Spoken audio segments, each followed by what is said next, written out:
sin, eyes for eyes, lips for lips, skin for skin, sin for your sin. Feel it now, now, now, now. Think about it later. Feel it now, now, now, now. Think about it later. Feel it now, now, now, now. Think about it later. Feel it now, now, now, now. Think about it later.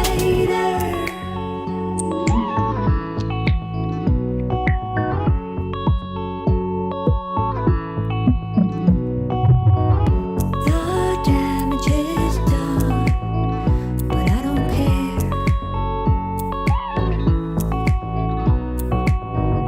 You're worth the cost, but I don't care.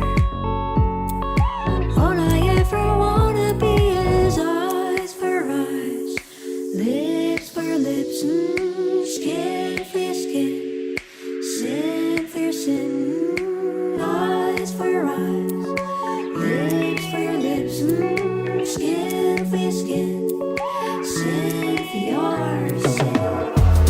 Feel it now, now, now, now. Think about it later. Feel it now, now, now, now. Think about it later. Feel it now, now, now, now. Think about it later. Feel it now, now, now, now. Think about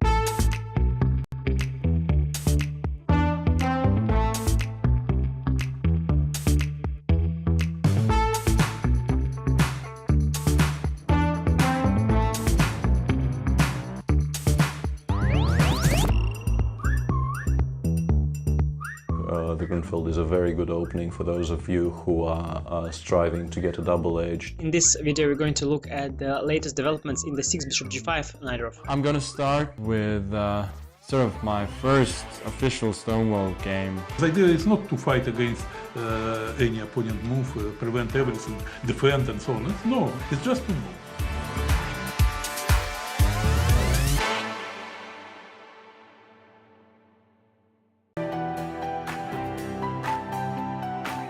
Okay, so let's send a challenge.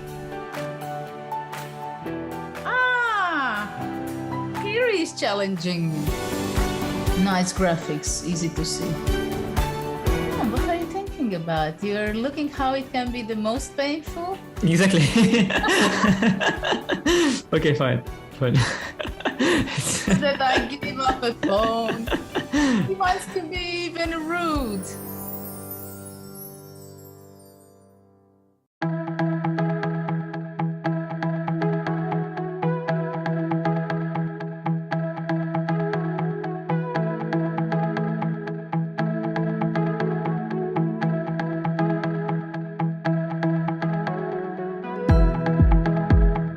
B3, A5. What do you think about this opening? Honestly, what do you think? You don't have to play knight c3. We can actually put a piece on d2, which is better because then we avoid the potential doubling of our c-pawns. What you have to understand about practical endgames as a whole is that just like in the middle game or the opening, you cannot rely solely on these general considerations.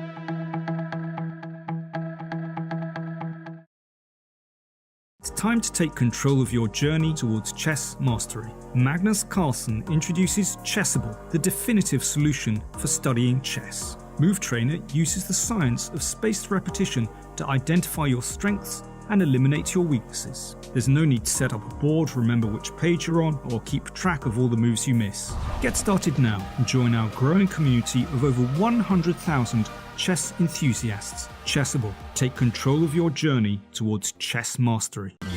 This is John. John loves to study chess. This is David. David loves to study chess as well, but efficiently. John spends more time setting up the board and figuring out what's on the page of his book than he gets to study. David likes to take it easy and use his time wisely.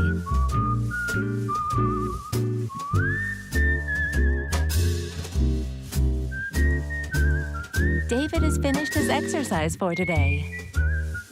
John should try the same.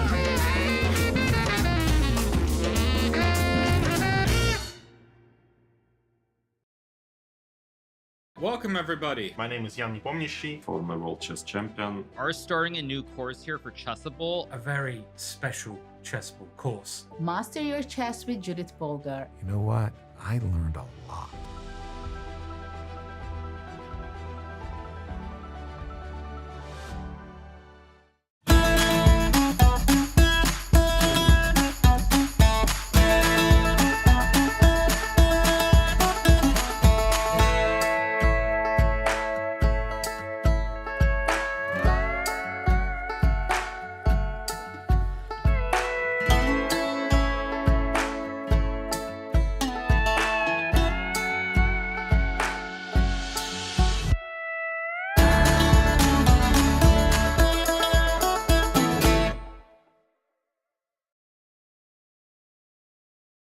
Hi there, it's me, John Chess, inventor of chess. And are you sick of sucking at chess? Well, lucky for you, I have also invented AIM Chess. Look at this chess puzzle. Did you solve it? Of course not, that's because you're not using AIM Chess. AIM Chess is a digital chess trainer that helps you improve by creating unique lessons based on your recent games. Just link your chess.com or VChess account and feel that brain wrinkle. Yeah, see, you shouldn't have blundered your queen just there.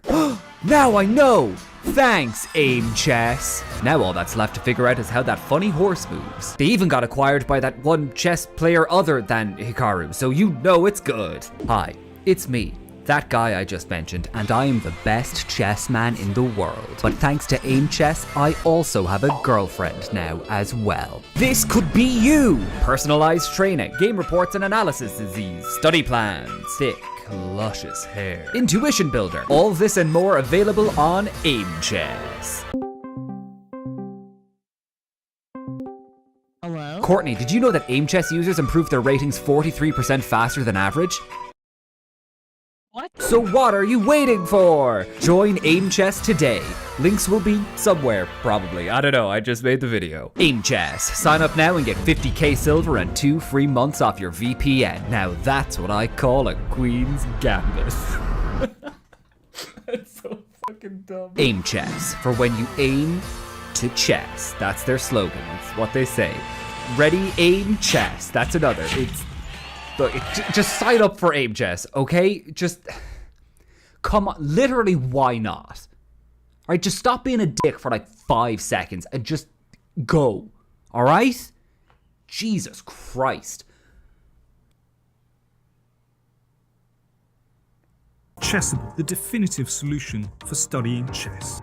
Choose from one of the largest online chess libraries in the world, with hundreds of titles ranging from classic books through to our exclusive Chessable courses.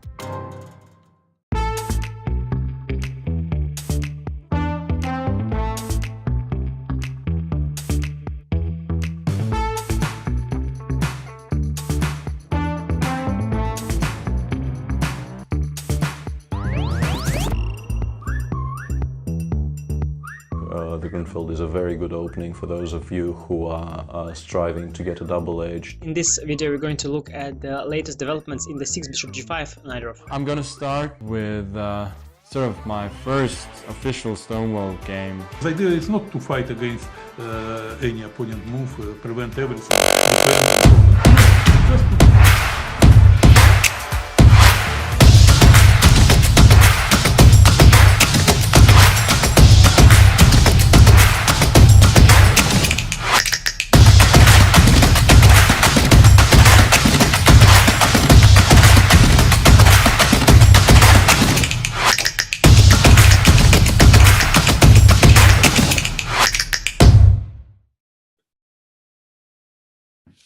Hi everybody, welcome to our coverage of the 2022 Candidates Tournament, the tournament where we will learn at least one participant in the next World Championship match.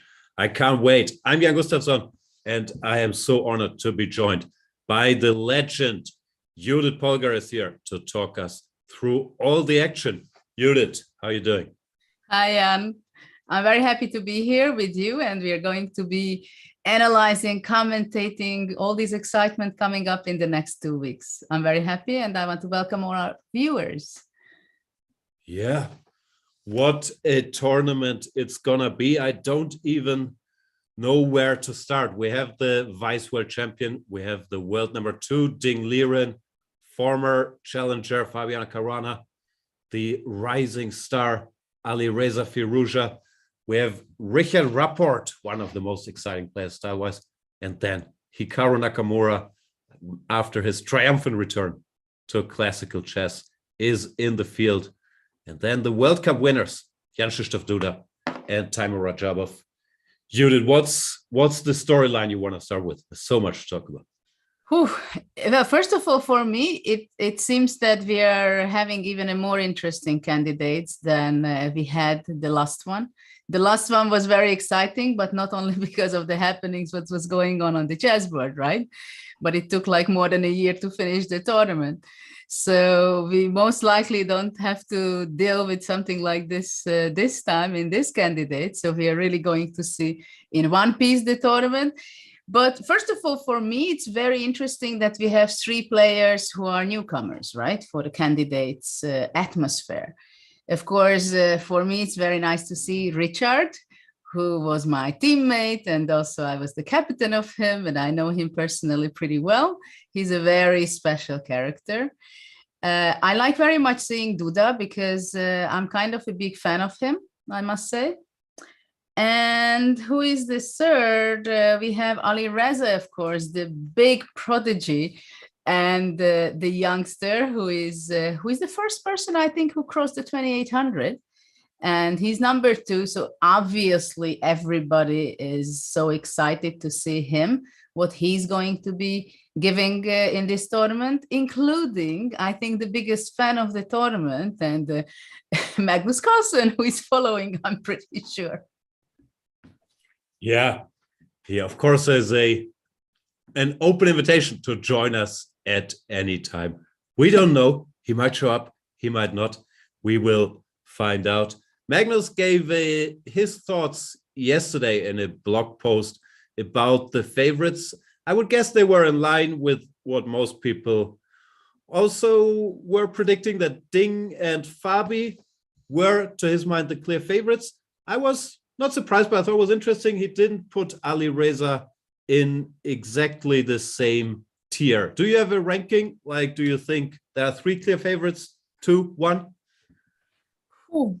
Well, I mean, obviously, Fabi has a great advantage for the fact that he has incredible experience playing the candidates. And he was one of the few people who actually in 2016, when he played for the first time, I think, that he was just by a little chance that he didn't qualify and was not the challenger. And in the next time in 2018, he was the one who really won and became the challenger. So in 2020, he was also playing. So he has an incredible experience. And of course, he's a great player with great nerves. So he's always there, who knows what he's doing, and he knows that the tournament is long. Even if someone starts with a good start, it's not over after 5 rounds, right? You have to go all the way. So Fabi definitely is one of the favorite. I'm really excited to see Ali Reza, as I see that he was very seriously preparing, thinking from the fact that he was not really playing in the last 5-6 months, right? He played only a tournament, which means that he was extremely focused and concentrated. So I'm expecting him to definitely be in between the runners for being the challenger, probably until the very end, though I'm not sure that he will make it. And I want to see Ding, actually. I would be very happy to see Ding challenging Magnus. There we are. Yeah, Ding has quite some experience, but probably it wasn't great experience. The last candidates, with all the events happening, I think he was quarantined in Russia 2 weeks before the event. He had all kinds of issues because also he had to stay at home in China before that. And then he had a horrible, horrible start to the tournament, losing 2 games early on and was never really in contention. He did pretty well in, where was it, in Berlin in 2018, but there he wasn't one of the favorites yet. I'm not sure. I had him as the #1 favorite. He's the 2nd highest rated player in the world. He did amazing in this somewhat strange, but still the stretch he had to do where he had to play 28 games in 28 days to make it to this event. But he did look very much in shape. Also in online play, he looked great. So it could be that Ding has now maybe closed this experience gap that he had with Fabi, and he's ready to go, but he doesn't have the track record of fighting for it at this highest level. What do you think? Are his nerves good? Is that potentially a problem? I saw him playing in 2018 in the candidates, and it was great to see him that I think he didn't even lose a single game, if I remember correctly. I mean, he's an incredible, stable guy. The way he plays, the way you look at him, that he's like, even in the most difficult positions, he seems like it's like he has this tranquility, right? He's like rock solid. Of course, probably inside some volcanoes are erupting in him because, of course, you cannot stay calm in these situations, I think, especially when you're getting closer to the end and you're fighting for being a challenger. And in this situation, let's face it, normally in a candidates tournament, you think it's double or nothing. It's either you win the event and you win everything, you complete your dream, or from second to bottom, you just don't care which place you're taking. And this event is a little bit different from this perspective, right? Because Magnus is continuously giving hints or straightforward answers that he might be not willing to defend his title because it's not challenging enough for him. So maybe even the second place has its great value in this candidate tournament, which means that all the players, a little bit shaky mentally, I think, like back of their mind, they have this thought. But of course, we'll know it only much later, this part. Yeah, we'll have plenty to talk about that, who Magnus might play, might not play. We, of course, don't know. I'm not sure he knows, but that is a big storyline for sure. The question is for the players, can they kind of pretend to forget about it? Because Fabi said in his press conference that, yeah, first of all, he doesn't quite believe in what Magnus is saying as of now. And then as a player, he only has to play for first place. You can't control the other things, but it has to be in the back of your head, no? That if you're on a slight plus score, still in contention, that second place might be good enough to have a match. I'm very curious how it's going to affect the players. Well, first of all, I'm not sure Magnus knows it for sure what he wants. I think whenever he smells challenge, he's there to start with. And of course, for the players, I think they know that they cannot be distracted from all kind of talks like this. They really have to be focusing as much as possible on the actions on the chessboard. But I think also Fabi said that it's a long tournament, so patience is very important in such cases. And of course, nerves are very important, that who is going to be standing all these nerve-wracking rounds and 3 days, and how can you switch off your brain when you had a very tough game. And I think this is one of the most difficult, right? In the World Championship, it was game 6, and practically looking back, the match was over. I don't know if we are going to be seeing any game like this here in the candidates, where we're going to be feeling that somebody is really burning and plays so well that everything works out for him. But it can be. Sometimes they do play games, which is very memorable and very crucial. Speaking of the patient thing and the collapsing, Jan Nepomniachtchi hasn't quite been on the list of the top favorites, maybe because people think of the match he played recently. But I'm very curious how he will do here. He must have all this World Championship prep still lying around, and his ceiling, I think, is as good as anybody's. The knock has been. Can he maintain it through 14 rounds, or will he collapse if he loses the game, which sometimes has been the story? Shall we look at the games today? Sorry, go ahead. Sorry. No, that Jan is also interesting that in the previous World Candidates tournament, he was leading up to, I think, round 6. And then after, in round 7, he played against Maxim. And Maxim took over, right? And then there was a year break. Between the two parts of the tournament. So, of course, it's a huge challenge, I think, for all players, how to spare their energy for this 14 rounds. And yes, Jan is known for that, right? That's if something goes wrong, he can collapse. This he showed in different occasions as well. So for him, this is definitely a seeable weak spot, I guess. Here we have the pairings for today. And the pairing I'm most excited about by far has to be the US clash, Fabiano Caruana versus Hikaru Nakamura. They played a bunch of games. Fabi in the lead, 7-6. He won their last classical game, I believe, but it's a while ago because Nakamura hasn't played that much in like 2019. Caruana, nasty opening theoretician with the white pieces. What's your prediction? Do we do predictions? Let's do it. So game one between Duda and Rapport. That will be already a fun game, I think, but I would go for a draw. That's always the smart pick. Draw is more likely at this level. But now let's spice it up. I'll say 1-0. Okay, I understand your point. Why not? Game two, Dingliren against Jan Nepomniachtchi. Let's say I'm saying now that it's white wins. Okay. Now that one I was gonna pick a draw. I've had to prepare against Nepomniachtchi's black repertoire, and it wasn't much fun. The Petrov, the Catalan, he has this very solid World Championship openings. Very curious what Ding has in store. Okay. Fabi. Well, Fabi Naka, I go for a draw. Sorry. Fair enough. I'll continue my 1-0 policy. I do think a draw is more likely, but just so we have something to debate. Yeah. Okay. And I go for Alireza. You're saying 0-1. First ever game between the two players. But of course, Alireza is so young, so it's no surprise. Yeah. I'll pick a draw on that one.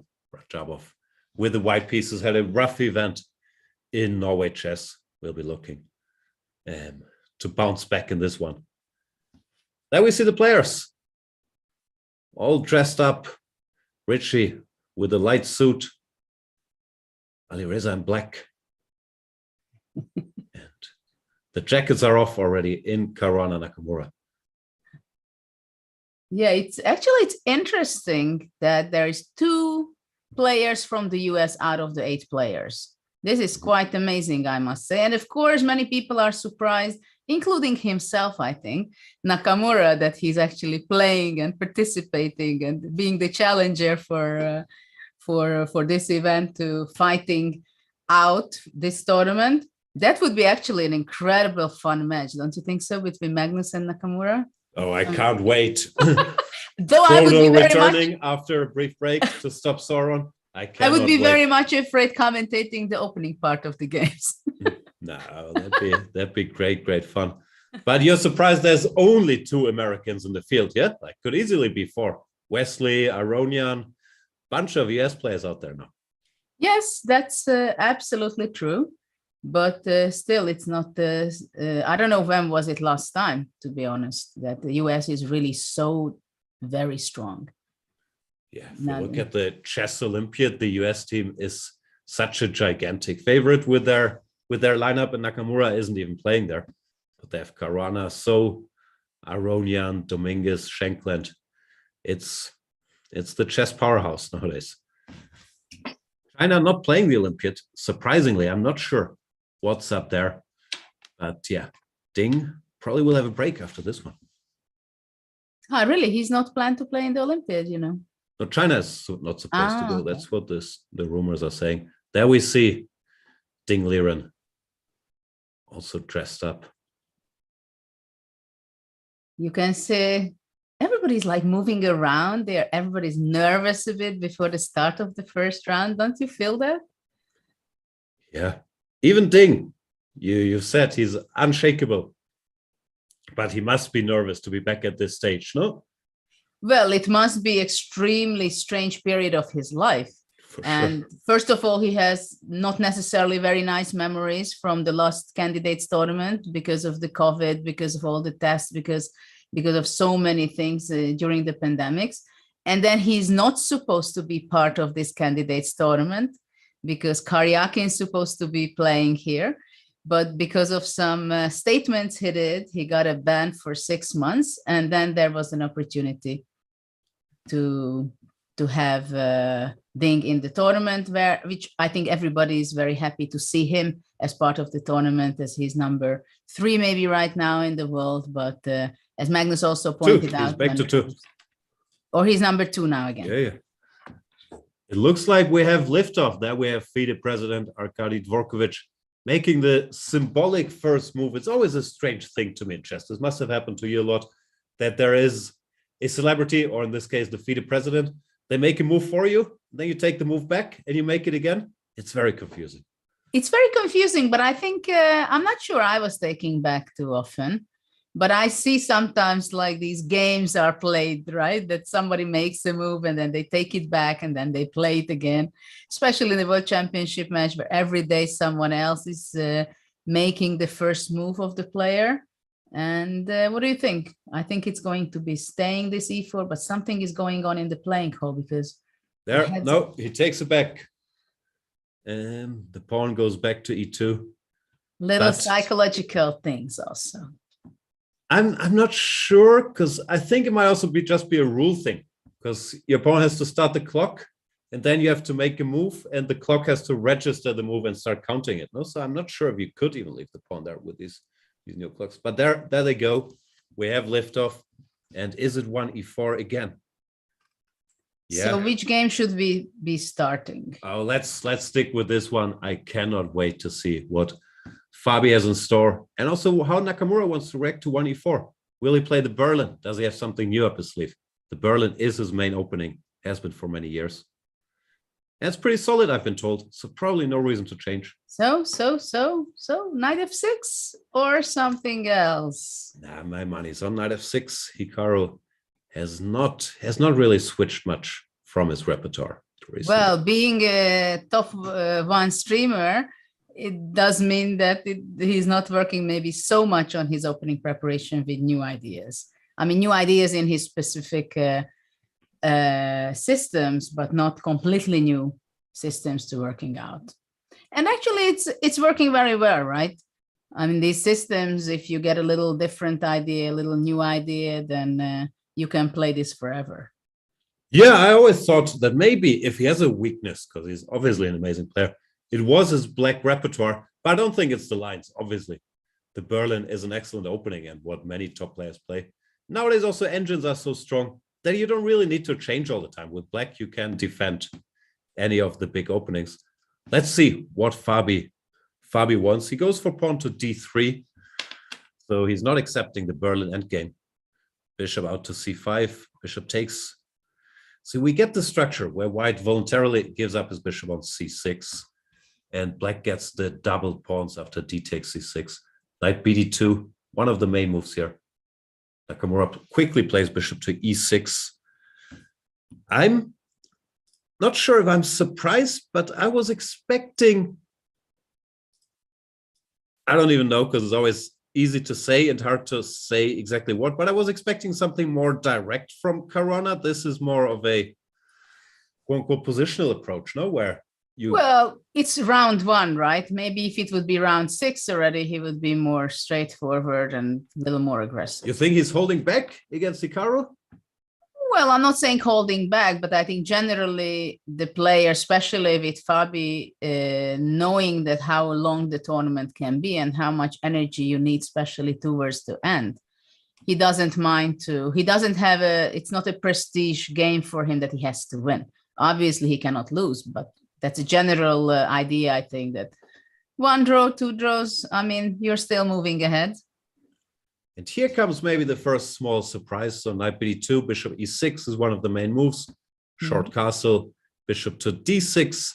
Somewhat a surprise. I think they play knight d7 more often. But in this position, after bishop to d6, by far the main approach, as far as I know, has been to just play pawn to b3, then put the bishop on b2. Maybe instead of knight b3, you mean, right? Yeah. After bishop d6, they usually play pawn to b3. And this knight to b3 is a somewhat rare move. We've seen it played, but it's not that common. Wesley So has played it. The knight sometimes wants to go to a5 potentially. Maybe d4 is in the air. Can you explain what this move does? It always confuses me. Well, opening up the bishop also, he might be sometimes going there, I guess. And well, d4 is always something to consider at one point, right? Yeah. What should black do? If black Maybe. plays knight d7, then maybe there's knight g5, no, which I'm not sure is a big deal, but at least it traps the bishop. Well, it's kind of a logical idea. The question is whether d4 is already coming in the next move or not, because I would even consider maybe a5. Yeah, I think a5 is normal. Just in case not to allow the knight to go there one day. I believe after a5, there is this move queen to e1 that's been played. And if a4, then knight to a5 maybe? Just trying to confuse matters already. Well, the question is, what is your knight on a5 doing, right? Let's say black just goes queen c8. Yeah, I've seen this before. This I might even have looked at it for one of my courses. This is a game, Dominguez against Levon. I think he went pawn to b4. I'm not sure if it was here after queen to b8, but a position like this. He played pawn to b4. It's making it weird early on. Yeah, but actually it's not, I think it's not a bad choice at all from Fabiano to play something like this. If within a few moves you can have such a complicated position. Yeah, if black goes a5, he's not forced to, but probably there is more venom in this. Probably b6. I gave him credit. Yeah, b6 is certainly there as well. You know what also I would Can I go d4 now? Sorry, what about this move first? And can you take it in this situation? Trying to trick me? Bishop d2? Bishop d2, I think. Yeah. So I kind of tricked myself in this situation. So this is not possible. So, well, okay, b6. Yeah. How does this go? Can we play d4? Well, it's a kind of must, isn't it? Otherwise, black goes c5 and it's okay. Or knight d7. Yeah, d4 looks critical. So what happens if I go, let's say, knight d7? I don't know. I have a small threat here, so knight g5 is not going to be a good move. Take on e5 and take everything in f4. Takes, f4.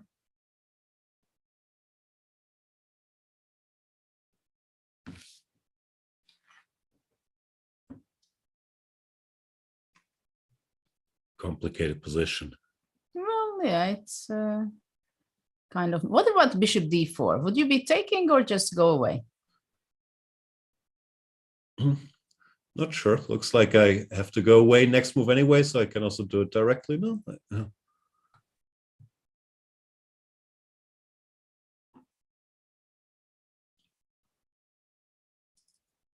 Well, it's interesting once the position is opening up, right, after d4. Yeah. And after d4, black cannot take, for sure. Yeah, I think b6 might be a little slow. We'll find out. Hikaru's thinking, shall we, before we come back to this, do a brief tour through the other openings? Yeah, absolutely. So let's go for rapport game, okay? Oh, I know this line. This is a funny move. Yeah. So first of all, it's interesting. Sorry, let's go from the beginning. It's a Sicilian. That's already interesting. No, what line Rapport would choose, because with him you never know. Is it like e4 knight c6? Is it a mainstream Berlin? And here he plays the Taimanov, which he has been playing. And this move bishop f4 is interesting. Of course, the main move is knight to c3, but I quite like this bishop f4 as a sort of surprise weapon. It's absolutely a surprise. I was a big Paulsen player, this knight c6 Taimanov system. I'm not even sure that anybody played against me bishop f4 at all. Yeah, I've seen it. I think computers quite like it, so probably people are aware. Well, since the And- computer likes it, I'm not surprised that it can be fashionable. Yeah, exactly. D6, knight takes C6, takes, and Yeah, bishop that's- D3. That's the point. You want to provoke d6 because after bishop f4, there are some threats or some ideas of knight to b5. So black should probably play d6. And then after knight takes c6, b takes c, we haven't committed to knight to c3 yet. So white can play bishop d3. And in many lines, he can play some setup with c4, knight c3, and play that type of position, which is a very strange structure. I've seen Magnus and many other great players. They quite like it with white. It's very complicated. Black has all these pawns, but it's not so easy how to break free with black. Yeah, and maybe it's not energetic enough from black side. So, but I also believe it's kind of a first round kind of game. I don't know. No, I think this is a good line. I've been a fan of bishop You f4. like bishop f4? Yeah. But okay, black can go e5, and it's kind of you're losing a tempo, isn't it? Yeah, that's the price to pay for getting the structure. e5, and the bishop goes back to, I guess, e3. Although if memory serves, I've also looked at bishop c1 after e5. Don't ask me why. I guess I want to avoid some knight f6, knight g4 somewhere. There? If black goes e5 after bishop d3, I think I've looked at bishop c1 in this position, which looks very dumb. My God. Well, it's computers. Bishop e3 is, of course, the most natural, but there was some line where knight g4 was a bit annoying, some knight f6. No, this is, let's stop for a moment. I mean, bishop c1, let's face it, 20 years ago, if somebody would say something like this, you would say that somebody came from the street who doesn't understand the chess, but knows the moves, how legal moves go.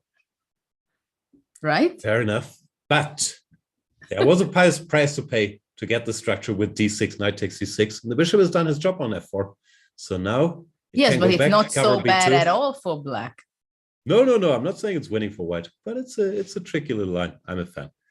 Having said all this, I think bishop e3 is a more likely move than bishop to c1. I like that better too.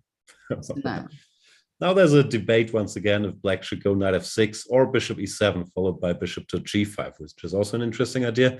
There's also the question at what point should black throw in rook b8? I don't know. It's an interesting little line. I'm a fan for white. But I can't believe it can be so dangerous for black. No, I don't think it's winning, but it's a serious line. And Duda's showing he's done his homework, came with some surprises, because Richard does seem surprised by this. He's deep in thought. So let me go crazy a little bit, okay? It's not my game. We're commentators. Can I go g5? You make fun of my bishop c1 and now you go g5?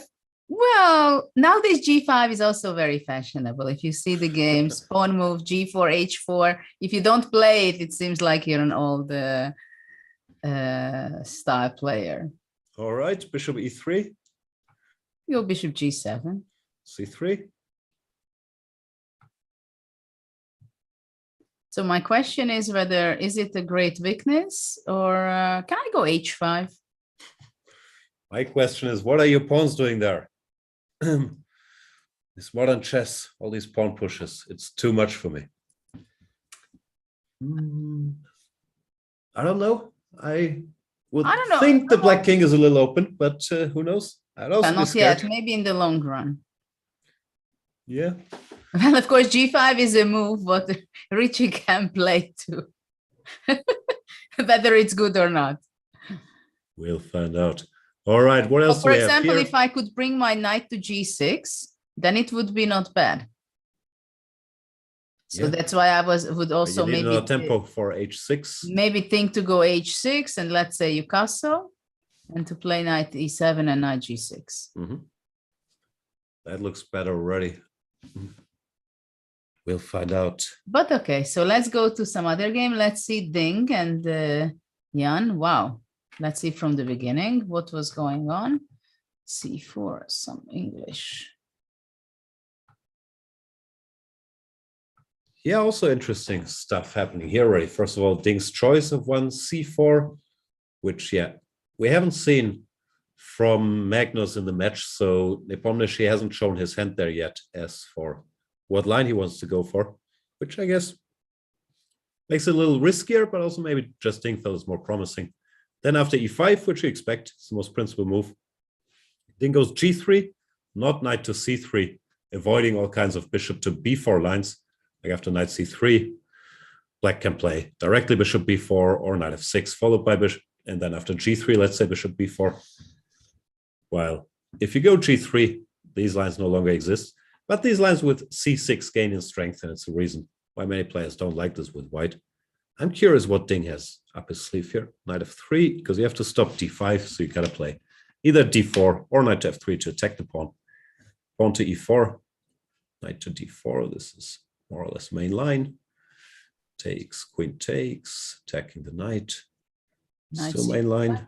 Knight f6, knight c3, queen e5. This is all pretty well known. Bishop g2, knight a6. Now white has many options, rook b1, whatever, but castle bishop e7.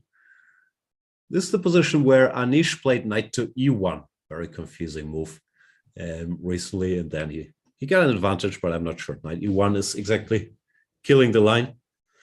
The move that Ding plays, yeah, looks much more natural. Knight to e3, short castles at a3, but it's not supposed to be an advantage.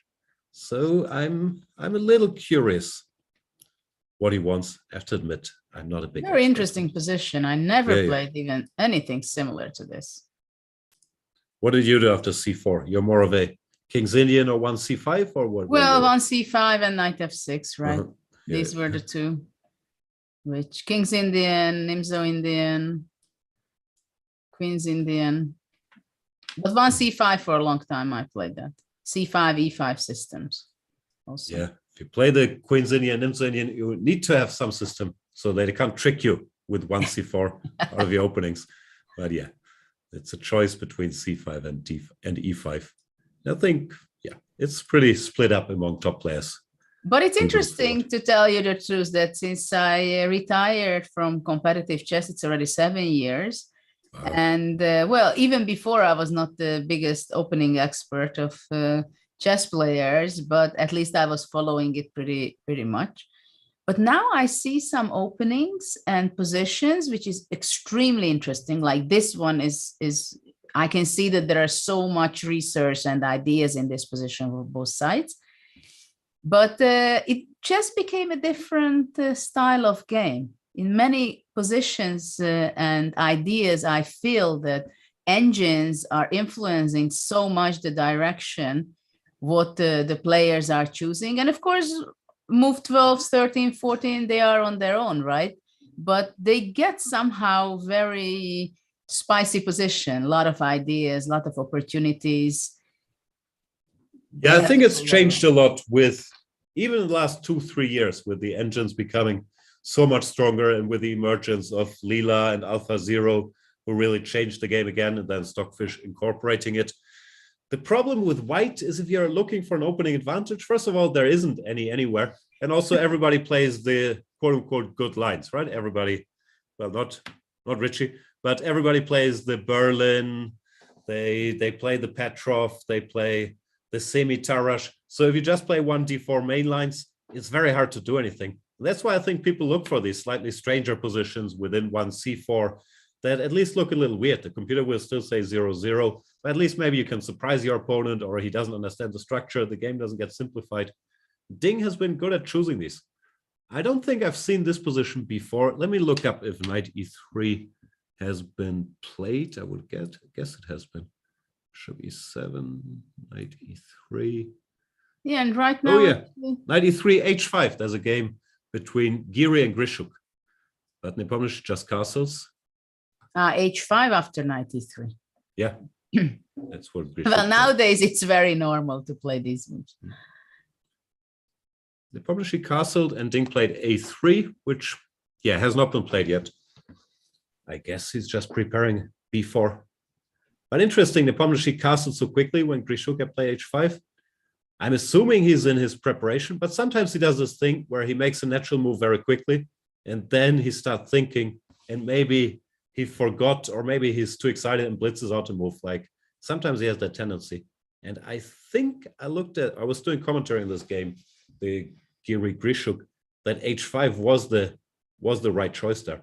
So maybe Jan has confused something a little bit here. So were you surprised, or you think h5 is the best move in this position? Well, I looked at it afterwards, and the computer seemed to agree that h5 is the best move. Like back then, I didn't know, but I looked at it afterwards, and computers were very happy with this h5 that I recall.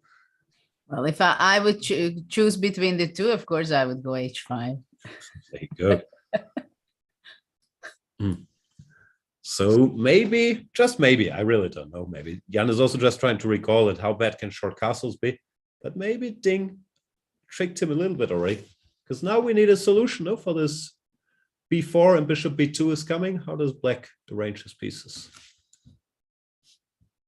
Well, somehow he should be developing, right? And the e5 queen will be, well, not necessarily in trouble, but after b4, bishop b2, it has to be moving away. Yeah, e4 could be a bit of a target. Interesting. Nepomniachtchi. Oops. It's taking a sip of water.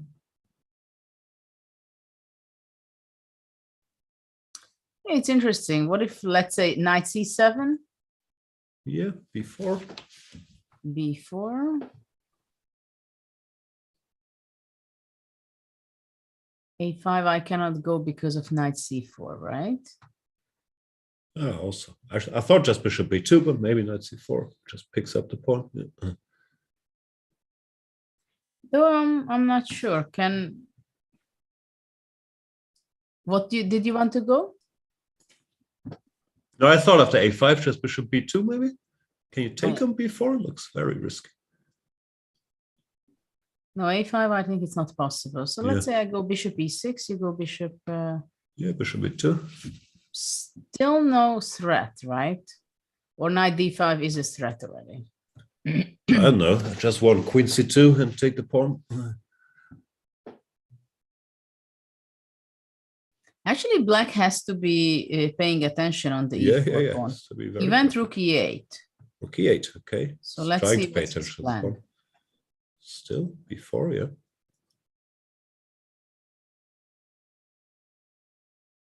Maybe queen h5 now. What do you think? My first question is, can I take? But I take and queen e5 back, I think. Ah. Because queen first c2, I how thought does this bishop end? f6, but Yeah, then you bishop go f3, bishop I saw f3, that, yeah.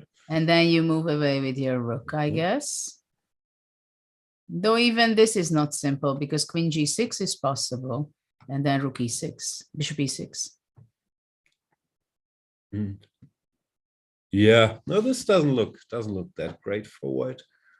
I didn't have any other move after. But also queen e5, I think, might be. Queen 5, queen c2 at some Yeah. points, but There's some fun things happening, right? yeah, I'm not sure if there's any real tricks, but queen a2, bishop h7, and bishop g7 at least.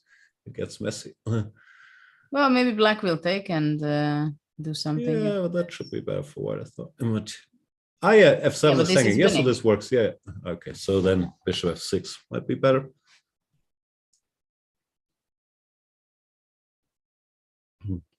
How is this? Bishop f3, queen g6, and d4, let's say. d4 is possible. Pawn up. Yeah, I forgot about that. Rook d8, bishop b2. Okay, so b4. I don't like what Nepomniachtchi is doing, or maybe it's all just theory, or And maybe it's b4 is on prepared the that there are board. no games. But it looks very risky strategically, no? Well, look at this a6 knight.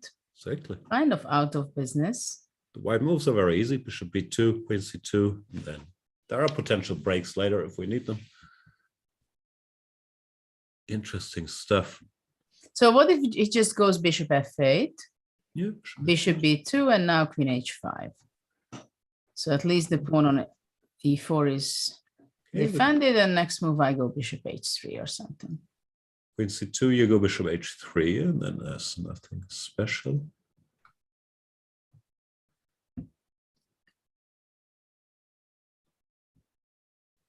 Yeah, looks possible. reasonable. Yeah, I'm tempted to take on e4, but I don't think white is better there. Like You want to knight takes e4. sacrifice. Or knight takes. Yeah.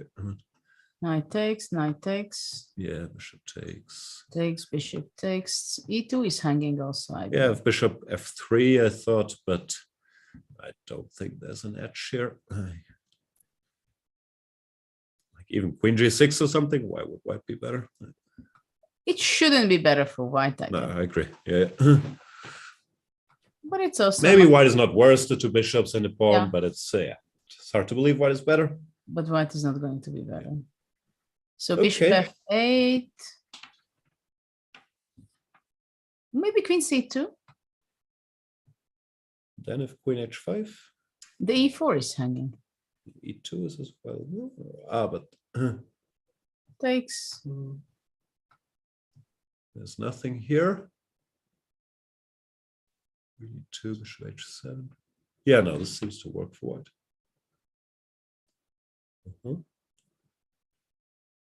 Okay, shall we move on to the one game we haven't seen? Yes, that's Ali Reza means business. This is fun. Wow. So let's see where we are starting from. What was this? Ah, okay, it's this line. It's the Vienna, one of my favorites, but we should note it's a very risky line. And there are many ways to play more calmly in this position after knight c3, which we've all seen at the highest level. Yeah, I was playing bishop b4. Yeah, the Ragozin, still very popular. Now the big fashion is the c5, c takes d5, c takes d4 they're all play, which is very boring. This I never played, actually. I was never a big fan of that. This was not a big line until 2 years ago when engines start yelling. This is 0-0 as well, and now everybody's playing it. This is the big fashion. But let's see what Ali Reza is doing. He's clearly come with his own ideas. D takes c4, the Vienna, pawn to e4. Here the main move used to be bishop to Bishop b4. b4, yes. But then this pawn sacrifice, bishop takes c4 is just so dangerous for black. So most people don't it's feel this like and what castle, right? short castle, yeah. Yeah, giving up all pawns. A lot of theory here, but it's very dangerous. But b5 is a big new fashion. I played this once recently for my standards with black. It's a very, very risky line, but it leads to complex positions. And maybe it shows what Ali Reza has in mind. He wants to play fighting, tough positions every game, also with the black pieces, and try to win with both colors. This will be exciting. So b5, the point is white has to go e5 in order to capture this point. Pawn on b5, white just took directly after knight takes e4 is nothing. So e5 is a critical move, knight d5, knight takes b5. And black goes knight b6. Looks very slow, but it's important to cover that pawn on c4. Yeah, he doesn't want to lose all the pawns. Yeah, exactly.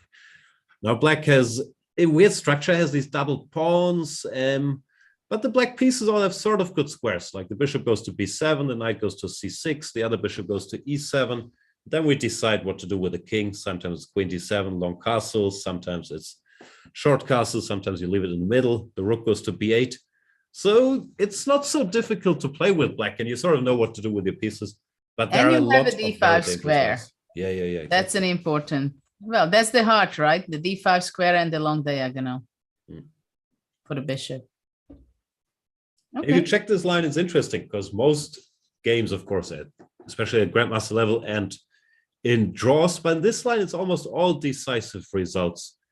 And fun fact, or not so fun for Magnus, but Magnus has 0 out of 3 with white in this position, like in rapid chess, but still. So it's a very, very complicated position to handle. Actually, sometimes that's how players are picking out lines, isn't it? That they see that some strong player has a bad score against it, and they say, wow, it might be interesting. That it's not so easy to handle. Sure. And this could be also a small reason for Ali Reza choosing this.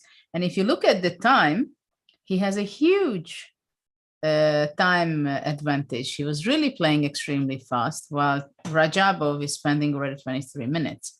But we have a few moves still in this game. This is not the line you expect black to play, so the surprise value is working in his favor. And it shows his approach. He hasn't just come with the most solid first lines.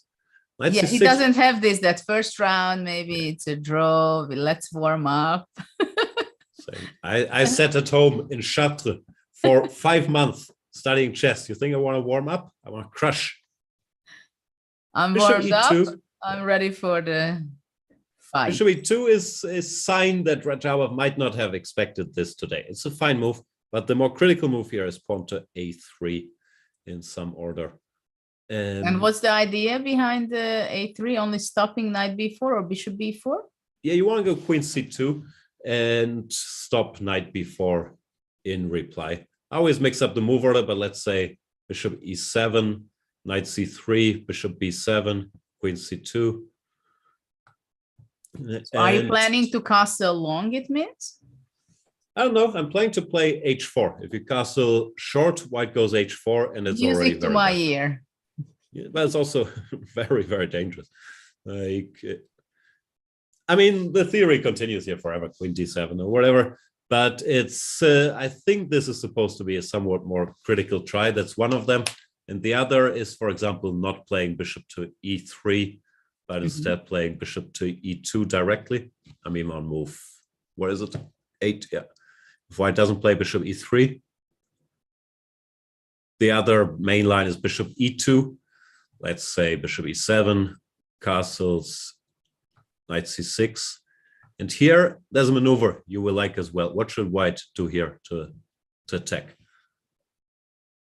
To attack? Yeah, kind of.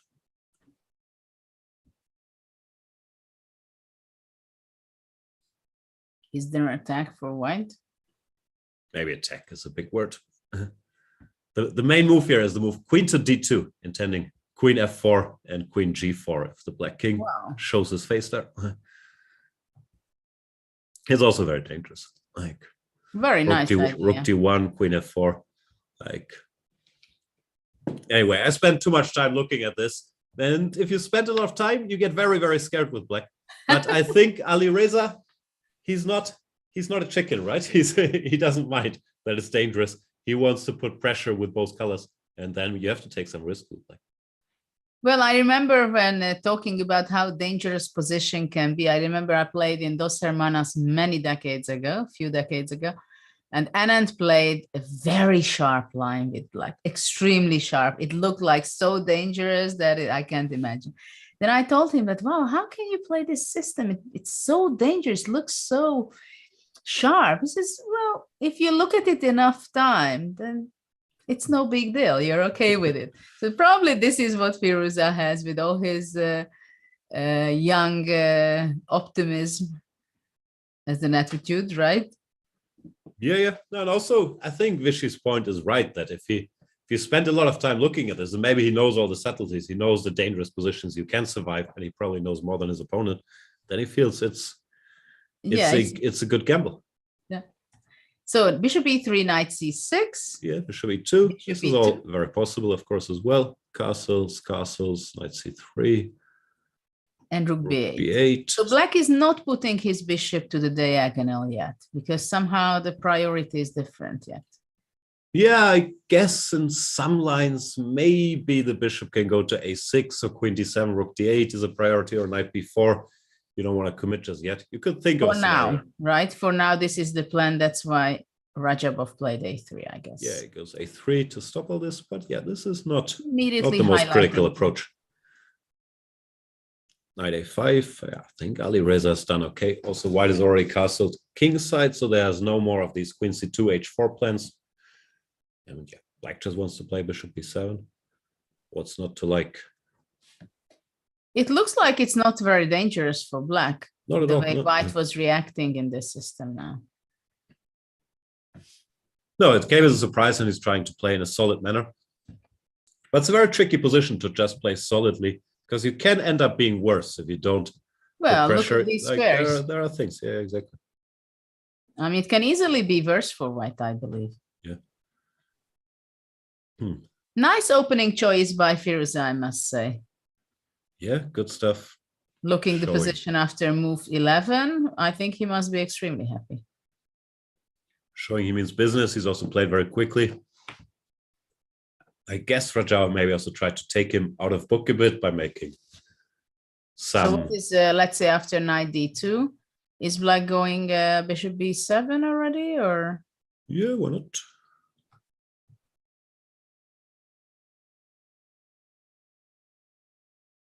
But maybe even knight d5 immediately was not a bad choice. Crosby, but this looks fine to me as well. No, like it's not so clear where the white pieces are going if you don't get a hold of that c4 pawn. I like it for black. Yeah. Say. But Jawov has not refuted the line, that's for sure. Okay, what else do we have? Well, we've seen all the 4 games. We can go back to Rapport. It's only a move what happened. It goes very slowly.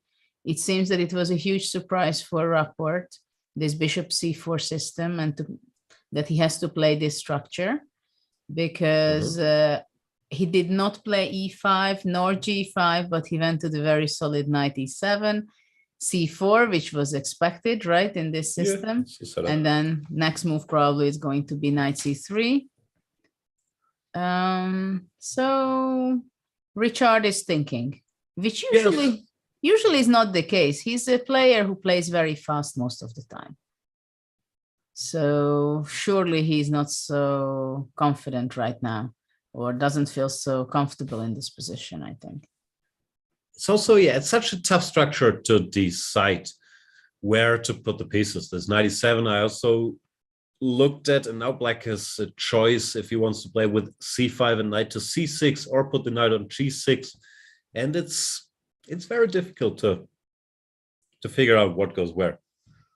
For me, at least. But Rapport is, of course, amazing, like coordinating his pieces in his own style and finding places to put them. He's, he's a very special player among the top. No, he doesn't play the mainstream openings, but he has this, he's special. How would you describe it? Well, he's extremely special, but also he's very special the way he talks about his results, his games, his potential. He does love playing chess, doesn't he? Sorry? He does love playing chess, doesn't he? He does love the game, and he has an incredible creativity in his play. At the same time, I think I've never seen such a player who can be so pessimistically talking about his play. Because I love talking to him. Every time you talk to him, he says, nah, I need a break. Chess is too tiresome, and no, I really don't want to play he can that be one. so skeptical about everything. And then he plays incredibly well. I was very closely following him play in Norway chess last year. And we had lunch every day, and it was just very entertainment to see that, like, well, what should I play? I don't know, what do I play? And, he was like an hour and a half away from the game, and he was completely serious about it. I think that he was still hesitating sometimes, and then he plays something and it works out very well. So, but of course he has to be in a good form, that he feels the opportunities, which is still interesting, unexpected for the opponent. And also I must say that I was extremely impressed the way he won the Grand Prix in Belgrade, because in the final game, I don't know, I'm sure you've seen the game, and maybe some of our viewers saw it. He was playing with the white pieces against, was it against Asipenko? No, against the Russian player. He played the final, and he had this game where it was like, you can repeat moves, right? And then you go on for the playoff, which most of the people would be considering, or actually just play the repetition, as they say that no chance for win. And no, he was thinking and decided to take a risk, sacrificing an exchange, just because it became chaotic and messy. And he thought, well, okay, it's not winning, it's a draw, but still I want to try it out, because he felt that the opponent wanted to make a draw desperately and move on to the shorter time control for the playoff. And he won. And I was just looking it up. It's against Andreikin, was it? Andreikin, yes. Yeah. And he gave this exchange. And within 5 moves from equal position, objectively, he just sacrificed, he messed it up a little bit, and black got lost in the labyrinth. He couldn't calculate exactly the smallest detail which would lead to a draw, and then he won. So that was a really very nice way of showing by Rapport that he's not a chicken. No. That we know. Although he does have the pessimism that a lot of us chickens. He's a pessimistic, but he's not a chicken. So he went G6. G6. He still doesn't want to decide whether c5, e5, or any way, either way. So he I wants can tell to you go. that's a move I haven't looked at. And since I usually look at the computer moves, I was studying this. This is not a move the computer will like, but that could also mean that we'll get Duda out of book at the very least. But can Well, we go of course, c5? the ideal way is if black can go bishop g7, c5, knight c6, and have a great control over these squares, right? And have the long diagonal. c5. Yeah, because I think c5 is sometimes a bit of a So threat. your especially- idea, if I take, let's say, if I'm very bishop simple. e5, let's say. Now, any move like rook g8, I castle, or play some move.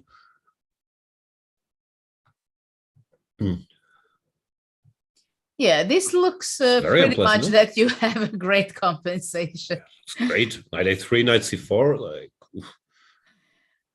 I know where you're dreaming to have your knight, either here or here. Either will do.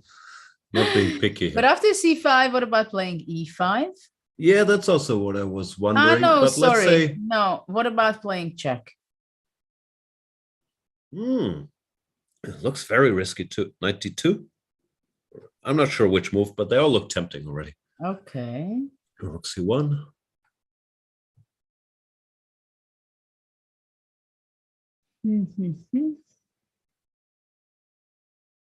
Maybe queen d4. You're the attacker. You'll have to help me out here. But it does look very nice for white. No, knight f3 or knight c4. So Well, many yeah, options. somehow knight on c4 looks. Knight c4. I mean, what a nice. Bishop e3, and the queen is sort of running out of squares a little bit. Yeah, but it means that here I'm in big trouble with black. Well, c5 looks huge, no? What can he do? After knight d2, e5. Knight, yeah, e5. No, like even.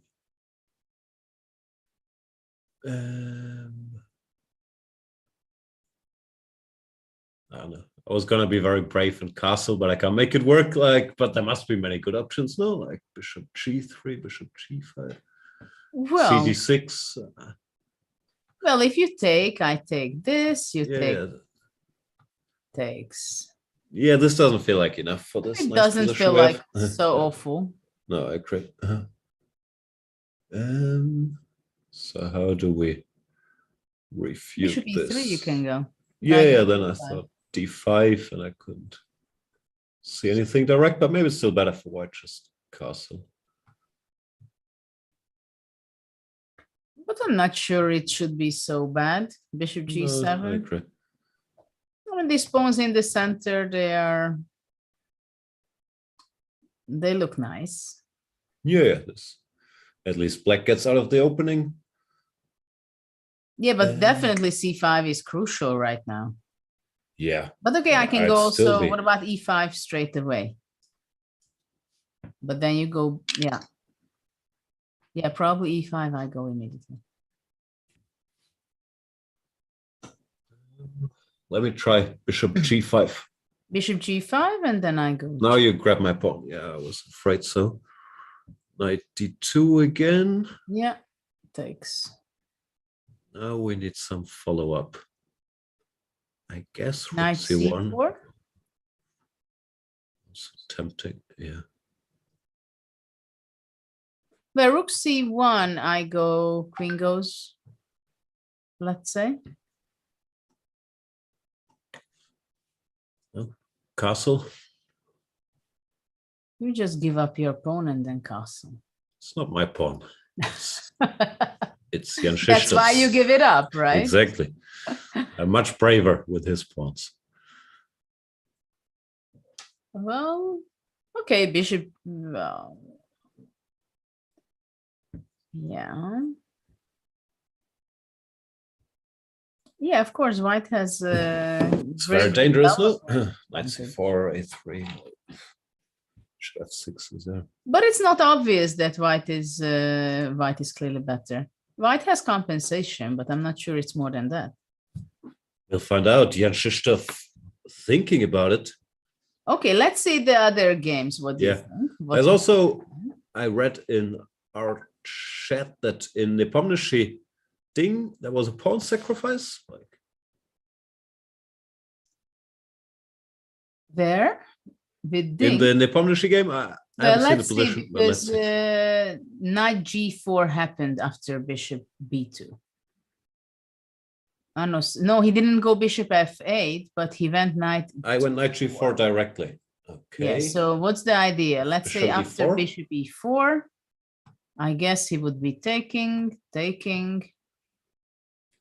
and now what? No tricks. I know, just bring the pieces out, hope for the best, bishop h3. But is it really compensation? I don't know. I like the Duda pawn sacrifice better than this one, but Ding hasn't taken it. No, he did not take it at all. He went bishop b2 and thinks that he can take it later on as well. So what about queen h5? I guess now he takes it, knight g4. And bishop c4. Bishop e4.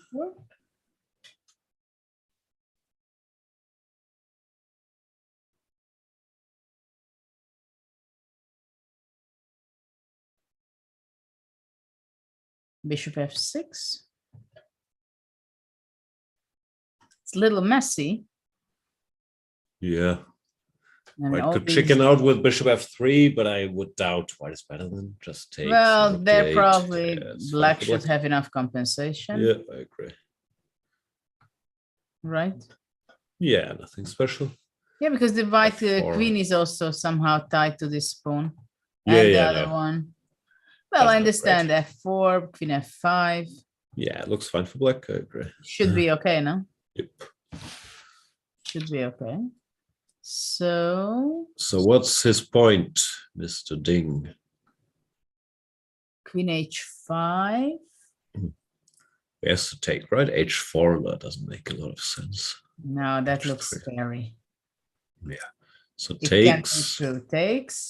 Takes. Now, of course, he could play something else, but what?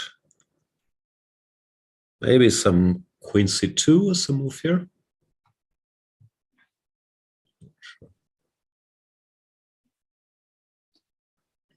But after queen c2, why can't I go simply bishop f6 anyway? I mean, Yes, the you can. I didn't want anything special, just knight takes e4, let's say. Takes. Takes, queen, rook bishop e1. e2. But white is not even a pawn up. No.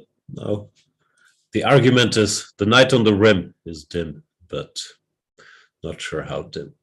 Well, actually, it's not that bad because it stops knight c5. That is true. Does some work. At least it has a duty. Yeah. Yeah, it doesn't look like much, does it? Like probably it's equal. Well, let's say rook e3 would be a strong move here. That'd be nice. Yeah. Otherwise, I don't see that how. I mean, okay, you can go rook c1, right? Trying to reach there, or to play knight c5 in some way or another. Yeah, no, I don't think white is worse, but bishop f3 or whatever, it looks equal. Yeah, I mean, it looks completely fine. And he went queen h5. Yeah, logical. Queen h5 is on the board.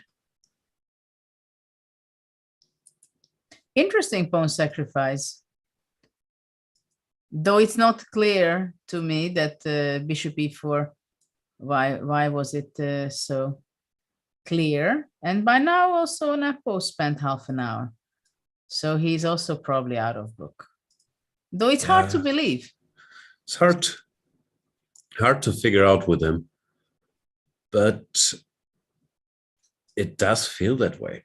Like with both. No, because Nepomniachtchi, I thought he was out of book earlier already for some reason. But you never know if they're just recalling some analysis or making it up. especially with these fast guys. Like the Pomnishi can play very fast when he's out of book, when he's in book. I can't really tell. Yeah. What about h4 after all? I want to check it out. Oof, really? Well, we can do it. It is allowed. Because let's say you take. And what happens if I'm taking back with this? I mean, if you have to play f5, I'm not sure black is so happy. Or fe3, but then I don't like my g3 pawn.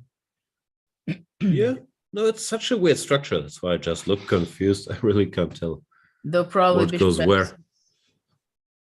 Queen here.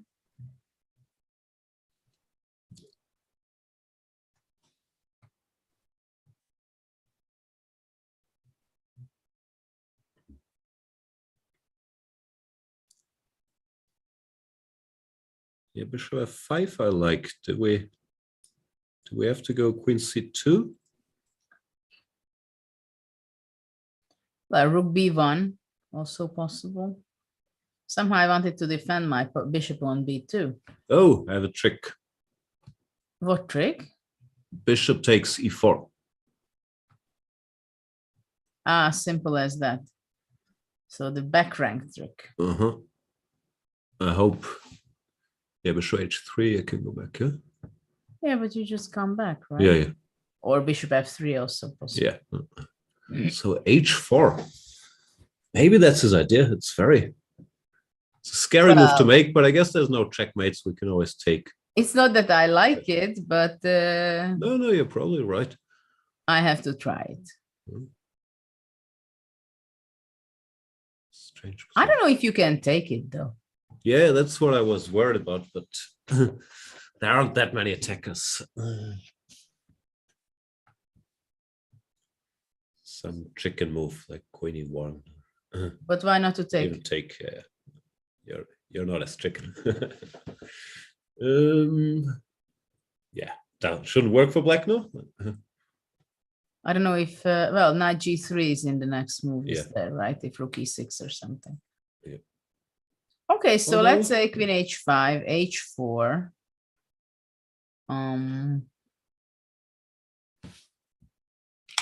What about bishop f6 immediately?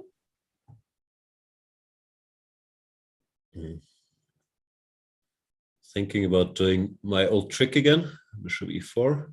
Yeah, but that trick will not now work. my king will suffer the Because I consequences. take, and then you will have to take with your pawn, and this is not what you want, I think. I'm afraid so. Yeah, queen g4. No, this is not great. This is what Jan wants. Yeah. So maybe simply bishop f6.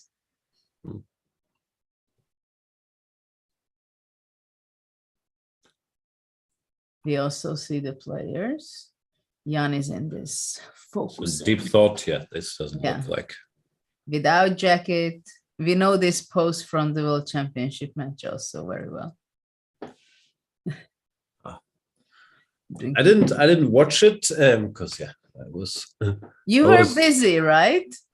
Nah, not that busy, but somewhat. But I heard that he was hardly ever at the board. That he spent most of his time like in his room. I guess they have some private rooms now in this World Championship match. Yeah, they looking at had the both screen. of them. Of course, they're separate rooms with a screen.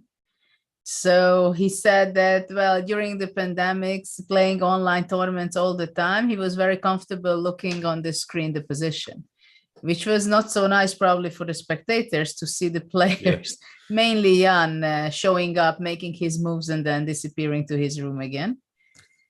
But It's like if you had a football match and they both play only on PlayStation because during the pandemic they got so used playing on PlayStation.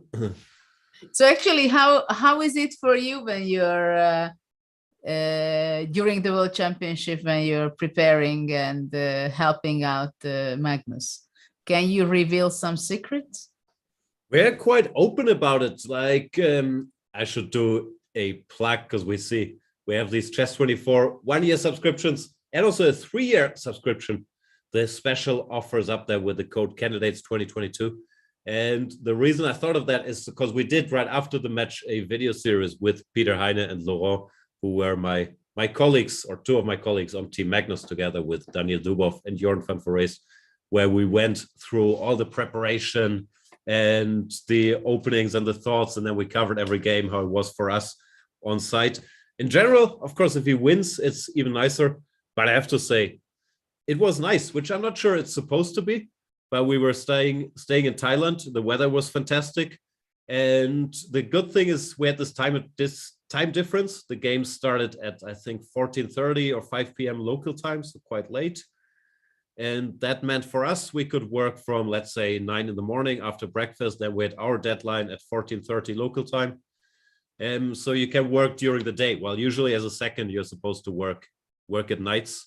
In there, yeah, we had our little camp, we had our little room where we sat, the four of us in Thailand, and we sent the notes to Peter Heine when we're done at 4:30. It's our deadline.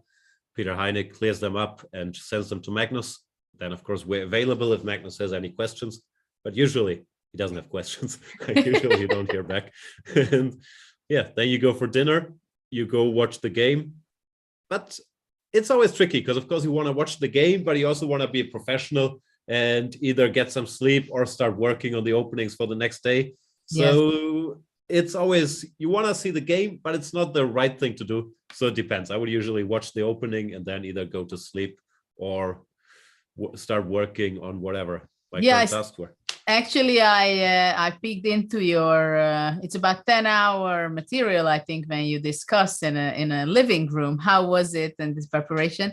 Yeah. It's great fun, actually, to watch it. I just have to finish it myself, but I can tell to our viewers that it's great fun to see, to understand a little bit how really the behind the scene things happening. Because of course, when you're outside, even myself, I never played the World Championship title match. So I understand a lot of things when you're talking about it, how it could be.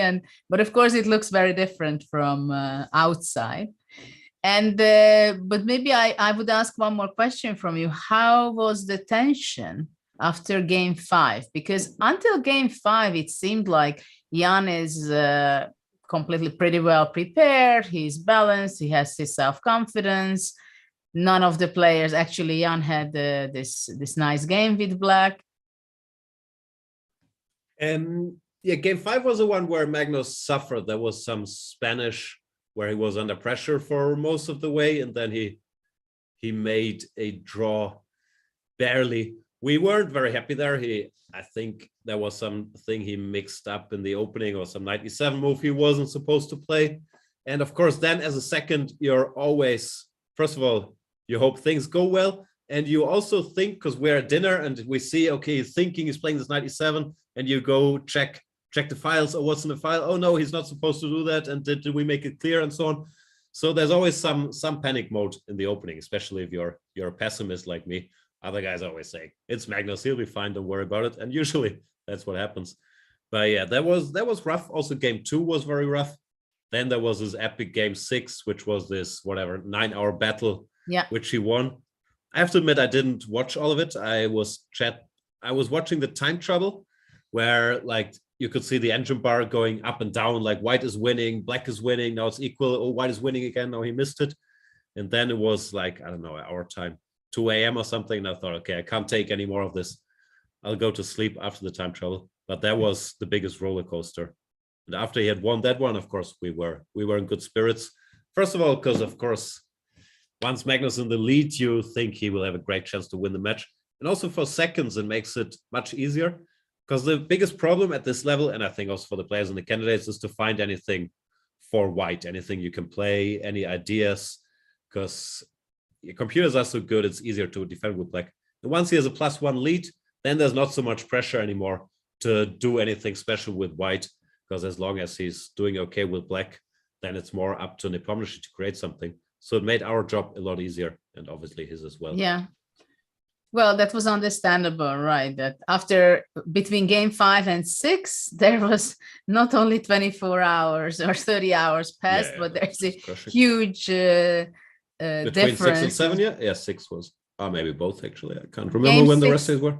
Game 6 was the game. Yeah, game 6 was the big one. Yeah, and then they had to play game 7 more or less the same day. 136 moves or something. Yeah, we Yeah, were yeah. commentating it in live with Giri, so it was quite something. If you have to say 3 things of Magnus, that what is that he's stronger than the whole world, because he's clearly strongest for quite some years. What would you say the 3 trademarks of him?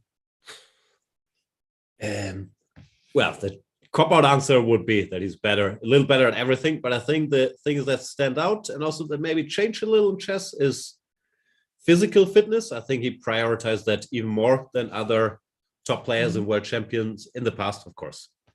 Others have as well, but it's always been such a key for him.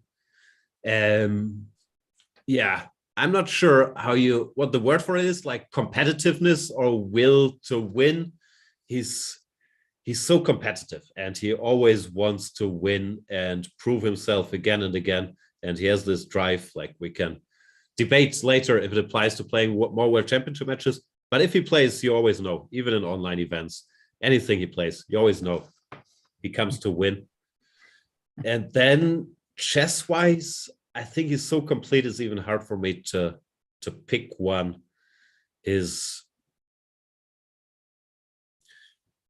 It's hard to say. Endgame technique is amazing, but also his understanding to where the pieces should go. Like, I can't tell it. It's just chess skill. I think it's all connected. But yeah, he is very, very special, and also special in a different way. Like, you know, all the greats much better than me, like Kasparov, Vichy, and so on.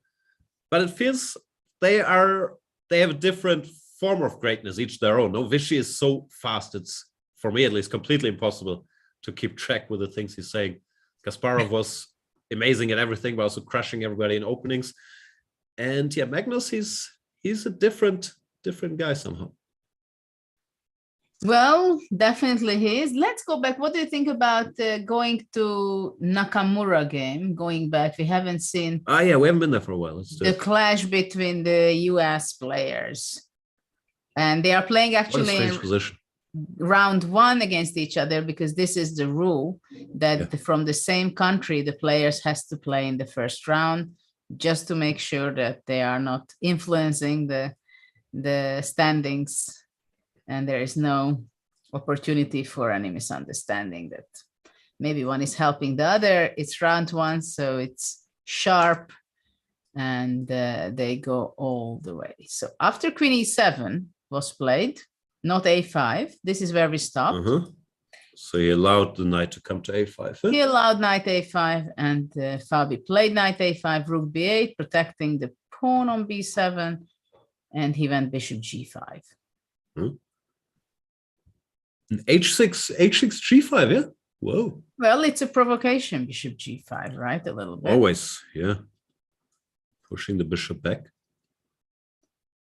Knight D7, protecting his pawn on E5, and D4. D4 and F6. Let me just briefly check if this is still quote-unquote theory. Queen E7 was played between Ray Robson and Dominguez. Dominguez, I'm not sure if he currently is, but he was part of Team Caruana for the 2018 World Championship match. So they might have worked together, or at least they will be aware of each other's games here. Queen E7. As also Dominguez is part of the Olympic team, isn't he? Yeah. He went to live to the US a few years ago from Cuba. Yeah, what's interesting is after Queen E7, there are 2 games I have here. In both games, black, which looks logical also. After Knight A5, they castle queenside, which you could guess would be the idea of Queen E7. But not what Hikaru did. Rook B8 is a novelty. Looks slightly passive. This knight is so annoying to get rid of. No, you can never play B6. Well, you can if once you defend somehow the C6 pawn, right? But it's not so easy for sure. So what's the position they have now? D4, F6 is played. Well, I wonder when Black will be castling. Is he going to castle there? He might. Yeah, what is White doing? It's so confusing. You don't want to take on E5 yet, I guess. No, then Getting rid of the tension probably helps black. Though I don't know, FE. after d takes e5, either fe5 or knight e5. I would take f. I would guess FE, yeah. Then short castles, and all of a sudden there's some play on the F file. So let's make some move. C4, there's bishop b4. Yeah, I was also wondering about c4, but it seems that it doesn't look good for white. No, it doesn't seem It's like to work. something is falling off here. Yeah. Okay. Queen somewhere. D3. Yeah, and maybe knight c4 later. I'm a bit scared if black can go. No, at g4, knight h4 is just suicide, giving all these squares. So let's say castle. Uh-huh. Knight c4. Yeah.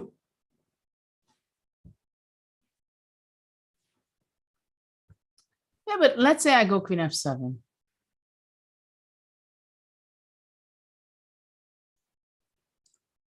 What is this position? Do we go 93 or take? Sorry for a Okay. second, just for interruption. C5. Oh, c5 on the board. C5 is played by Duda. This Just could for be a bad second, news. jump Bad back. news for rapport. No, this looks so scary. Let me, if this is allowed, let me cheat briefly and ask the computer what he thinks about the position after c5. We can see we have our little engine bar there.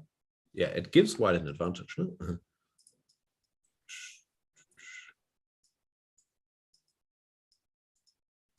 Well, black has to be very careful here, that's for sure. Isn't the d5 the only move what we looked? Putting it. E5 or queen a5 check, but that seems pretty scary. So c5, yeah, the computer says white is better. It says d5 is the best. It's the best move for black. It's not a good sign. E5, bishop g5 it likes, and queen a5. Queen not a5, even queen d2, he's happy. No, d5, bishop e5, yeah. If e5, bishop g5. And c5, d5. Oh no, it doesn't even want to go bishop e5, just says knight d2. He just wants to keep it, but why is it so awful? Bishop g7? He just thinks that bishop on d6 will be standing incredibly powerful. Yeah, bishop g7, bishop d6. And he's happy.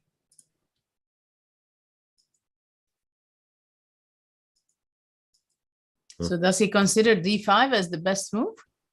Yeah, it says c5, well, queen a5 check, then knight d2 or queen d2. He's both very happy for white. And e5, bishop g5. Yeah, but it gives a big plus for it. Okay, I'll switch it off again. But yeah, it says like a little more than +1, which is already quite serious. Already after c5? Yeah. Well, yeah, c5 is unpleasant. Well, it's understandable that generally this is why g6 can be risky, because if you can develop with your pieces, then you can be just okay. But it happens many times in opening positions like this that you just simply have not enough time for that. Yeah, no, of course. Like got g6, c5, bishop g7, knight c6. He'd be doing great, but yeah, that's the dreaming gonna be a part lot. of g6. Yeah. Okay, so let's go back where we Important trouble. stopped. I just saw that c5 was played. I said I had to share it with you that it's your move on the board. Queen. What did he play? Queen d3 is played already. Okay, this is the position. Now big decision for Hikaru. Well, he can go, for example, queen f7 to stop knight c4. And only later on I'm going to castle.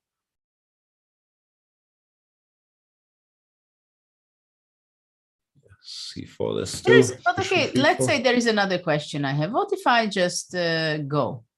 I just go h5. I want to catch your bishop. Okay, h4. h4, I push g4. So let's be concrete. Or you're going 92. to go, maybe you can also take. Or you don't Do I have want to after 92? Is there? Okay, knight d2. Maybe DE is better and then knight g5. Maybe you're right, but yeah, even here. I'm not sure.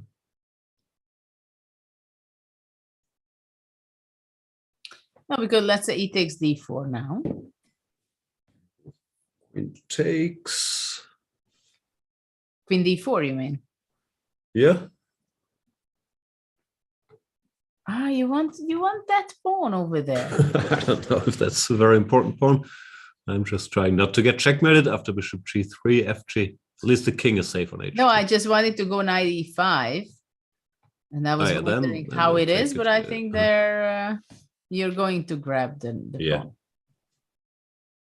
Yeah. No, okay, it seems like it's too early to play h5, so I go queen f7 after all. Mhm. I can't really figure out where the white pieces should go. Like such a specific position. What shall we do? Some rook fd1 looks normal, but I don't know what my next move is. It's a problem.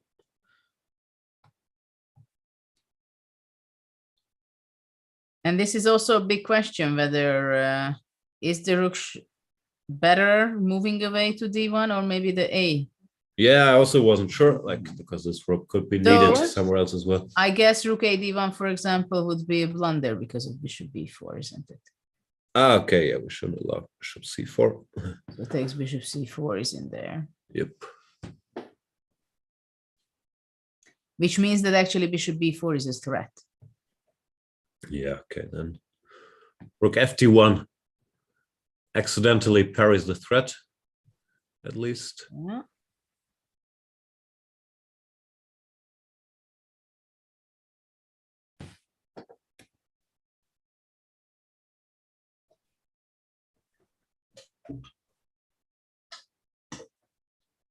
What is your threat, by the way? Are you planning to go d5? No, so I can't. I don't think so. I don't think I have a threat.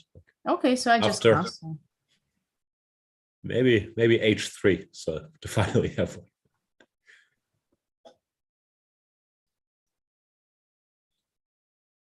It's a tense position. Like Yeah, I'm very tied down complicated. with my pawns here, so I cannot move those. I don't really want to give up the center. That's clear. Though maybe I can, maybe it's not even so bad. Okay, let's go simple. I think probably should be a bad move. You take it, I guess. I wasn't sure, but yeah, let's No? do it. No, but yeah, this looks d4? like the most principled. Bishop d6. Let's start with bishop d6 now. CD and queen d4. Try to grab a Yes. pawn. And after queen d4, I wanted to go knight e5.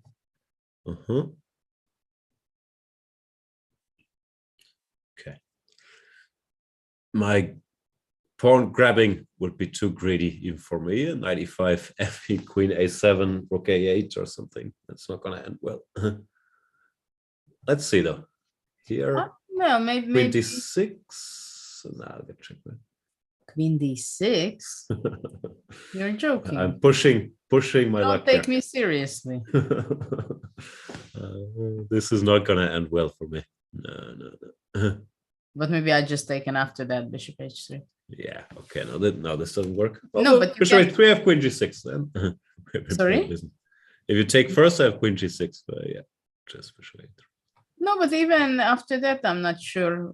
It's only a check, no? Ah, Queen h6 g6, is queen hanging h6. also. Yeah. Sorry. So I have to go immediately, I guess.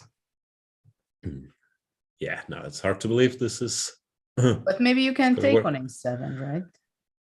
I was worried about rook a8 and that it wouldn't end well. Rook a6. And The pieces probably- are hanging here. It won't end well, but we have a move, and instead of queen f7, he plays h5, what we started. Oh, okay. Here, h5. So let's look at this again. If h4, h4, g4. Maybe g4 is and- not necessary. What about maybe bishop g4 or just And DE.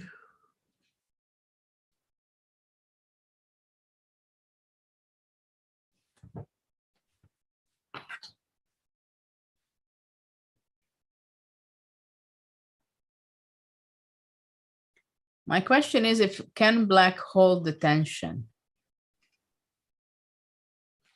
But HG has to be a threat. No, I don't see how.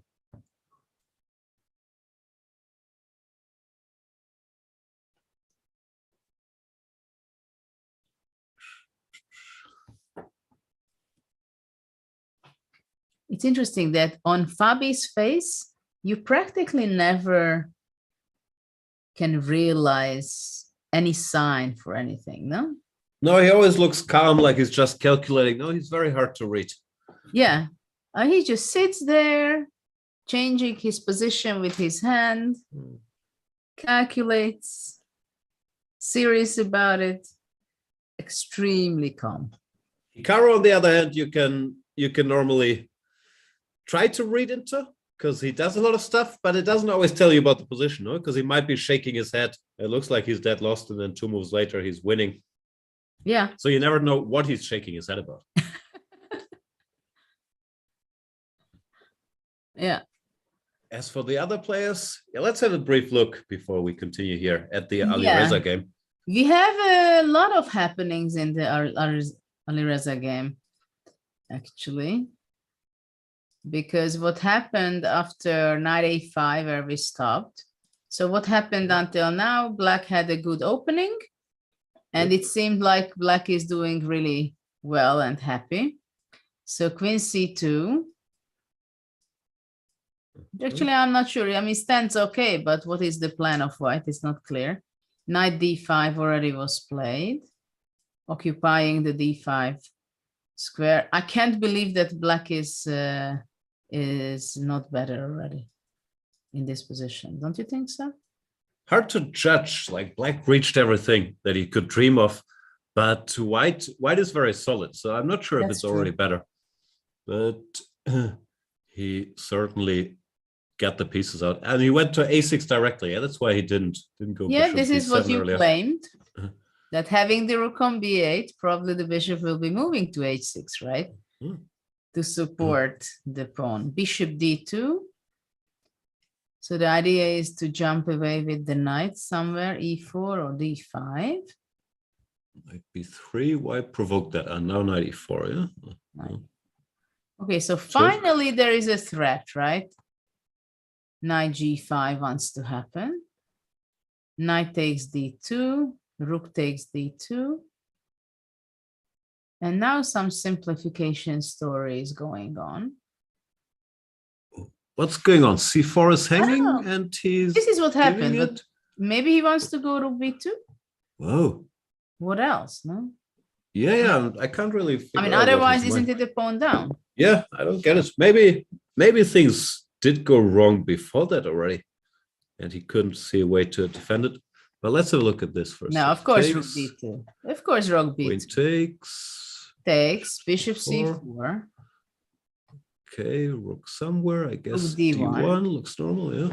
And now something to d5, or also queen a8 must be interesting.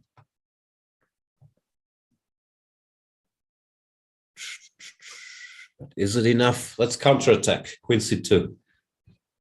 Queen c2, bishop d5. Knight g5. I don't know which one, so I just say knight. Well, I think g6.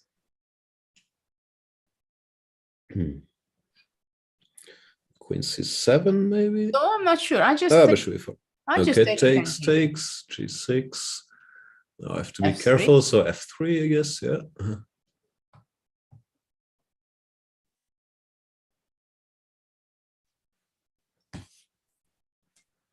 Strange position, but doesn't look like enough for black. No. Okay, let's go back. Rook d1. Actually, for now, Rajabov is still hesitating and thinking where to put his rook. which is probably a smart thing because rook d1 is not the only way. Rook b1, for example, also makes a lot of sense, isn't it? Are this on the board already? Yeah, rook b2 and bishop takes c4 played. Yes. Wow. Ah. Yeah, that is on the board. But Really now the going for it. question is where the rook is going to be moving. But somehow I have a feeling that it was misplayed by black. Feels like things went wrong. No, I'm not sure where, but or maybe we were just too optimistic and not giving Rajabov credit for his plan. But it feels like things went a little wrong. Also, this whole business, this knight d5, bishop a6. I don't know. Okay, let's have a look at what's going on now. Okay, so let's say rook d1, the most logical move. What about going queen d5? No, I can't go queen c2. If knight c3, is anything happening?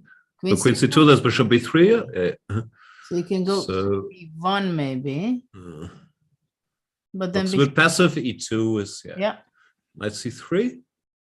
Yeah, but this is also kind of passive, don't you think so? No. No?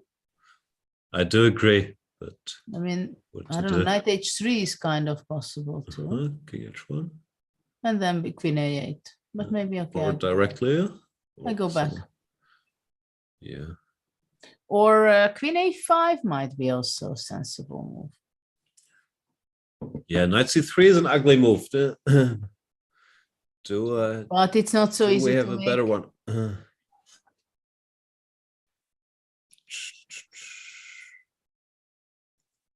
Maybe. I don't see it. Rook e1, there's knight d3. Queen b1 looks so strange. If rook b1 anyway, queen d5, I believe. Queen c2.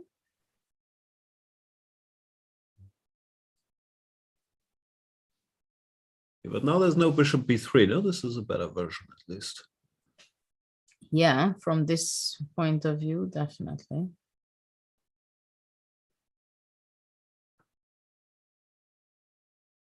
Can black afford to just play, I don't know, h6 as a move to rule out knight g5? I don't know, might be too much. It looks very slow, I must say. I agree. Just wondering what white's next is, but probably white will find a way to improve.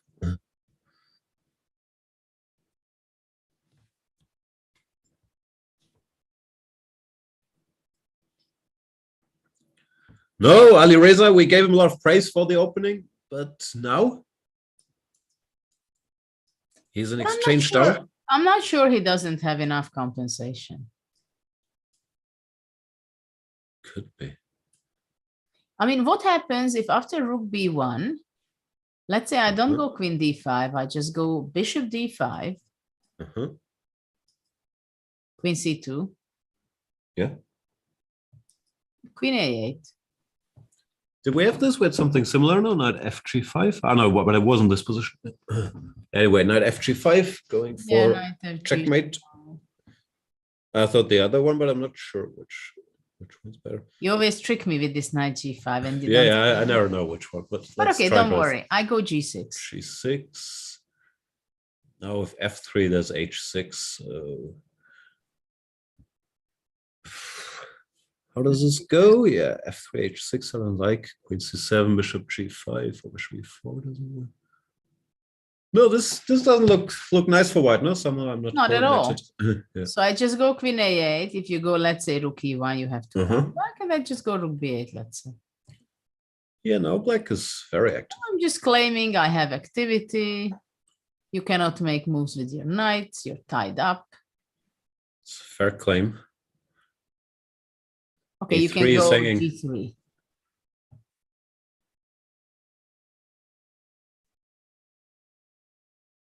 But maybe after g3, I can go rook b3, counter-attacking. What do you think? Now the moment has come for my knight fg5. Are you sure? Finally.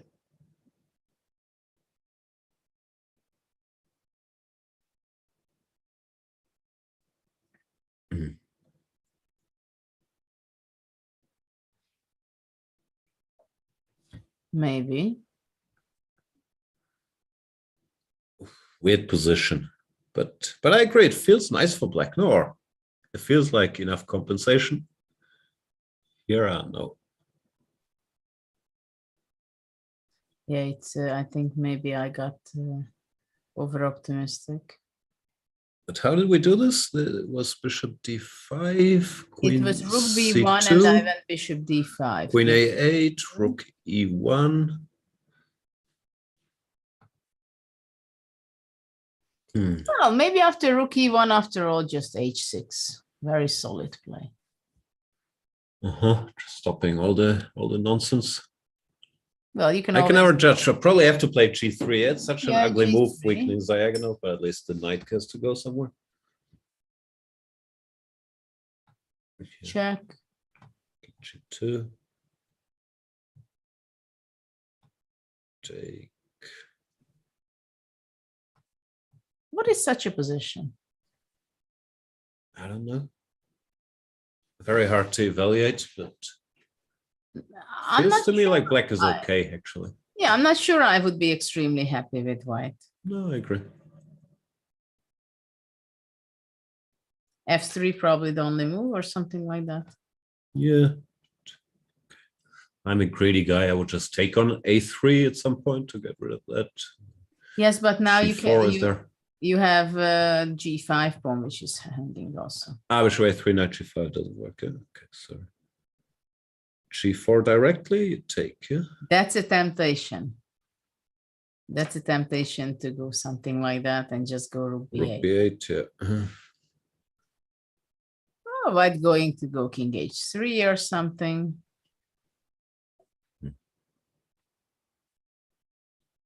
Maybe it's exaggerating from black side.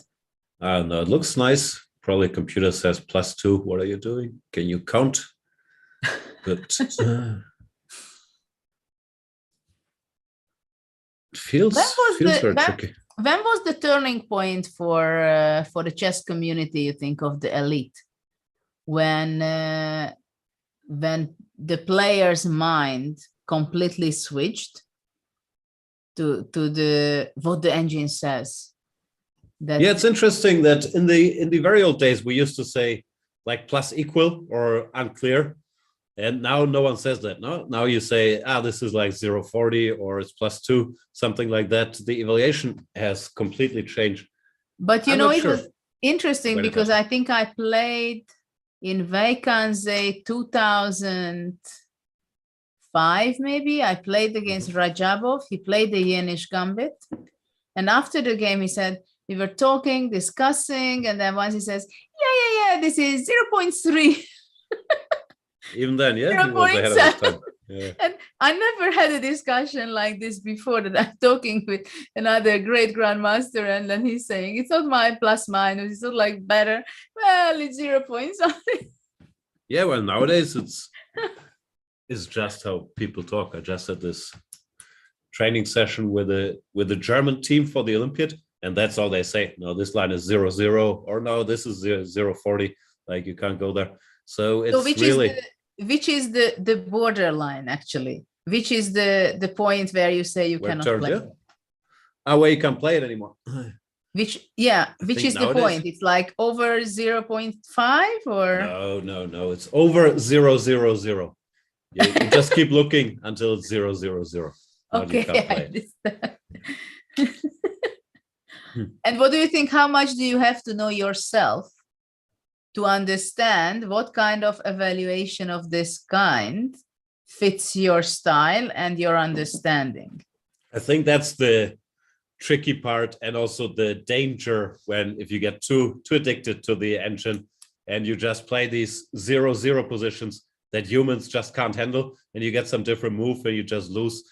I think that's the part that also sets the top players apart, that they still have a feel for what positions suit them and what could be unpleasant for the opponent.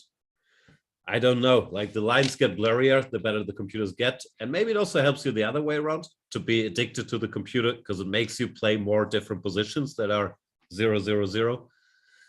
But I do think that's where the skill is, because everyone can read out the engine lines. Still, these guys spend a lot of time preparing and are surprising each other in this candidates. No? Isn't this something also Magnus is great, that he's not so much addicted to the direction what the engine says? Or I'm I'm not sure if he has an engine on his computer. Like, I think he has people who tell him engine evaluations. I think he's always made a very conscious decision to stay away from it, and it clearly has benefited him. He also has the luxury that he has people like Peter Heine Nielsen, who's his full-time trainer, who of course do the work for him, while oftentimes coming up you can't afford to have a team or a full-time second. No, so but you know, I think it's also someone of that caliber of player also has to have that kind of attitude, that he, even if he finds the right people, his mindset has to be that he has a trust to those people, right? Because that's also not so easy for some players, I think, to have a helper and then you just blindly trust your seconds on that degree that they just say, okay, this is this and it's 000, but you have to go here and there and whatever. I mean, I always hear stories that some people are very good in this, having the personal trust in their trainers or a whole team, and some are always keeping very skeptical. I've heard many stories, probably you heard similar ones about people not trusting them so much. I guess it also goes both ways, that Peter Heine, for example, also has to understand what positions Magnus is comfortable with and not just feed him. Yeah, this is 0-0. Of course, they value surprise very highly, as does everybody. So it's always this thin line to walk. Like, is it a surprise? How much do you pay for that surprise in objective value? And does the position suit you? And balancing these factors, I think that's where the art is in the opening prep.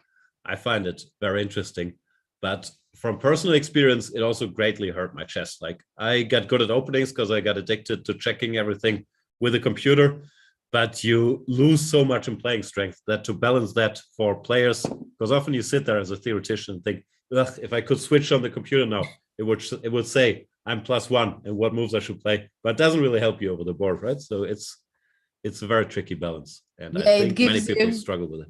It gives you that you're right in theory, but when you have to prove it over the board, it's not so easy to prove it. No, and you also, to some extent, you lose the ability to think, because the computer is always quote unquote right. It's so much faster than thinking about a position to push the button. But if you no longer train this thinking about opening positions, but just rely on what the button says, of course, you become weaker at that skill too. It's very, very, very complex. Do you think there are also other players who can afford this and they have their mindset as Magnus, that they don't look the engine when they are entering a game, or they are watching another game of other tournament, or Magnus is the only one?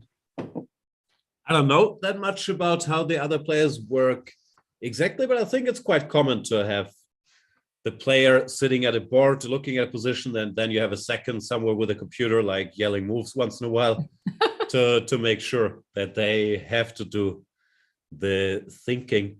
But there are also top players who are very, very addicted to clicking and checking everything, and they are still top players, like guys like Anish or Wesley or many others. You can tell how much clicking and work on these things they also do themselves. It's, I don't know, for example, how Fabi does it.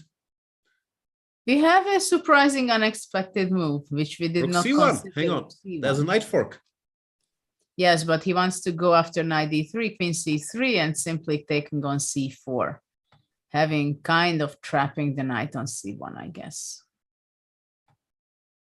You don't think he missed the fork?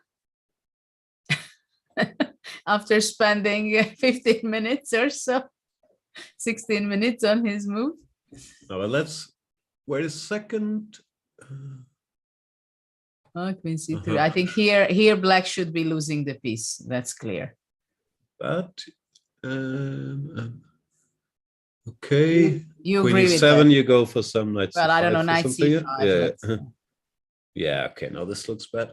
But even if not knight c5, something Yeah. else, I think it just should be lost. So it means that knight d3 may be not possible. Wait a second. Knight d3. Queen c3. Knight c1. By the way, I want to highlight that Firuza is playing incredibly fast. He spent 17 minutes on this game up to now. What does that mean? Is this all preparation? Is he nervous? Like, that's It's very, a good very question, I think, that what is going on in this game with Alireza. Because it's a very sharp position and they're at move 20, no? Like, yeah, that's insanely fast. I do have 2 hours for 40 moves. And Rajabov spent already 1 hour, 18 minutes. No, I guess it was preparation to quite some extent, but it doesn't look like he's in his preparation now. And he went back with the bishop. d5. So actually he just goes for the compensation, which he probably has. Rook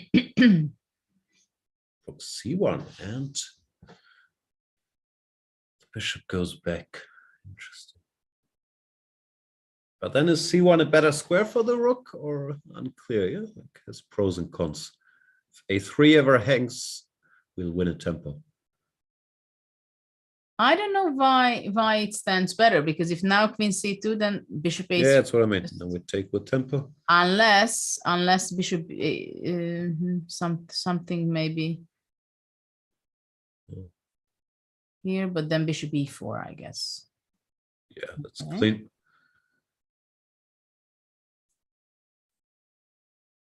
So Rajabov goes into deep think.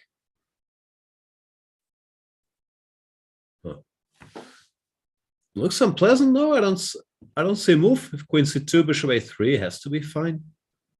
Rook e1 looks stupid, first of all, because it just came from that side, and also queen a8 is still asking questions. Well, maybe he will go back rook e1. Queen a8. And after queen a8, I go queen c2. I'm still hoping to take the pawn, but maybe that's... We had a similar position, no, but not the same. Okay, let's take the pawn, bishop a3, see what happens.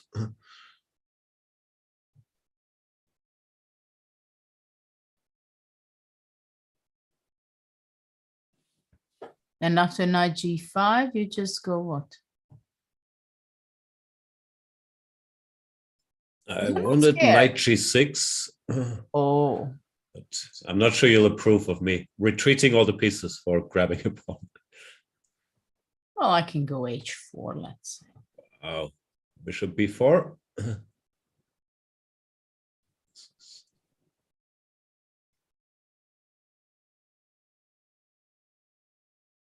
He's made a move. He played rook e1. Yeah, fair enough. But here I think, can't I go h5? I'm very worried I'll get checkmated here. Bishop d2, how does this go? Well, you're asking for it, I must say. Yeah, h6. But maybe you're getting away with this. This was like... Very strangely, you might get away, because after knight f7, you just move knight f4. And I can be in big trouble. But also, instead of knight takes d2, queen takes d2, I was afraid, like... Queen takes. Maybe not checkmate yet, but it does look very shaky. Well, it looks nice for white, even Yeah, h in the next move. I think. h6 is there, now f6, not. I'm scared. How did we get here? I was queen Rook a8 and then e1. grabbing the pawn. Rook e1, and we went queen a8. Which looks logical. Yeah, which is a logical continuation. Queen c2. Now maybe there's a choice. Yeah, no, h6, rook b8, or Rook take the b8. stupid pawn. Though it's logical, this way the rook on e1 stands not bad. If rook b8 and bishop b3 kind of things are not attacking so much. Yeah, that's why I like bishop a3, because at least makes the rook on e1 a little, Okay, so shaky. takes knight g5. Do I have to go knight g6, or is there some other move here?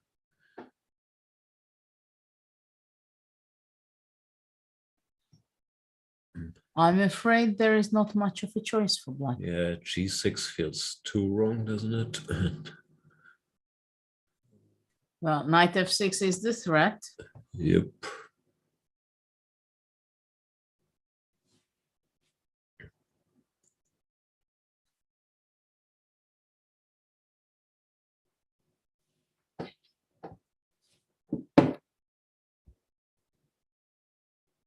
It's not so easy when the bishop leaves the g5 square from e7. So maybe, what do you think about playing h6 here?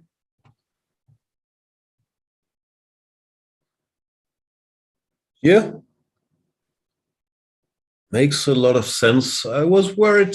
Oh, we had some line like this as well. No, Something g3 like now. this. G3, yeah. Check and knight g5. G5. What version of is this? Takes hg. Yeah, I guess it depends on the evaluation of such a position.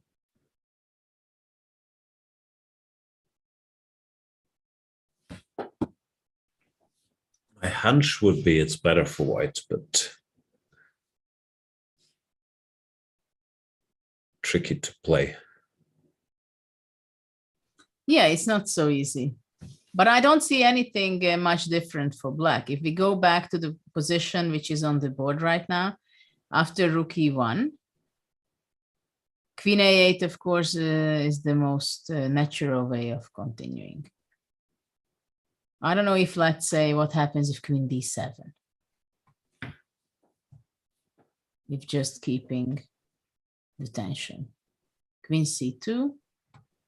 Do we need queen c2? What's even if just g3? I'm not sure if g3 is a great idea, but it's a threat, right?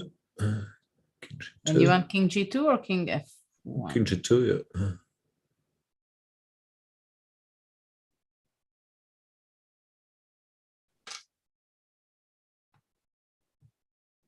Knight g5. Takes. Takes. Yes, f4. And what is this? I believe white should be better here, right? I would guess so. Like, it's still feels dangerous, but yeah, king f2, white is quite stable. No? Very complicated. Let's have Ali Reza figure it out and have a look at Let's go Karana back. Nakamura, for example. Yeah, let's go and make a tour around the boards. Yeah.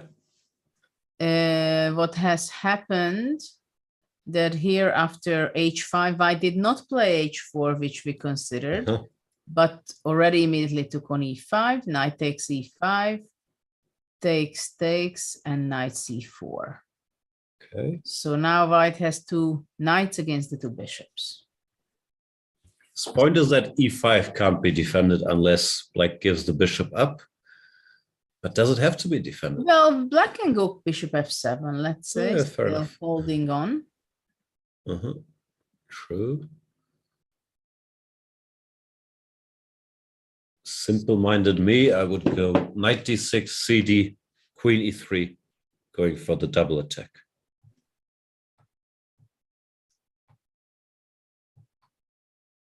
Not a bad idea. We shall g4. see. Now I guess knight g5, or is that You're very active here. I don't know.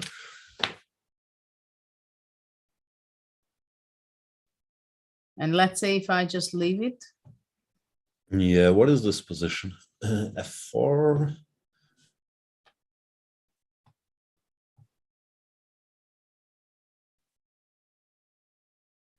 It can be dangerous for black. Could be, no, the king. I agree. Okay, so let's see what's the position. Knight c4.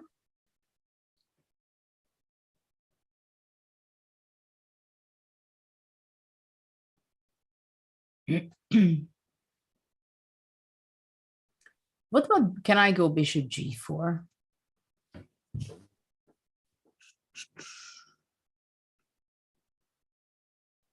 If I do the same, then bishop f3, or what do you do? Like knight d6, let's say, Yes, or queen yes. e3 directly, maybe?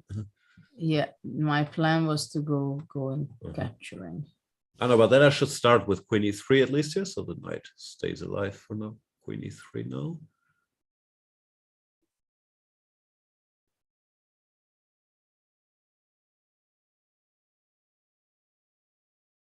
And then there's another question, if what happens if I just go rook d8?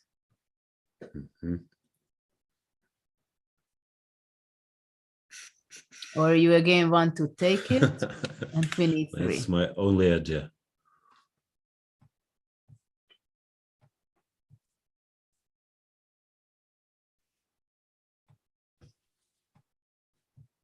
Jump. Maybe this is a better version for black's ambition. Oh, okay. Anyway, f4, I guess. Yeah.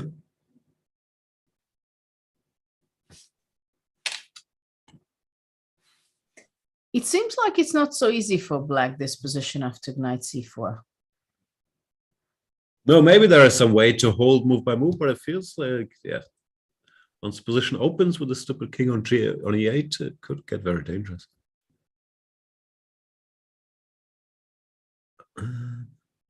It's quite tricky for black now. With these two, the double attack stuff on a7 and g5. Fabi putting pressure. How did we do this? Yeah. Let's say if we talk about this, this should be quite good for white, isn't it? I think so. No, it's the quote unquote bad bishop, unless there's some direct g4 attack here. Well, g4, knight d2.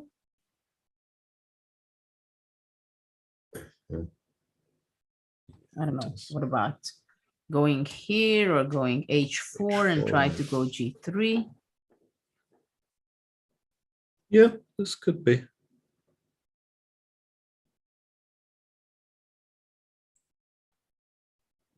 We need two, let's say, some move. So I can move my knight.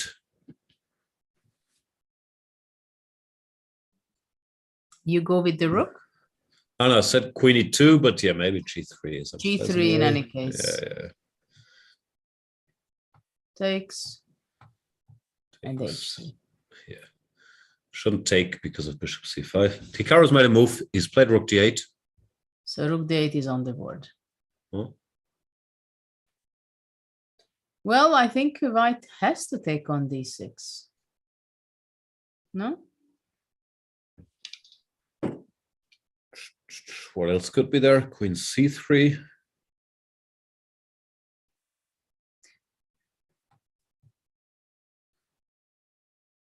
You can still take on c4 and say the rook is better on d8. But Well, and it is better on d8, right?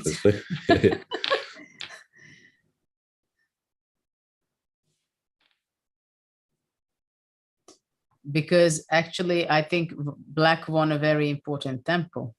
Because here black can go bishop c5 or somehow move away, isn't it? Yeah.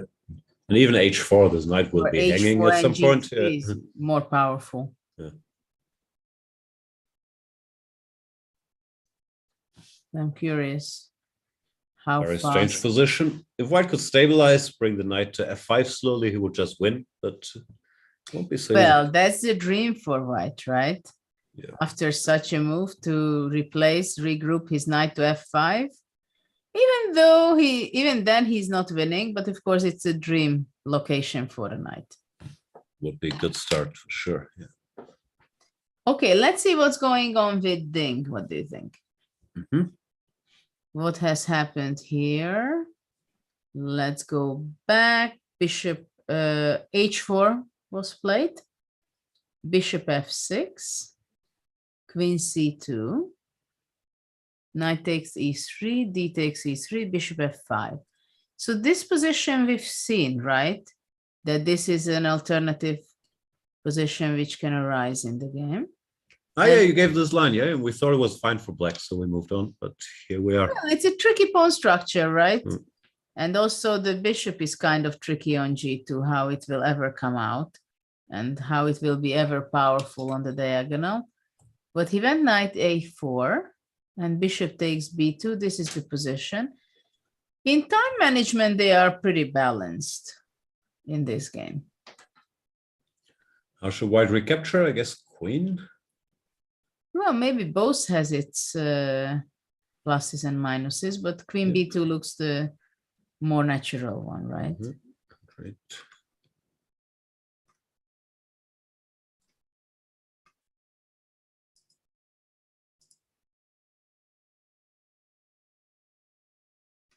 And he went knight b2 instead. No, he does take with the knight. Okay. He went with the knight because he wants to regroup it to c4, I guess, which actually is a very nice square for the knight. So from c4, he will be able to go to a5, which can be extremely unpleasant. Apart from the d6 square also, which is quite weak. I like knight b2. In a way, it's a typical ding game. No, it's one of these not so standard structures he gets with his 1c4 or with his Catalans. And then some piece maneuvering. Often it feels like it's nothing special, and then he's better some moves later. I'm not sure if he's better here already. But I think it's easier to play it with white. Yeah. Because right now the bishop is tied to this pawn on e4. So what kind of plan black should be doing here? Somehow I wouldn't mind to exchange with bishop h3, but that's far away. So knight c7. Bring the knight first. I guess knight c4. Probably rook a d8 to keep an eye Knight a5. on that square. Okay. And then the FIDE knight arrives. And then he goes back bishop c8. e4? E4 is hanging, sorry. Oh yeah, knight a5. Ah yeah, that's very unpleasant. So maybe not rook d8, but some other move. Queen g6.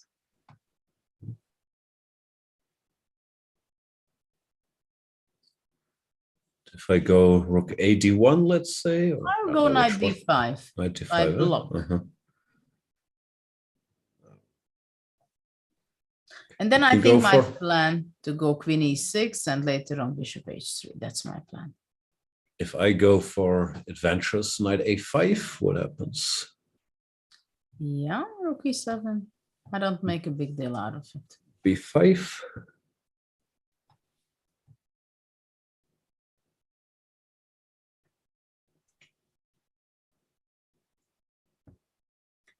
I understand. I was brought up with the Queen's Gambit minority attack. I never tried to checkmate. I tried to win that c6 or b7 pawn. That's the only goal here.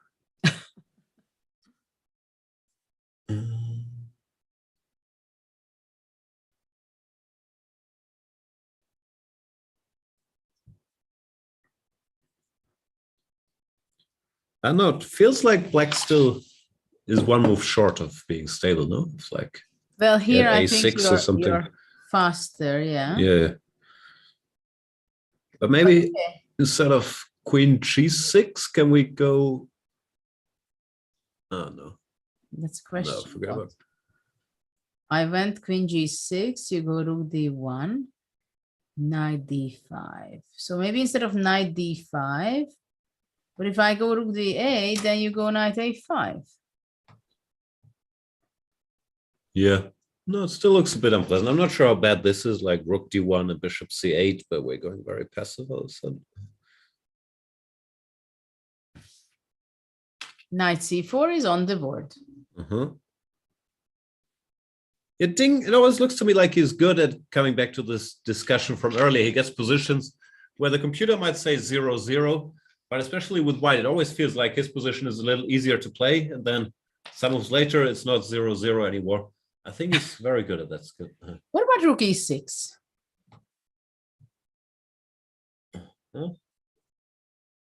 Rook a1? Rook I don't AD. know which rook, but let's pick one. Oh, he rook played. a1.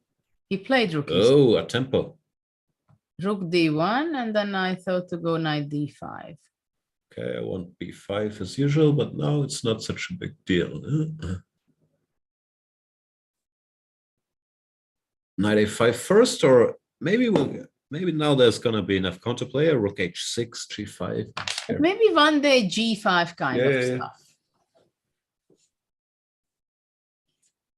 Maybe that day is not so far away. Yeah, maybe no. Well, let's go. It's not our pawn, right? Exactly. Takes. Let's say takes. Rook h6. Rook h6. I don't know if it's checkmate, but it's very scary. No, it might be very tricky with queen h5 and queen h2. I like it.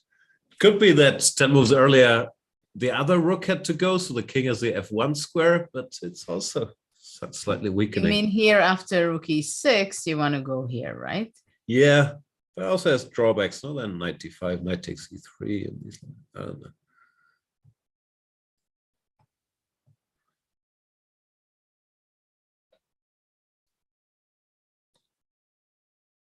I'd still be afraid of g5. Okay, then let's go for it. g5 takes.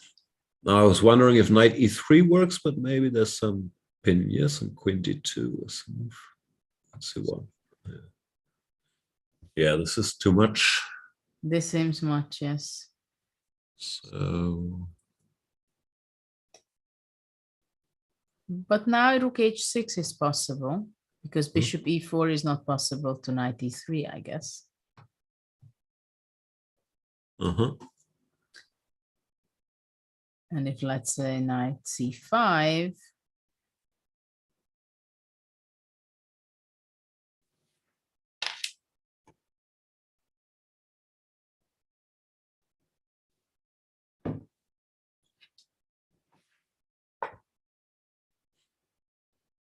well, it's not a boring game. No, it's a total mess. Could go both ways. Yeah. I don't know. Rook e6 and Ding is thinking. Shall we do one brief tour over the boards and then I need a little break to refill my coffee? So Rook e1 played by Rajabov, nothing new yet. Let's see Duda's game. Let's see Duda's game because it's a great change. It's the first end game of the tournament. So how did it happen after c5, which we saw earlier? e5 was played. Bishop g5, bishop g7. Fair enough. CD, I guess. Takes. And castle, very solid. I'm not sure castle is needed. Feels a little slow. No, I'm also not sure, but knight a3 I was is a move. knight c3 first. Knight c3. Okay, he went castle, bishop e6, and he went knight a3. That was the reason. This is how he wanted to go. And now black forced the queen exchange. Probably good idea. Bishop e2 takes. And I see in chat, Tadeusz is telling us that rook takes d1 was more precise on move 16. Yeah, the question is whether after take. Yeah, he mentioned some trick. Probably rook a1 and knight c4. Or what about knight b5? He's saying with a nice tactical point after bishop a2, so we have to find it ourselves. But knight b5 looks good. This is it, no? Probably, yes. It's not possible to take it because takes and rook d8 mate. And if f6? And if f6, then I would go knight d6 check and come back with the bishop. And look at this storage. Then just rook a1, rook a7, and yeah, things don't look very pleasant. No. Fair enough. Well, if you cannot take on a2, then for sure rook d1 is a better capture. Yeah. Right. So bishop d1, king d7. It doesn't look so awful for black, unless white can control somehow these squares. What about bishop e3? Let's say. Rook b8. Rook b8, b3. Yeah. No, white is better. I'm not sure how much A5 looks normal. Bishop E2, for example. I mean, it can be very annoying for black. Yeah, I was hoping I could simplify quickly, like A4, BA, rook But A8. also maybe just to go bishop C2 and first to go rook D1. Yeah, it's not. Also after A5, bishop D2 can be very unpleasant. It's not pleasant, is it? Even now. I mean, even immediately I could go bishop D2 maybe. Yeah.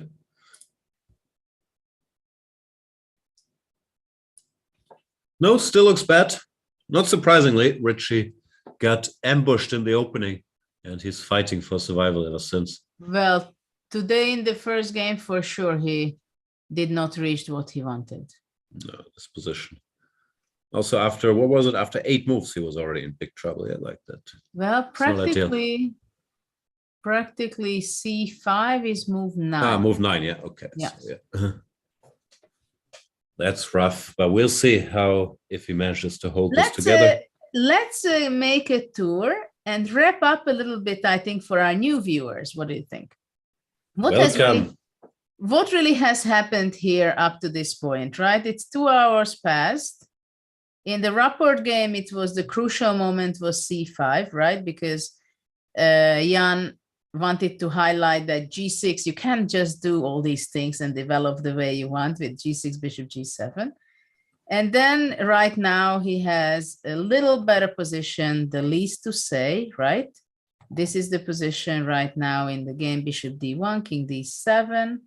And white is hesitating how to regroup his pieces because with the knight on A3, bishop on D1, bishop on G5, he definitely has to make some regrouping to give harmony to his pieces. But okay, white is better. In game 2, or the next game between Dinglier and Nepomniachtchi, we had a very interesting game of opening, I must say. For me, it was very interesting, this part. Somewhere starting here, rook E8. And then it was quite interesting that white was playing b4, bishop b2, and at this point he went h4. I think it was kind of an important move which white made this decision. And after that, right now we have in the position pretty tense moment for both colors actually, because white wants to go here knight a5, putting pressure over the b7. Also, he wants to go rook d1. Seems to be a little better for white. At the same time, black is looking for counter chances, playing g5 and rook h6. So this game, I think anything can be. Yeah, it's a big question. Who's better and why? I think the computer bar even says black is slightly better now. Wow. Ding will have to be careful not to get checkmated over there. Okay, so that's tough. And even I must say that even maybe sometimes king h8 and rook g8 can be, another rook can be included into the game. So this is like very double-edged. And then we can see the Fabiano Nakamura game. We haven't looked at it for a few moves by now. What was the crucial in the opening for the moment? Well, I think the line came as a bit of a surprise. And on move 8, after, what was it, knight b3, Nakamura took a bit of time and went for this queen e7 when there are these a5 lines, which we also talked about. Now after knight to a5, he did not go long castles, which would be what's been played before and maybe the all-out battle with kings on opposite sides. Well, after rook b8, I'm not sure how bad it is, but it feels like now he was a little more on the defensive side. Caruana provoked this h6, g5. And then the black and then king he went d4. square, no? Yeah. So here we are. And right now we are having this position where it's interesting that knight went to d2 and a6 was the last move. I don't know where this king, is it going to be going anywhere, either to go king d7 and somehow sneak to c8, or is it going to castle short, or is it going to stay there? Where is it the safest? Not sure. I'm also, well, not surprised, but after queen e3, g4, he mentioned, we talked about this move knight g5, which looked tempting to me, but Fabi doesn't seem very impressed by it. Maybe he didn't Maybe like bishop it because of C4, bishop yeah? c4 and rook g8. Rook somewhere, rook g8, and yeah. So it's a concrete story. Fair enough. Because only h4 would be the move. Yeah, that's So a good point. this game for me is pretty balanced for the moment, b3. But probably I rather play it with white. Yeah, feels so like it's the kind of position where Hikaru will be all right. No, his It pawn doesn't look structure is so fine. dangerous. He never blunders. I think he'll be okay. And then we have the fourth game, which is one of the most interesting game of today. But now already Alireza also thinks. So he's now thinking already for how long? For like 17 minutes or so? Yeah, he had 143 last time we looked, and now all that time has disappeared. So he's taking big time out here. Probably is trying to calculate. He's in exchange on the consequence of this line. We looked at bishop a3, knight fg5. Yeah, what's on the board there? No, knight g6, h4, bishop b4, all that nonsense. He must be deep into. Yeah, but all these I lines. think he's also not so happy because he feels that it's not that he has the compensation and white is just playing, but white starts to get a little attack, which is not so comfortable.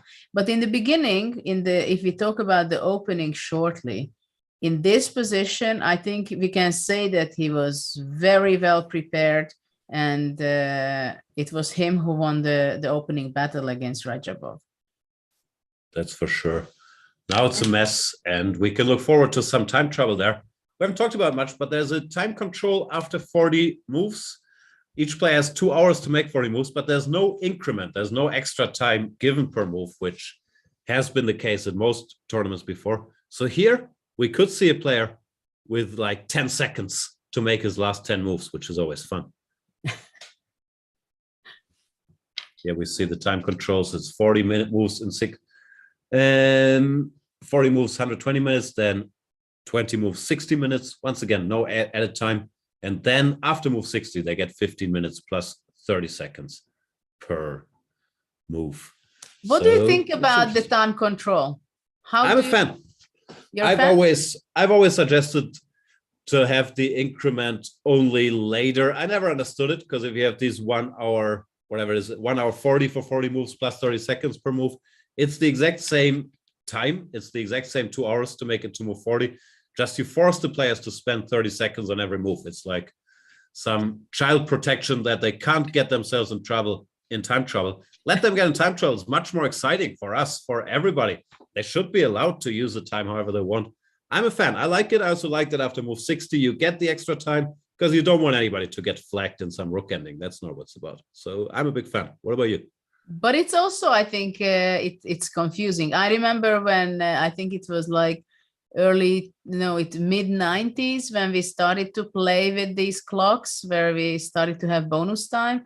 And even later on, there was a tournament where I had 4 different time controls during the tournament I played with, which was quite irritating, because I think it's very difficult to shift your head from getting bonus time from move 1 and to switch it that only after move 61, because it's quite difficult sometimes to switch.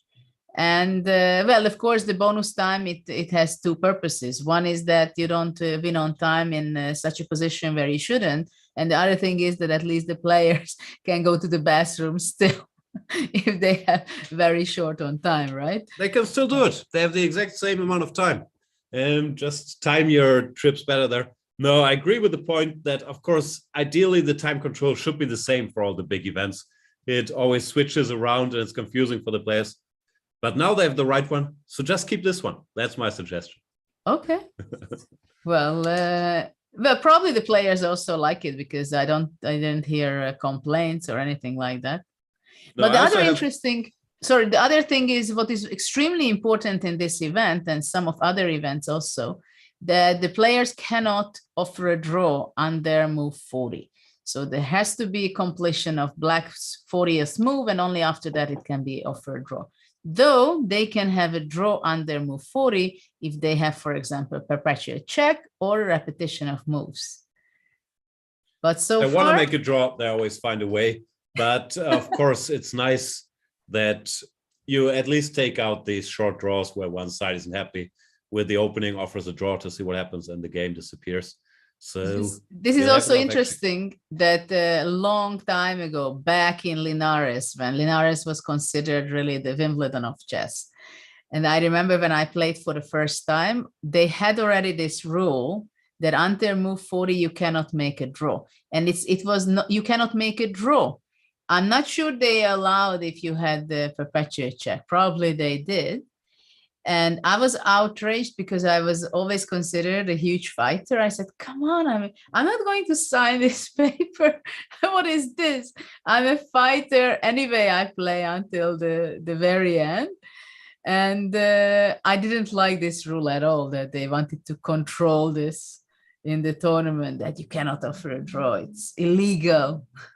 Right. Yeah, it seems like, how do you feel about it now? It seems like players are more or less okay with it, with these Sofia rules. No, they have, or I'm not sure what it's called nowadays, but these 40 move rules. Yeah, I think there are many events where you're not allowed to offer a draw. So players are used to it. They know that if they want a draw, they have to find a repetition of moves. Yeah. So the players, they really know each other on the high level. In an open tournament, of course, that's another story. But I think in open tournaments, you don't have these restrictions. Nah, it's hard to enforce, but yeah, in general, I think it's been good for chess. And also for chickens like me, surprisingly, it's good. Because if not so much of your energy goes into thinking, ooh, should I offer a draw now? Should I wait a bit? Should I accept a draw? And you can just spend all the time you should spend thinking about the position, thinking about this nonsense. And if it's just taken away, then you can focus on the game. So I think even the players that are quite happy to draw usually like this rule. But I would ask you that if we stop to offer a draw under move 40, why don't we stop this rule itself to offer a draw? Yeah, I think it makes no particular sense. When you get the position move 40, it's most likely people don't offer a draw. It's either they understand it's a draw and they make a perpetual check, or they repeat moves. They don't offer a draw, I think, nowadays. No, I agree. I think it's disappear. I think it's also a bit because of the players, because guys like Magnus, he usually doesn't offer draws. Fabi never offered draw. Ding, I'm not sure. So maybe it's just, become because of the players as well as the rules. But I agree with you. It's pointless to have it after move 40, because if it's a dead draw, they can just move pieces back and forth 3 times and go home anyway. So yeah, let's get rid of it all. Yeah. Okay, we cooked this out. Let's see what Alireza is thinking for quite a long time, more than half an hour. What, 40 minutes already or something? Not 40, that's exaggeration. 30 maybe. He was 143. Yeah. Getting there. So what can he be playing here? Of course, he's hesitating to take on h3 or to play h6, I think. Yeah, I agree. I think he's trying to calculate this long line with bishop a3. It doesn't work. No? It's very tempting not to allow to go with knight to g5, not to give the activity for white. Yeah, for sure. But it's also nice to have that a3 pawn and threaten bishop b4. I think he's just trying to calculate if he can survive these lines. I have a question. What happens if I go rook c8 with an idea to go c5? Yeah. That's too deep. Rook e3, let's say, just to cover everything.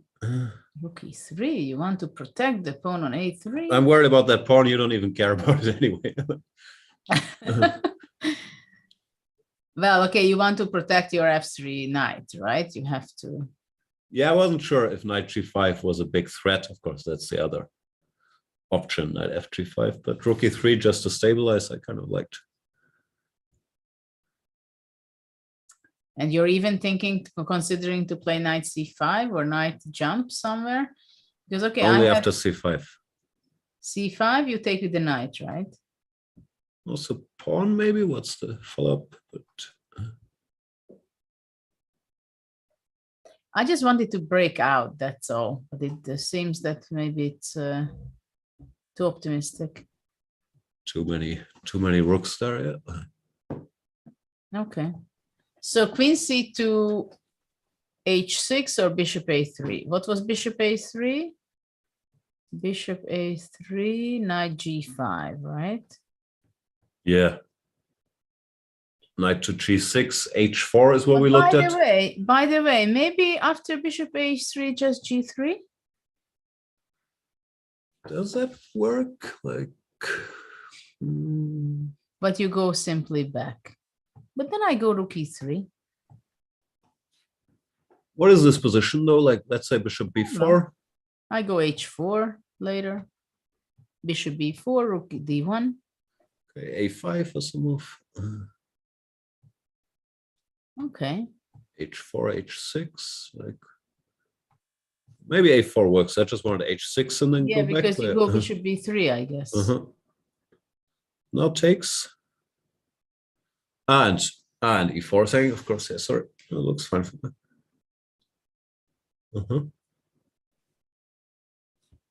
All right, let's have Ali Reza figured out. We'll go on a little break. That gives you the time to visit goodoldchess24.com. Check out the exciting offers. 50% off, I believe, with the Candidates 2022 code gives you access to all the video series, including series by Vishy Anand, Magnus Carlsen, Lawrence Trent, the creme de la creme of the chess world. You also get the Candidates mug. What is better than getting 50% off and getting a mug of the 2022 candidates? Maybe getting 2 mugs, but that would be excessive. So check that out. Judit, thank you so much. I need a little break from all the chess, but we'll be right back with all of the action. Thank you for watching. See you then.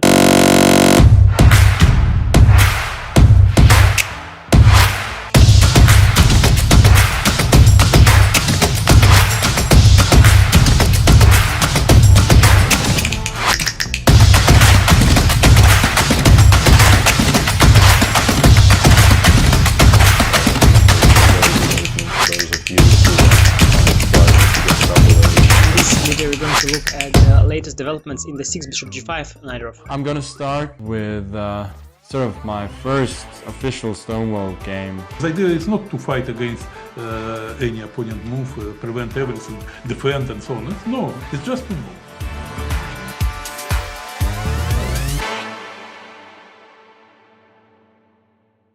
Hi guys, it's Anish Giri here. In this video, we're going to take a look at the game that I played against a Spanish hustler on streets of Barcelona. It's a quick and a very exciting and action-packed game, so do check it out. It features one of my favorite openings, the Knight of Defense. Let's go. Okay, actually he's not really a hustler. Ruben is a very nice guy.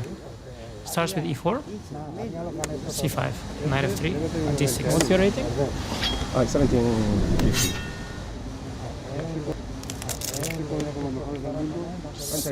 Opens to steal, and Ruben knows his stuff. Knight f6, knight c3, a6. I asked him what his rating was, just to be sure he doesn't know too much theory. Bishop e2, reasonable line, trying to castle. e5. Yeah, he knew his theory. Knight here. Bishop e7, castle, castle. Both sides castling now. He should develop the bishop, I should develop my bishop. Or he can go for the f4 plan, which eventually he does. King h1, preparing f4, going out of this diagonal. Rook e8, all theory, I was prepped. f4, bishop e3, f4 first. f4.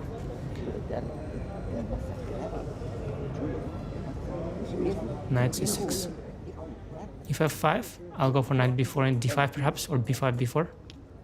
Bishop e3. Now I take. The bishop lost the tempo on bishop e3. Bishop takes f4.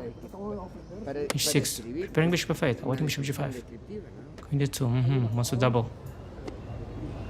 Bishop f8, rook d1, knight e5. Pressure zone. e4 pawn is weak, d6 pawn is weak. I've got pressure here. Maybe knight g6 opening the file, maybe b5, maybe bishop b7. What's Ruben gonna do? Ruben, by the way, owns a nice restaurant and a chess club that he invited us to.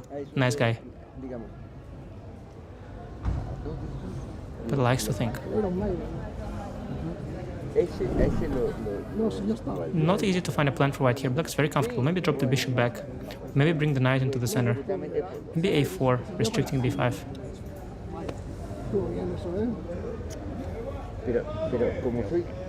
Which one is he gonna go for?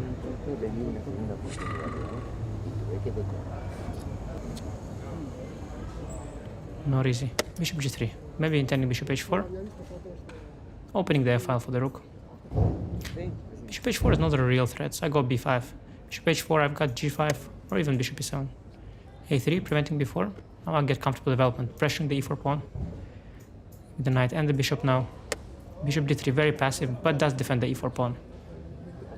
Knight h5, I had other options, maybe rook c8, knight c4. But knight h5 forces the bishop to do something he takes. I could take with the pawn or with the rook, but now already I spotted a very nice idea. There is an interesting theme here. Do you see that? Now intending something very tricky. Knight d5. Decent move. Now the queen should probably go here, but I had a little dirty trick. Takes, and queen b6, taking away the square from the king. And now I started praying. Look at this. Look at me, trying to distract him. Looking at the queen side where all the action is centered around the king. I'm hoping. He will miss it. Will he miss it? Oh no, knight d4 very strong. If I take, he's got bishop h7 check. Prevents my idea, but I'm not sure he sees it. Now, the shameless and shameful moment is coming up. I want my dirty trick to work. Oh, this is greasy. Rook b8. This is completely stupid, but I'm inviting a fork. Oh no, my rook. Look, I'm shaking the head. All part of the act. Actually, this is a mistake. You should first go g4 now, hit the knight, and then go knight c6. White has the upper hand, as you can see here in the evil bar. But I'm shaking my head, hoping for knight c6 right away. And he's falling for it. Will he fall for it? Yeah, he'll fall for it. Knight c6. And now knight g3. Look at the satisfaction. Look at that smile. Look at the smile of the shameless. Or shameful. Both shameless and shameful top grandmaster. Look at that glee. Oh, disgusting. He fell for it. GG, yo. I asked for it. I did ask for it. So if you enjoyed the video, and more importantly, you want to also crush the chess hustlers in your city, then go get my Night of course at Chessable. It will give you a complete lifetime repertoire against the first move 1e4 and have you covered with an exciting and a sharp weapon. Good luck. Okay, so let's send a challenge. Here is challenging. Nice graphics, easy to see. Oh, what are you thinking about? You're looking how it can be the most painful? Exactly. Okay, fine. That I give up a phone. He wants to be even rude.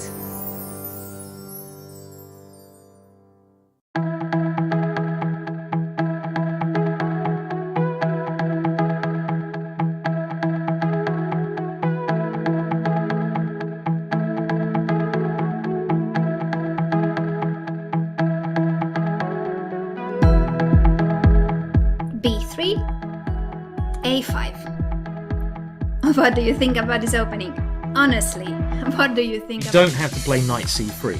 We can actually put a piece on d2, which is better because then we avoid the potential doubling of our c-pawns. What you have to understand about practical endgames as a whole is that just like in the middle game or the opening, you cannot rely solely on these general considerations.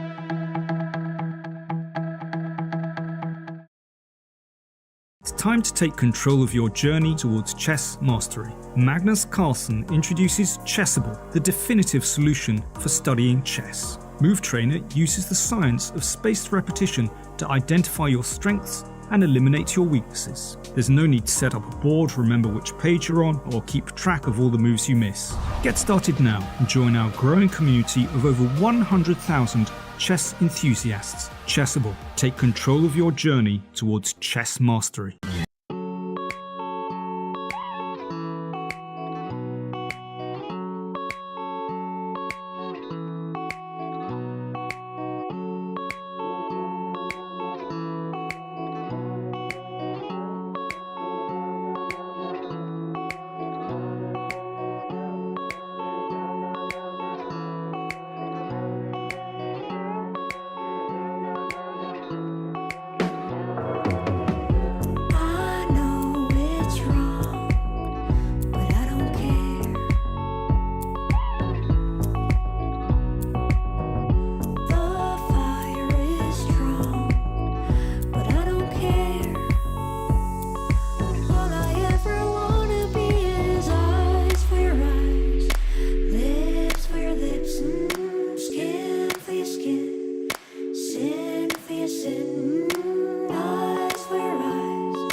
Welcome back, everybody, to our coverage of the first round of the FIDE Candidates 2022, where we hear that maybe the top favorite, Ding Liren, is in trouble with the white pieces against Jan Nepomniachtchi.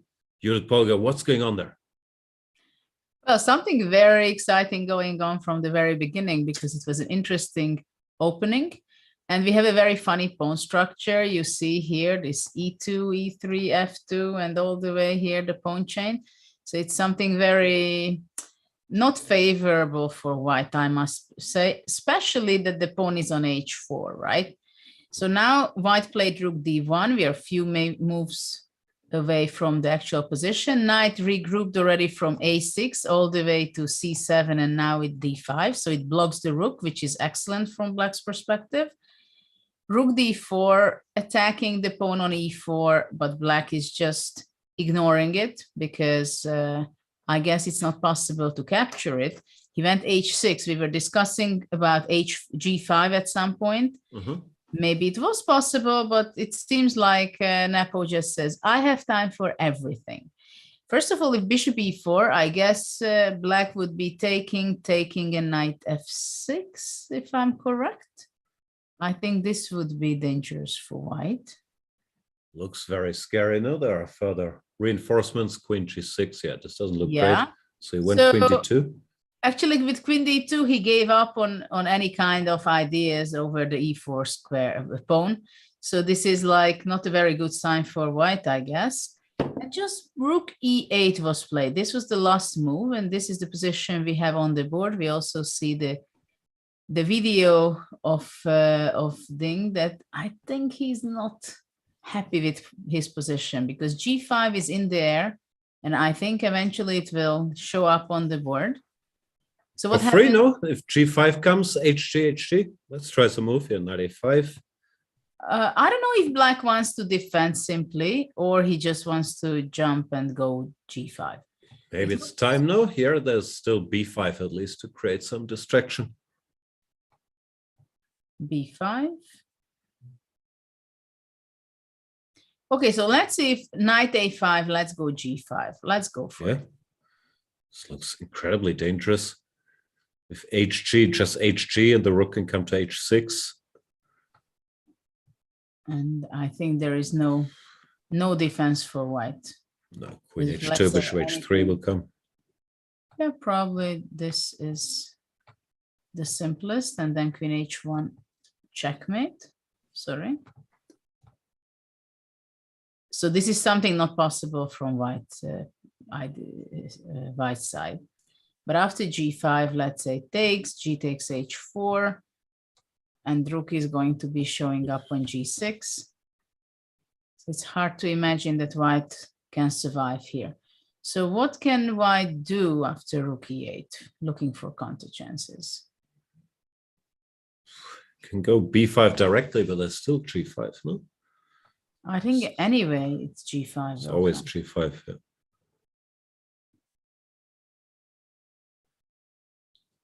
Ding doesn't look happy, very understandably. He's not even a pawn up or attacking anything, no? There's just g5 coming. Actually, I don't like the move he went queen d2 at all. Yeah, it gives up on all. I mean, basically e4 is, yeah, e4 is the only square, only pawn where you can look for counter chances. Yeah, at least play b5 directly and see what happens. Queen d2 feels incredibly slow, I agree. Ding Liren in trouble. Is this gonna be like 2020 all over again, where he lost the game early? I think he lost, my memory is bad, maybe the first round to Wang Hao, then he lost another one. He had a bad start. Yeah. 3-4 rounds. Yeah, and if you were to lose here with the white pieces, that would be a big blow. But it was very clear that he was very annoyed by the circumstances, that he had to travel much earlier due to the pandemics. He had to do all these tests, and the circumstances were very annoying. In this case, he had different story, but After the opening, he was standing pretty reasonable. It seemed like he's okay. But somehow now all the pieces of black is actually optimally placed. Yeah, this has gone very wrong. So does he have any saving idea, you think? Because now I don't see, well, he can we can try some moves, but he can give up an exchange in one way or another. Maybe rook d1 first and G5, g5. Let's look for some chances. GH, some knight d6, something. Even this looks scary, but at least there are some pieces. No, but I think it Up should in be there. that lost rook d8 simply. Maybe it just doesn't work. Okay, so this position is a very sad story for white. He also has been thinking already some time. He will probably go down in time. The problem is that if white would want to go f3, f4, all these things, it's simply not possible because rook g6 and the g3 is falling. Yeah. I don't see it. This queen d2 was such a, maybe it was dangerous anyway, but such a horrible move because he loses all counterplay. This just looks... But I think the only way very is to scary. sacrifice the exchange. Okay, let's try. Rook takes, pawn takes, queen takes. Like so many options. Okay, at I'm least you don't have simple, g5. so queen takes e2 is of course my approach.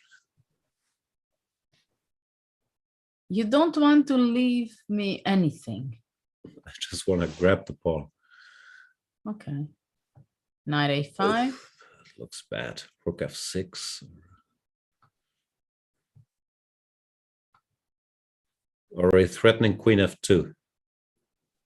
No, it's not funny. No. So Ding in trouble. Let's see what else we Huge missed trouble. during our break. There were a lot of happenings between Fabi and Nakamura.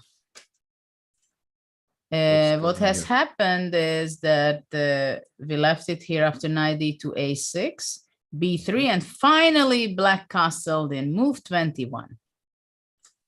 Better And late than never. f3, which is very logical to open up the position finally.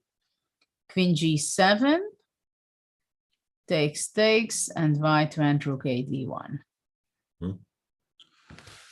I can see the engine bar there. Next to a little life bar, by the way, if you're not aware of this, you have this engine bar on the left side. The more white you see, the better white is. If it's in the middle, it's an equal position. I can see it says white is a little better, which... Well, I like very much the queen on e3. It stands so well looking on this side and looking a little bit to the queen side. I also like this f3 and exchanging because there's no longer any danger of getting into any attack. No, there's no more h4, g3. Yeah, I think white improved significantly in the last three moves. And one day maybe he can go knight f1, knight g3, come with the knight to h5 or f5. The d6 pawn is behind, so it's always a question what it can do. Is it going to go d5? But that is also weakening. Also another question whether eventually one day will white go c4, for example, against d5. Then there's always c5 looming as well. Black doesn't really want to play c5 himself because then his pawn stays on d6 forever. No, it doesn't look so bad, but it's certainly a bit unpleasant for Nakamura. It's unpleasant for black because I'm not sure how much counter chances you have. You have to go to d7 eventually. You defend the b7. You have to make sure on both sides that nothing serious thing happens. He's played, and he went d5. He's played d5. He didn't want to wait. So how does this go? Because now it can become sharp. No, like white could take on d5. Okay, I go take on d5, and after c takes d5, rook e1. Exactly. e4. e4, yeah. c4 possible?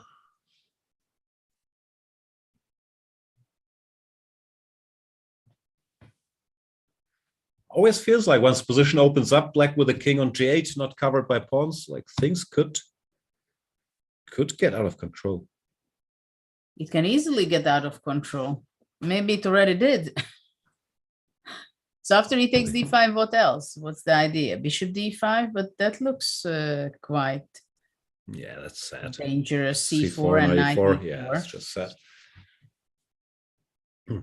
No, CD looks correct. No, and then how was the line? Rook d1, rook e4. Okay. I was wondering after e4 we can try to bail out with, after e4, let's say c4.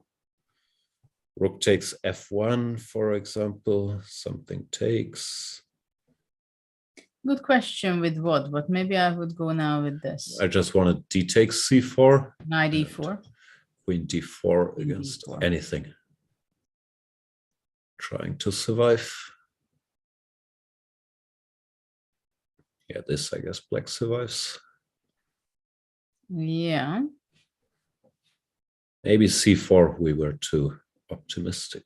Optimistic, but what about taking back with the knight? Same, dc. e4. And I don't have queen d4, you're saying. Bishop d5, it's scary, of course, but what to do? Yeah, queen f4, let's say. Well, it looks very tricky. It's one move, two moves, and game over. Yeah, no, this is very scary if I don't exchange queens. Well, you go probably rook f8.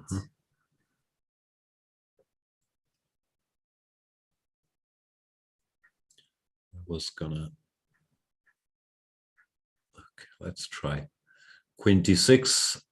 Queen d6 can be blunder. I spotted that. 93.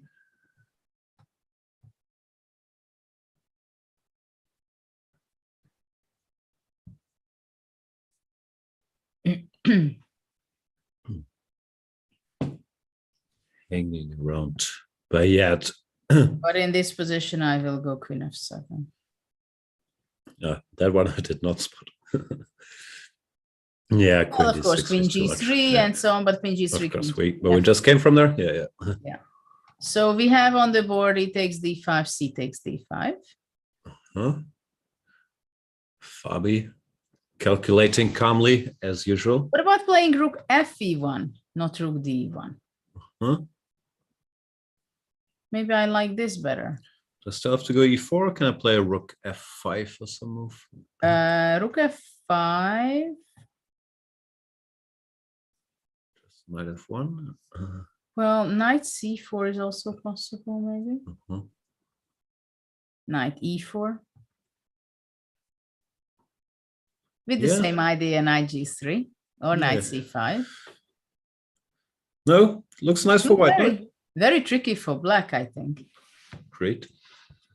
Okay, let's see what Ali Reza is doing. Has he made a move? He's thought for almost an hour in this position. And finally, he decided what we were checking. Bishop a3. I think he had 143 when they arrived at that position, or at least like 1 or 2 moves earlier. 1 hour, he thought. Well, probably something went very wrong in his judgment.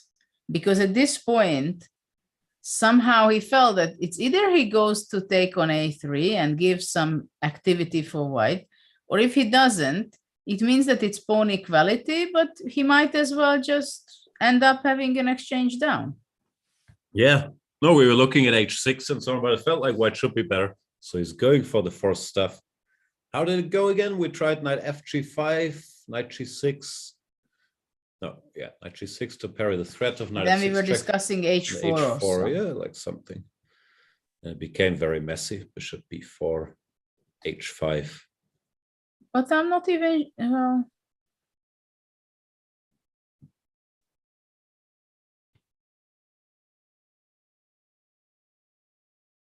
Yeah, we went h4. Looks logical. Yeah. Bishop b4, h5. And let's check that again. Maybe it takes, queen takes, or was it queen takes knight? We took with the knight. No, but this was okay. Yeah, I think queen takes was what we were worried about. Yeah, queen takes.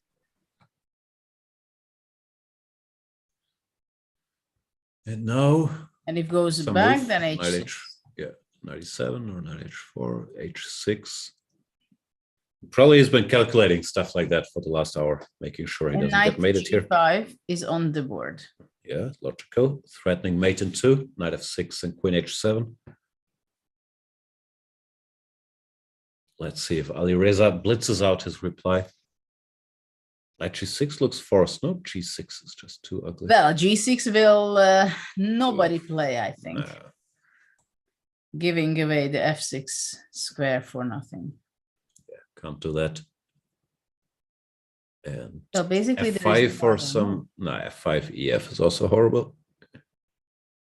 But no, knight g6 first. Knight g6, and he's thinking. Very strange reaction, I must say. And we have moves everywhere. I don't know. Like I would think he's been calculating knight f5 for an hour, so you would expect him to blitz out knight g6 after it happens. But maybe we were wrong. King h2 by Ding. Wow. Stepping into g5. What's that? Wow, you know what's the idea, I guess. g5, rook h1. Ah, g What a g1. saving Cute. idea. Very neat. Doesn't save him though. Okay, what happens? Takes. G1, And I guess simply h3. Could still be terrible. But at least he doesn't get checkmated. It's not pretty for now. Well, not yet. Yeah. Let's put it that way. Sorry. Fair enough. But okay, at least he might H2, feel rook knight G1. f6. Oh yeah. Okay, nice. And then we are looking for some beauty prize. Yeah, still No, troubles. it's not over yet. It's funny, but it's not over yet. Like check and h2. H2, it's not mate. Looks like mate. Well, still not. Knight e3, fe, and the king runs it, but Yeah.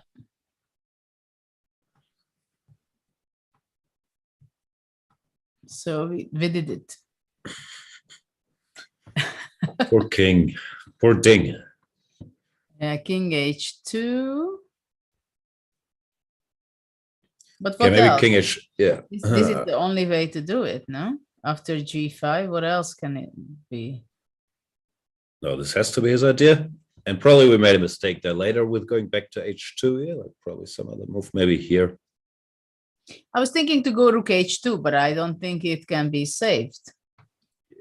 There's also the same plan still, no? Knight f. Knight f. Yeah, maybe.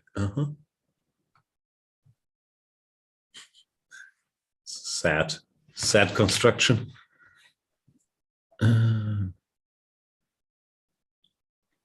Well, king can go out. Though it's not over yet. It just looks very bad. She looks very interested. Checking the position. He's enjoying the moment, right? Yeah, I would guess so. Okay, so Nepomniachtchi is calculating g5 should be much better. We'll of course come back to it. Not sure he has to go g5 either. Maybe he has other moves. Well, I would be surprised if you don't go g5. I mean, okay, knight f6 and g4 and on later g5, but it's What do you do after bishop g4? bishop g4. My point is if rook e1, then I want to go g5 and maybe rook h1 is impossible. Oh yeah, bishop g4. There he goes.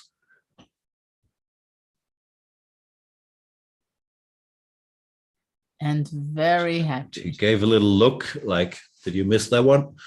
And probably he did. Looks very happy. Yes, because there is no real way of attacking the e4 pawn. It all comes down to this queen d2 move, which was just eliminating all this counterplay.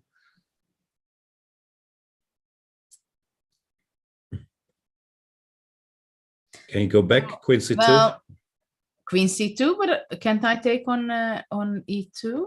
Yeah, not thrilled about Rook it. E4? Mhm.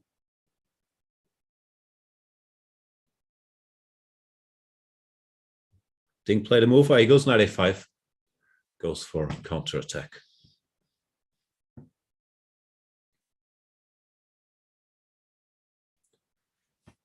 So what about takes? So take B7.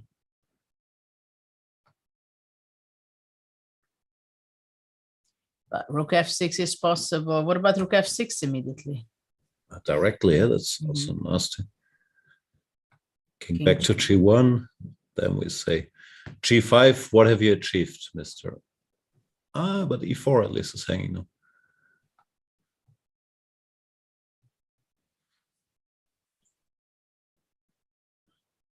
Okay, could still be good for black now. Takes and GH. How does this end? I'm not sure we should be giving up this pawn. Feels like white got too much, but maybe it's still good. Though black has quite a number of pieces on the king's side. Yeah. It would be not fair if black doesn't win this in this position. I promise she's thinking about it.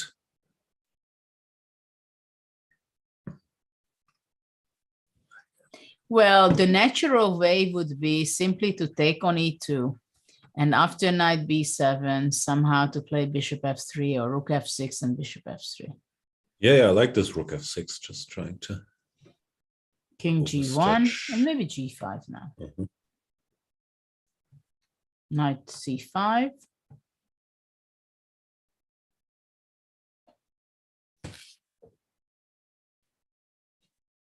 Still kicking. Bishop F3 maybe. Then knight then takes knight C4. E4. Yeah. Incredible what a resource. That he provoked bishop going away, because actually if you think about it, the only defensive idea for white is to attack and capture somehow the E4 pawn. And after bishop G4,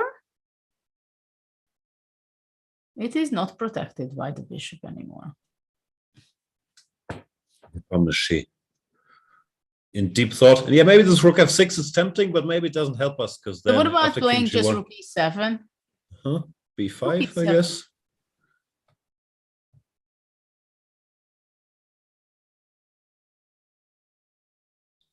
B5. You want to say that you're kicking, because after takes, you want to take on C6, takes and knight takes C6. Yep. Still alive. Incredible. But white is. Knight A5. And if G5 now, rook H1 again, yeah? Like, how does this go? Or can white get away with knight B7 here? I don't think so, because after that, and what do you do here? Yeah, I don't see anything. Right, you cannot allow that.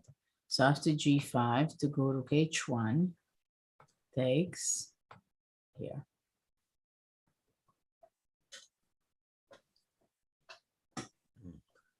What is this?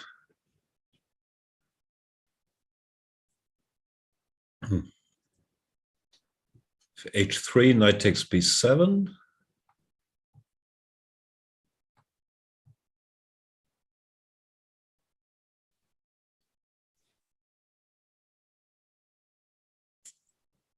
I don't see a breakthrough yet. Do you see anything?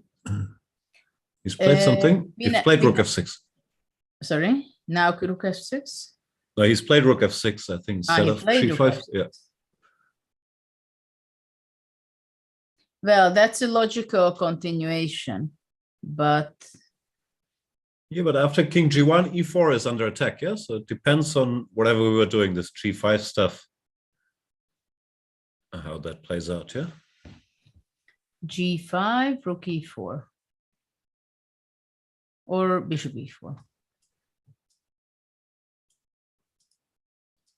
No idea. Takes. CD, rook d5, FHG. Takes on g3. FG. But just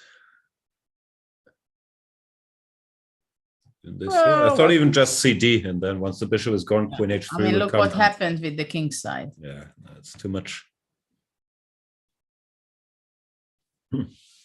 Well, what a start for Jan if he can convert this position into victory.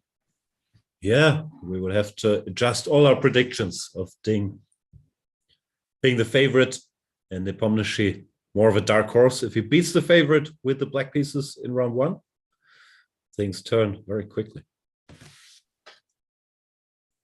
What else do we have? The Duda We have Rapport some fun endgame. thing. Well, just go back for a moment to Fabiano. He went rook e1, rook d1, rook de1, and provoked the e4. So this is what we have now. Now he's thinking. Where, of course, if the white knight could reach d4, it could be. So the question is whether c4 concretely works. This is what we were looking. What happens if white takes on f8? Queen How does black b6 is also recapture? there. Takes. I want c4 now just to stop this queen d4 business.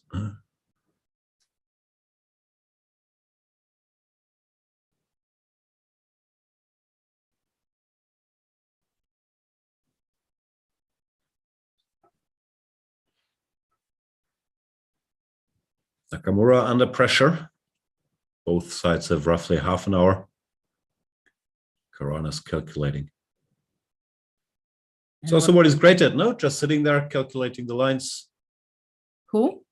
Karana. He's so good at calculating in such a position. Yes. Okay, queen e5.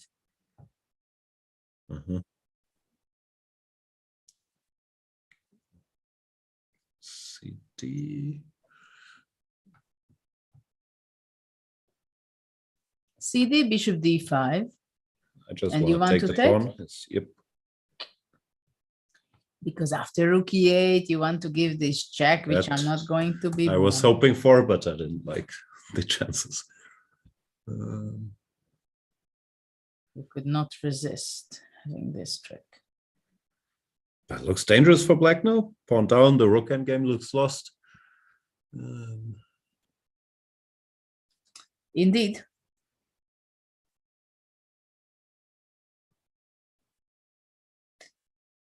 Actually, it becomes very concrete, and it seems like black's position kind of possibly falling apart.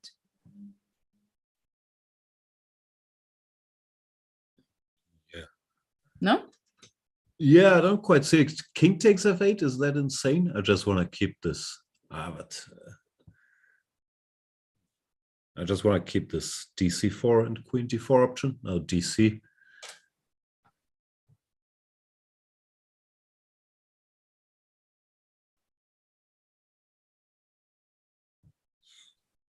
So No, maybe though. instead of c4, I go queen b6 first. Yeah, I don't like Probably it. something like this, and then c4. Yeah, that's nah. No, but it looks extremely Bad news. scary for black. Karana's thinking about it. Okay, let's go to Rapport's game because some regrouping happened. This is where we stopped after king d7, and white started to regroup his pieces to e2 his bishop, knight c8, because black wants to go to c7 with his king. Check. King c7, and now white played bishop c4 to exchange the white square bishop, which is quite logical, I must say. And black did not want to exchange it, so he avoided it. Bishop g4, f3, f6. So black is on the edge already. He's in the fighting. last- He's hanging in there. It looks very unpleasant, but he's trying. Bishop e3, bishop d7. Still no breakthrough. Okay, bishop e2 is a kind of prophylactical move, and also he wants to go to c4 with his knight, I would think. But after h5, he went to c2. So maybe bishop e2 was only against possible knight moves to b6 or d6. h5, knight c2. It looks like Rapport stabilized a little bit, no? Like still slightly worse, but feels like things haven't gone so badly. Bishop f8 stops knight to b4. Well, white is kind of not active enough for me. Yeah, exactly. I mean, the last few moves, what did white do? With his bishop, he went to c4, he went back to e2. He has an extra f3, which is not a big deal. Knight on c2, which is instead passive. of having it on c4. No, he hasn't achieved the maximum. But really, why didn't he play after h5, knight c4? Can you tell me? I do not know. Bishop e6, maybe? Or rook d8? Yeah. And is it good for black to exchange this knight? Nah, I wouldn't do it unless he had to. But maybe the bishop, no? Like bishop h6, or am I losing a pawn?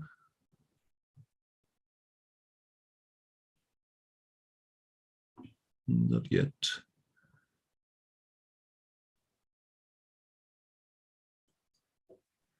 Hanging in there, barely. Yeah, this is actually, of course, to exchange the dark square bishops is giving a relief for black. Yeah. Contrary if the white square bishops would be exchanged, because the c6 square pawn can be also very weak. Okay, so Rapport, after a bad opening, seems like he might hang in there. I saw, by the way, on Twitter that Max Warmerdam, Dutch Grandmaster, he's a specialist apparently for this bishop f4 line. He was surprised Richard got such a bad position. He pointed out that Rapport himself had played bishop f4 just last year against Nepomniachtchi, which indeed makes it a little stranger that he would be more or less lost after 9 moves against it. Yeah, because this he might have even known that the g6 is not possible to play because of c5 option. Yeah, we don't know. Okay, here he is struggling. That's clear.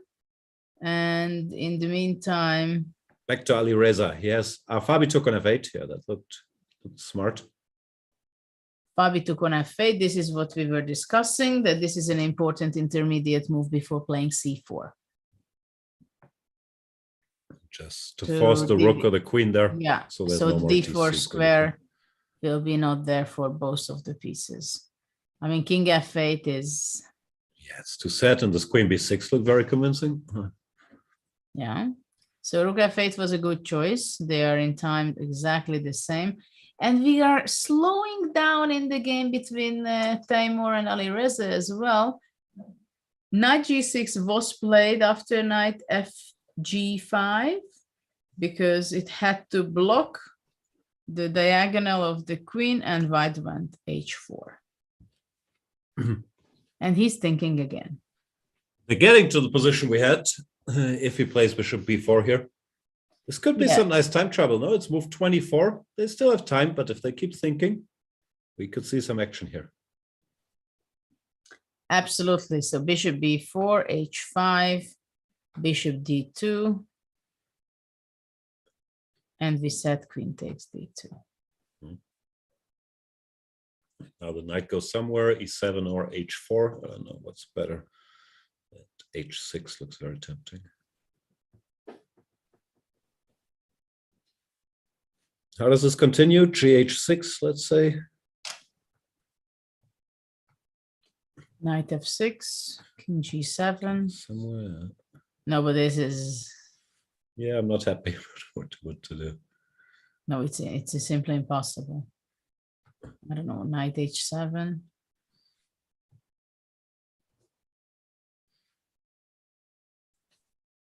If knight h7, rook h8.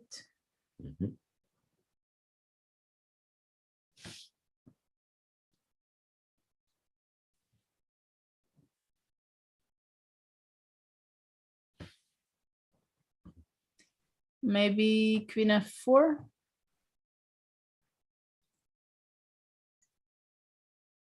Knight g6. Knight h5. Ah, is it checkmate? Yeah, it's coming. Well, yeah. Ooh, yeah. It's definitely not funny. It'll be over soon. No, rough position. But what else can you do after h6? There's no good answers, no? He doesn't look thrilled either. There we see Ali Reza. He played this very aggressive fighting opening, got this complicated position, but now he's the side being attacked all of a sudden, which he's probably not thrilled about. Well, he cannot be, because suddenly white is the one who has material advantage and the attack. Yeah.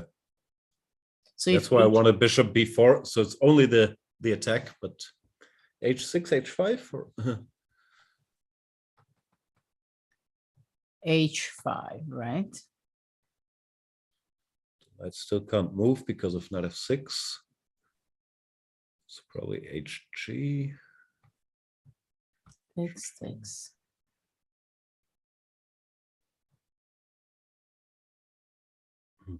No. f6 and hope for the best, but I have a crazy idea, but it's too crazy. What is it? No, I think it's awful. I had for a moment that h5, but after h5 you can go queen d1 and immediately attack this.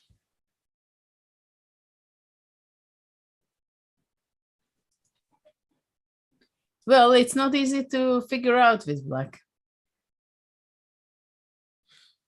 No. Let's try again. Bishop b4. I really wanna Seems take like that there is move. no other h5 move. takes, queen takes, queen takes. Sorry? And does knight h4 change anything? Sorry? Does Takes knight on h h4? No, knight h4 I was wondering about. Knight h4, h6. Huh. Gh. I'm just hoping there's some random checkmate on g2 somewhere. King g7.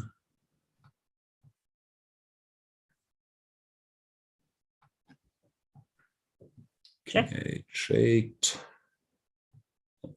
Queen f4 is unpleasant there. Have to go Well, back. knight f5 on the move.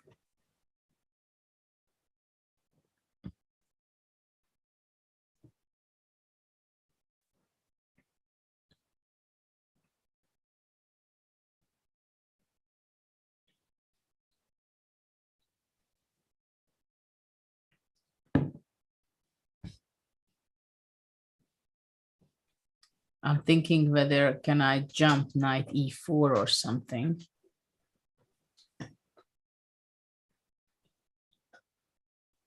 Again, knight f5 here. What should black do? Or maybe rook g8, queen h6. Maybe. What was this? It was h6 takes. Check, king g7. No. Yeah. So why not I take this one? Bishop g2. Yeah, let's try.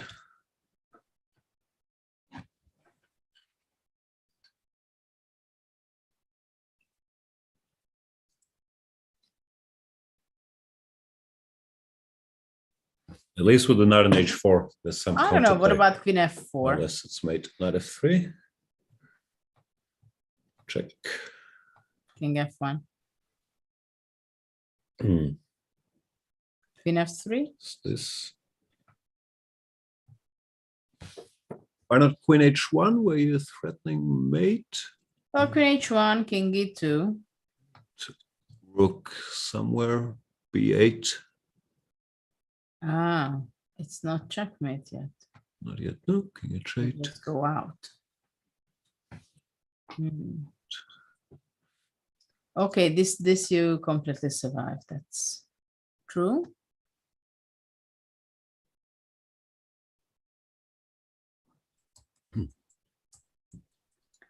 Let's go back. Also, maybe h6 is not forced. No, queen d2, knight h4. Knight h4. Like queen f4, let's say. Or queen d3. Queen d3 also, yeah. Same threat again.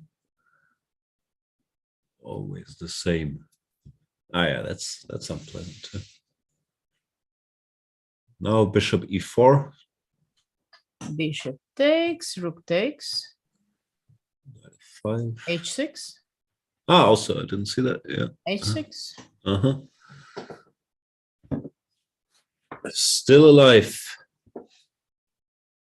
True. Knight e6 is possible, but probably that will be saved. Yeah, not so clear, right? F8, rook h4, and a5 we run as quickly as possible. Or this.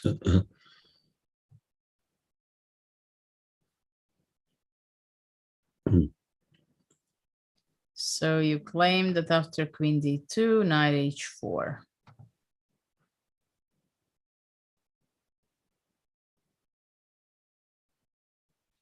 But Alireza is going down in time. Yeah, after he was up by an hour 20 minutes earlier, he's now fallen behind on the clock. Absolutely. By the way, isn't it possible to play knight f6? Here. Okay, takes. Where's the checkmate coming from? Bishop g2.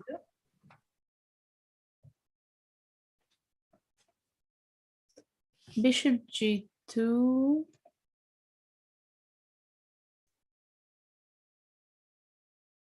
Queen f4. My plan was bishop h1, but after f3, it's still going on. Yeah.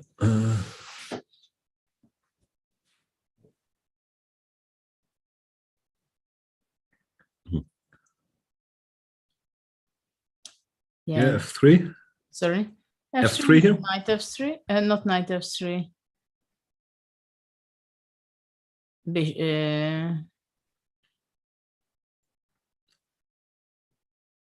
So many moves.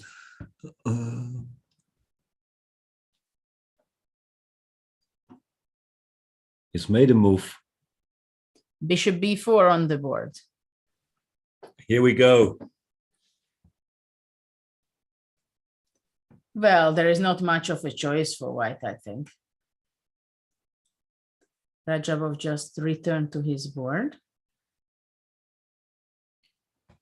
He can be happier though, no? At least he gets to attack. It doesn't look like these lines are very risky for him. No, it seems like it can only be risky for black. Though you can always go wrong, right? Sure. Thinking. But here I don't think there is other option than h5. The exchange is gone anyway. Might as well push. Okay, Rajabov will take a moment. Shall we go to Ding? Tadeusz saying in the Ding game. Yeah, let's go There to is stuff the game happening. because there is also some action. So after rook f6, king g1 went back with the white king, and finally g5 was on the board. G5 played. He Knight took takes b7, and whoa, after knight b7, gh. h3. I just saw the engine bar. It's all black, so the computer thinks black is winning here. Yes, because rook is on f6 already, so the f2 pawn is unprotected. So whatever happens, if white goes away, just h2. King f1. Okay, how does it go all the way?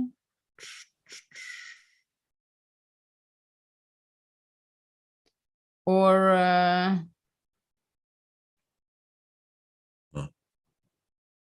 oh, look at this. Check.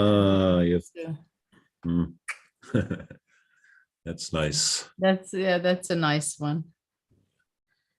Takes. It's checkmate. You see this queen d2 we were discussing. Horrible everywhere. Yeah, most unexpected moments also. It shows that it somehow stands badly. Oof. h3. Well, there is not much to play, right? Knight e4 is possible. But even hg2, no? Or exactly hg2. Takes king g2, bishop e2, I thought. Yeah, that's a good one. No, I'm still kicking. Ah, yeah, rook f4. Okay, it's still not over. 95 will be over. No. Yeah, true. Rook Kicking. h4, no checkmate, but black straight. is also material up here. Yeah. Well, of course, still kicking, but I think simply rook e3, for example, or knight e3, even better. 93 just finishes, yeah. Mate on g2. So this game, I said that Ding will win, and you said it will be a draw, I think. Looks like we were both wrong. Yeah. And because I don't think probably it's game over, isn't it? Looks like it. What other moves are there? Bishop e4. Ding is already under 9 minutes. If bishop e4, this is what we looked. No, we didn't. No. No? Or 94, I think we looked. Ah, no, okay, bishop b4, but also h2, king h1. And h1, rook f2. The e2. Rook e4 is threatened, or yeah, like anything. No, it's lost, no? Yeah, rook f2 and simply e2 is hanging. Yeah. Yeah, poor Ding is holding his head in his hands and he's in bad shape. It seems like the lines are so straightforward that there's no real hope for him. Like she will have figured it out. Let's see what's going on with Fabiano, because after rook f8, black captured back rook f8 and c4. So the pawn structure here in the central is was broken and it's falling apart. Ah, but he had rook e8. He's still keeping the pawn. I didn't see that. He's keeping the pawn, but I think he still has a very dangerous position. Because white went knight f1, which was expected already, that one day it will be coming there, going to g3, and then act on the 5th rank. Queen e5, and this is right now the position. I mean, white, Fabi usually does well if he has such an advantage already, I think. Queen b6 is possible. Queen d2 is something to consider, I think. Also queen h6, by the way. Yeah. So it's a very Fabi style position. He can calculate the lines are very concrete. His king is safer. Very dangerous spot for Nakamura. Extremely dangerous. Coming the knight to e3. Interesting that the computer says it's only a little better for white, right? I mean, the bar shows a little higher. Yeah. Computers are incredibly tenacious in defense, but maybe Hikaru is the closest thing we have to defending in such a position like a computer. No, I've never seen him like fall apart or make anything easy for his opponent, even when his position was tough. He's very, very resilient. Yeah. What's the clock? Both sides have 20 minutes. Yeah. With 30, so no time trouble, but we could get some very mild time trouble. balanced. Queen d2 is logical. Queen e2 is also kind of logical. Yeah, all the queen moves make sense. No, not queen h6, Attack the queen b6. g4 and then going knight d3. But still, white has to win this game. And it's not so simple to regroup pieces. I like this queen h6 somehow, like just keeping black busy. Yeah, okay, but after queen h6, black can go rook e6, for example. Yeah, queen h4. Look good, no? And let's face it, the d5 bishop is not placed well. Nah. All the pawns are on his color. Very so bad blocking piece. him. So Fabiano can also start with the win. Would shake up the field quite a bit. If Garana wins and Nepomniachtchi wins with black against Ding. Well, there was just a move played after h3. White played the rook e4, capturing. Okay. Do we look at rook e4? No, we tried knight e4, but first of all, I think maybe there is a nice way of winning. Let's say h takes g2. Check. King g7. Okay. King g2 looks forced. Ooh. Oh, beautiful. And the queen is on d2. I don't know Stupid if queen I mentioned that. Ooh. And here we go. It's on the board.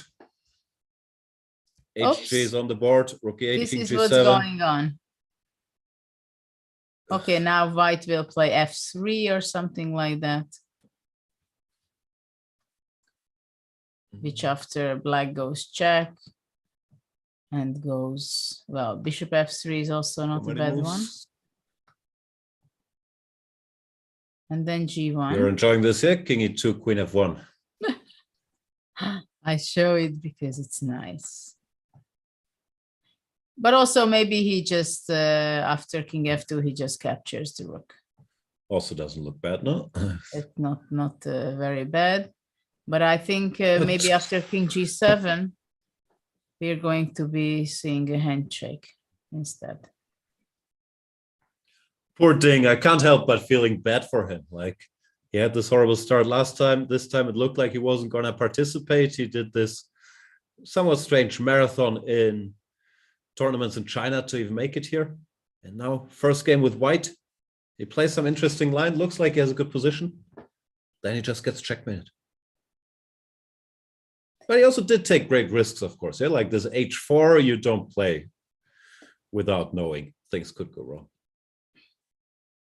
Yeah, it seems like he's not feeling the game yet. That's clear that he made some strange decisions, and it seemed like he just didn't feel the dangers in this game. The camera is cruel, zooming in on Ding there. The 5 stages of grief. Dapta going on with Ding. Yeah. What do you think? Is he resigning now or will he wait another move? I think he will resign now. Yeah, he's also looking over. He knows it's a very difficult moment when to start with the loss and actually with this kind of loss, right? Yeah, with Because white. You feel like that you made mistakes, completely unnecessary, unforced mistakes. I mean, but okay, on the other hand, for Jan, I think it was an excellent game. We also know Jan, if he catches a little bit of momentum, feels good, he's as good as anybody. So this is huge for him. I mean, he basically grabbed the initiative with black from move, let's say 13, 14, something like that. And then he just went all the way. Yeah, never let go. That's what and he he can had do. the patience. He had patience, playing h6, g5. He was not rushing into it, though I'm not sure if he was right and this was the best way to do it. But okay, if somebody wins in round 1 in the candidates against Ding, you don't really have to explain that if you made any mistake on the way. So that's and Ding is going down to 4 minutes. And I don't think he's going to be making.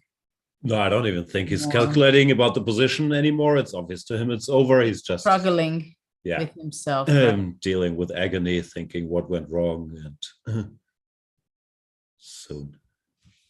Because sometimes you need a moment, no, to come to terms with what happened and before resigning, just go through it.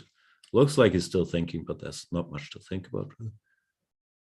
This is what he has to go through right now. I think it's one of the most difficult to handle in chess, isn't it? When you play with the white pieces, you play a very important event.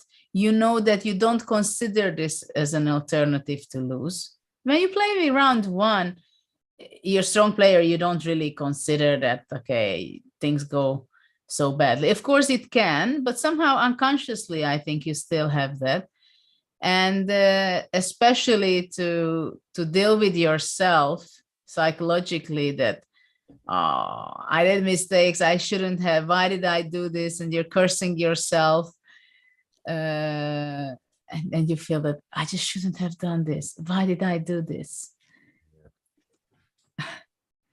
No, and then resigning and go to the press conference or whatever, seeing people around, everybody's sorry for you, and then you just have to recover and play your next game tomorrow. Will Black against another strong player. That's how usually it is in the candidates, right? There's no weak spots. He's Black And against there's- Duda tomorrow. And there is a move done, f4. We could take the rook for starters, no? Queen h1, queen takes a1. Well, I guess this is what's going to happen. Takes here, takes, white is going to take on g2 if he wants to play on. A rook is a rook. Yeah, on the other hand, it's so difficult to resign. Yeah, no, might as well. Well, what do you think about bishop h3? I was actually wondering if takes, is it a forced mate? Like queen h1, Well, king g4. I would be very surprised if not. Let's go forward. Well, there are many options, but let's go. King f5, allez.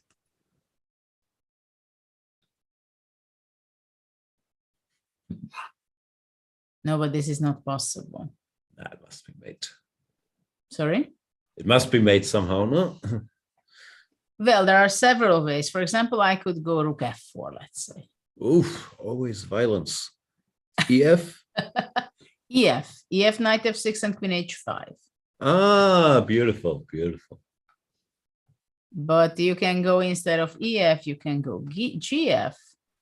And then I go queen g2. King h4. Ah, but then king f5.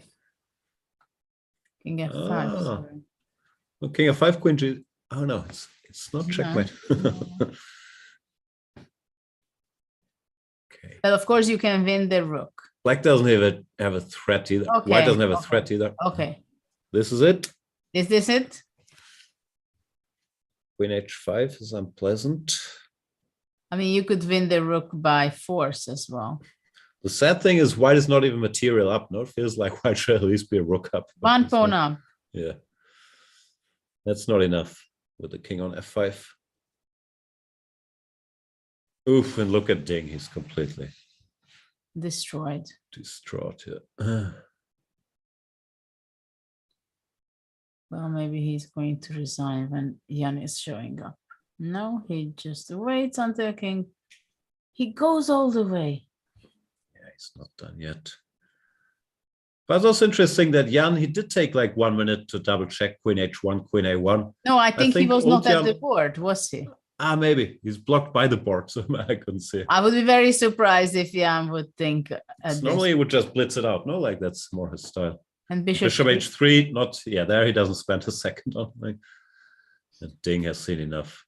So we have the Resigns. first victory of the candidates. First game which finished. And what a victory with the black pieces against the favorite, the world number 2.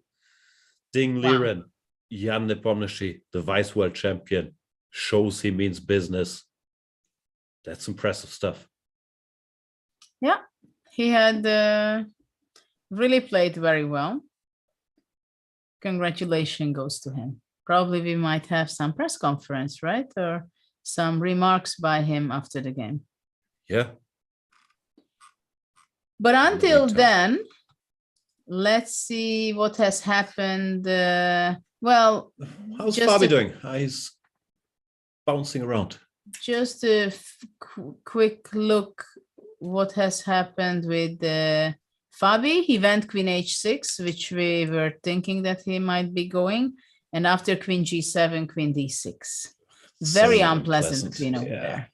Everything's hanging. The knight is getting ready to jump into action. But okay, what happens if the problem is that after queen d4, 93. knight d3, and it's winning. Ooh. Rook Then, e5, but we pinned all our pieces here. Well, rook e5, you mean? It's that or resigns. But yeah, probably they're similar. No, queen g6, queen h6, and rook d1. Ah, yeah, nice. So somehow game over. Rook f1 is also not bad. Yeah. No, this is completely cooked, but I have the feeling that black has hardly any option. And if, let's say, he goes back with the bishop, also knight e3, finally, what a destination for the knight. Knight f5 is a threat, g4 pawn might be falling off. It should be winning. No, it just looks winning, yeah. Wow, what a round. Already round one and all these decisive games. And then we have Rapport game, which is quite a torture, I must say. Still not great fun, yeah? He had to give up the bishop for the knight somehow? Well, it seems so. After knight c2, bishop f8, a3, a5, king f1. He improved his bishop to e6. Well, of course, this pawn on a5 can be in trouble. And simply knight e3 and went to c4. It is so difficult to play this kind of position with black. Yeah. Did he have to go c5? It looks so weakening. But maybe this bishop e1, bishop f2 was coming in. It comes anyway. Uh-huh. Though bishop h6 is still there as a resource. Yeah, but yeah, c5 looks very sad if you have to play. Exactly. Some move here like, I don't know, rook h7 or maybe whatever. even b4 was a threat. Yeah, I mean, I think be. there are many options for white. No, of course it's unpleasant. Just wondering after c5, giving up that d5 square, it really looks sad again. And then nice touch, rook d1. And then he got exchanged. And this is the position. And Rapport is under 9 minutes right now. We are move 32. This might be a long session, no? Like white has all the time in the world trying to. Well, first of all, I guess he just wants to go bishop f2. That's if white to move, then white wins a pawn. Yep, knight b7. The question is what happens if, let's say, bishop e3 and d4. b4? Let's try. b4, what about takes? Takes, and if I go here. Because the problem is after takes, takes, black cannot go here because takes and bishop e7. And this should be lost, I guess. Yeah. After AB, let's say black goes a4. a5. Rook a5. And this is also bad news, very bad news. Does this continue? No, I guess not. Rook c8, I was wondering, but no.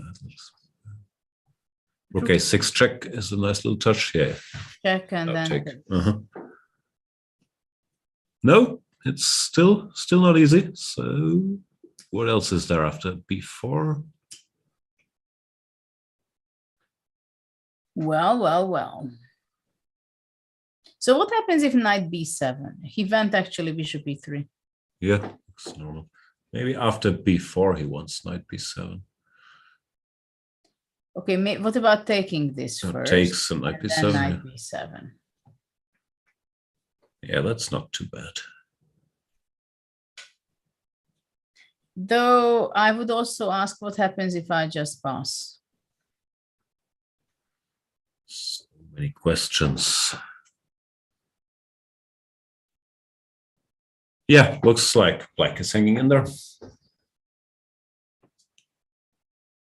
Yeah, maybe he will save himself. d6.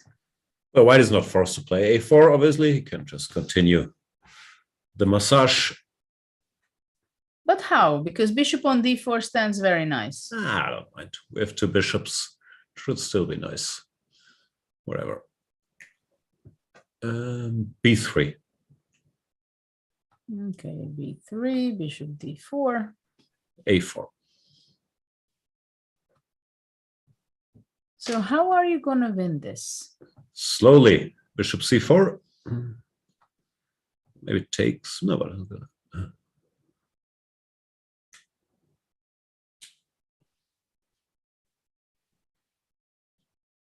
I know you want to take and bishop to d5, and then I cannot move my knight.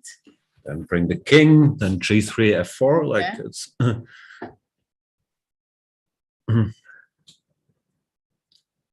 Yeah, the problem is I'm tied down. King e2. Yeah.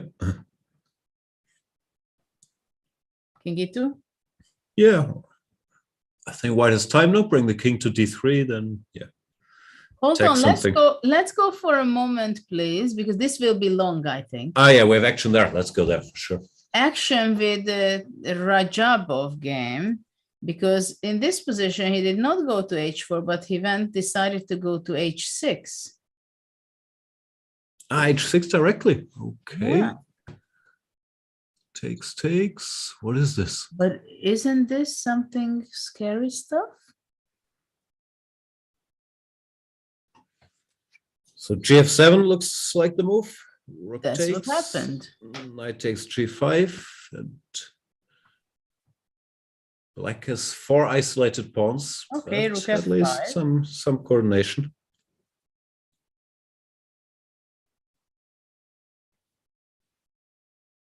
White should be better, no? But how much?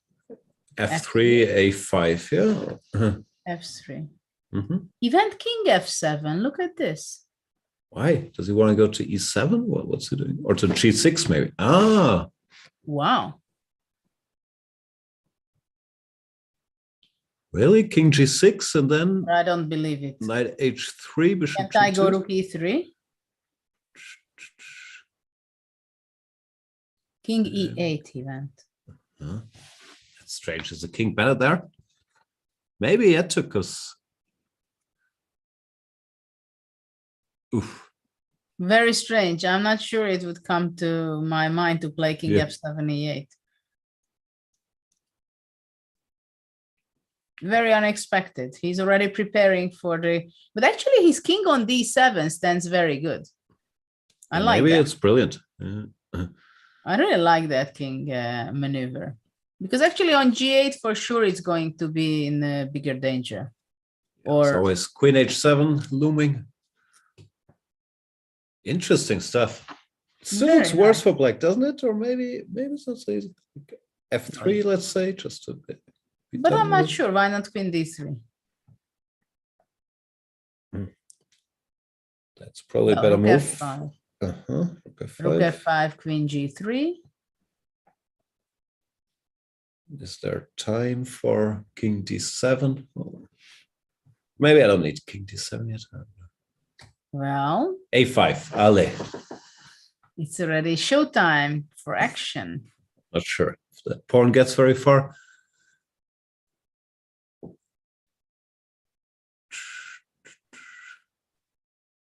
Very scared of some knight e6, but it's not winning yet. No. It's not the end of the world yet.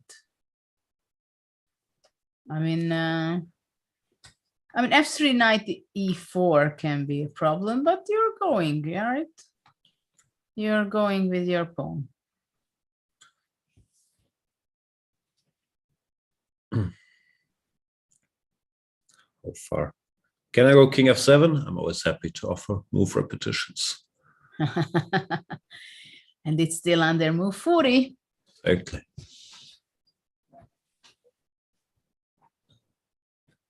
No, still feels shaky. No, it's very interesting. It's shaky, but black can also turn things around. I mean, white, I think, has to be extremely precise if with his advantage. Maybe after king e8, something like rook c1.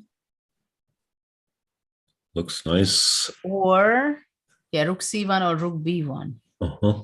Somehow, Okay. because Yeah, I think the rook has to be included into the play. What does black do?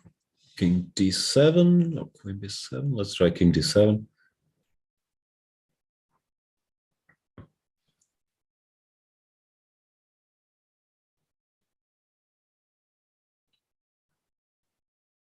Queen a5, queen b7, right?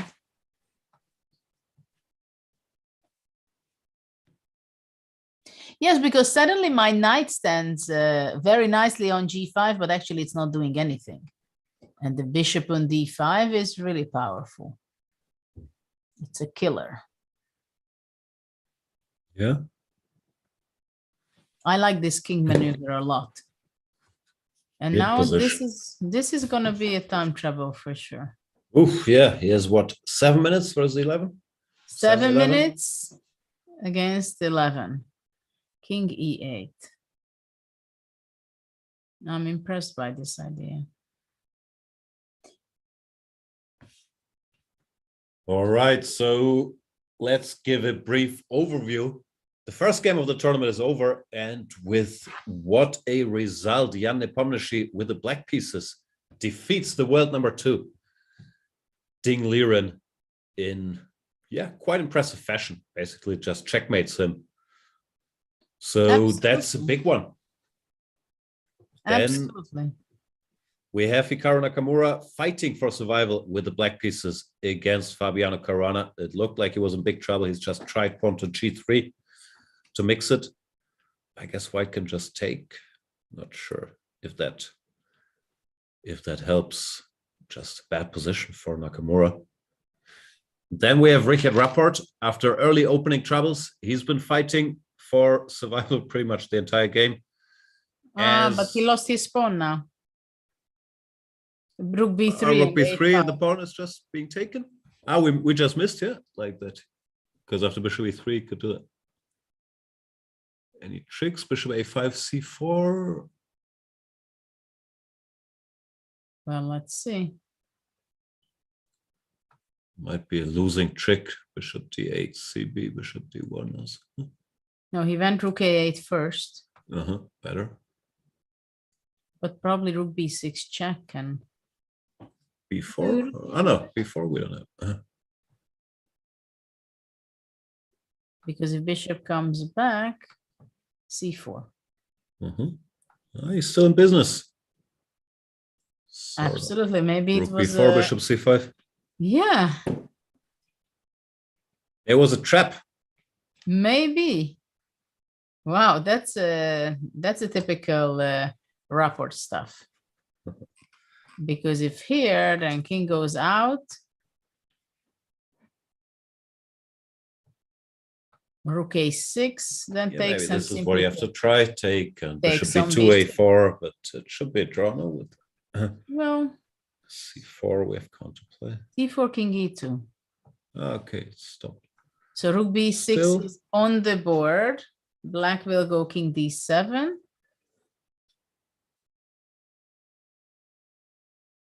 What a nice provocation what Rapport did with this bishop e3. Yeah, and maybe it was wrong by Duda to go for this, no? Because his other position, just playing slowly, a4, b3, and freeze everything, looked very promising as well. But okay, it was so tempting to play rook d3 once you see it. We haven't seen this option for white. I mean, at first it seems like you're just really winning a pawn, but the bishop on d4 is very powerful, especially after c4 if the rook has no place. Even here, c4 is a threat, not trapping the rook. Absolutely. If let's say this, anyway, c4 and bishop c5. So it looks like the best white has here is rook a6, right? And play that, yeah. Takes, a4. a4 only. Oh, yeah. c4 looks logical. King e2, bishop d4, I guess.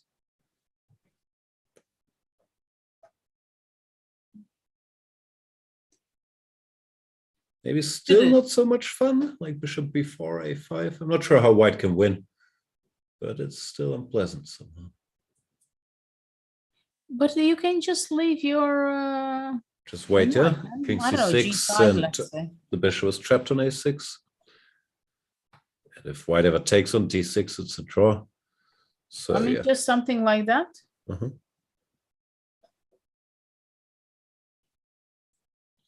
Should be a draw. If white takes on d6 and takes the pawn, then black just has a Well, fortress with opposite colored bishops, and if not, how to absolutely. make progress.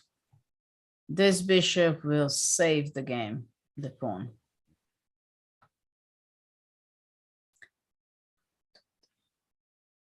Rapport needed all his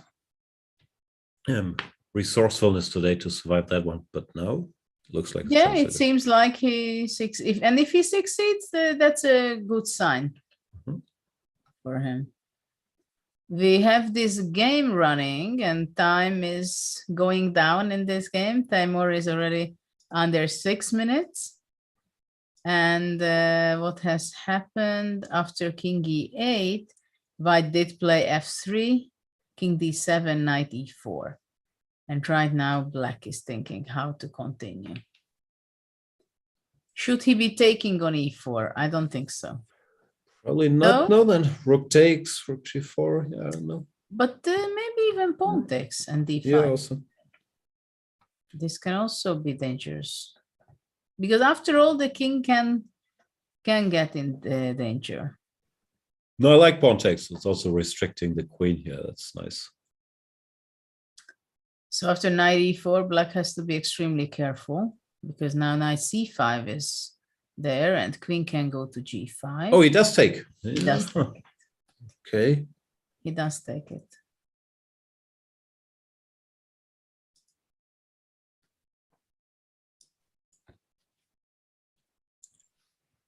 Still troubles. Let's see how Rajabov recaptures.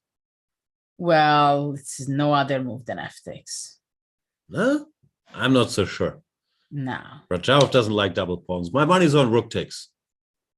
Rook takes. And after that, what do you want? Rook g4? What do you want with your rook? No. Rook g4, rook f7. Yeah, there's no progress. Let me. No, I don't go rook g4. Yeah.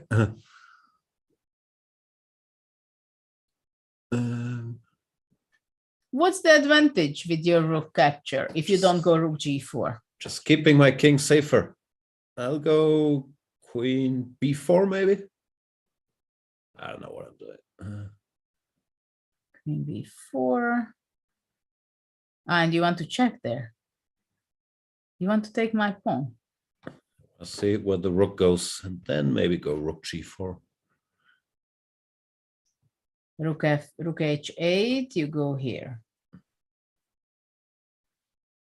Maybe. Okay, there is a point here.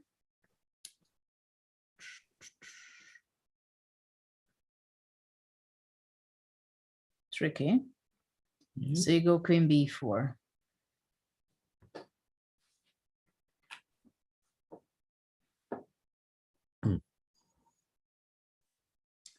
Queen b4.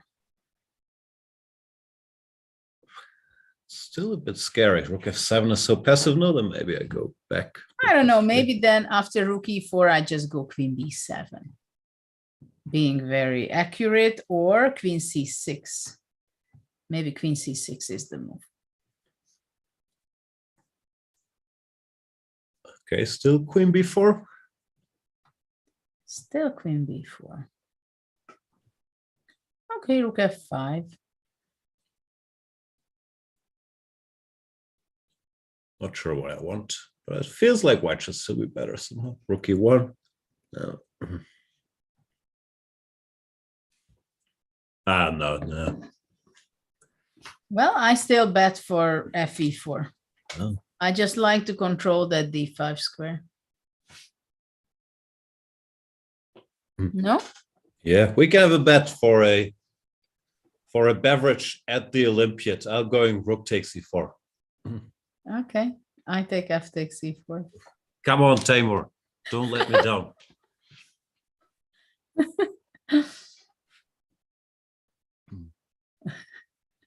And rook e4. Boom. You win.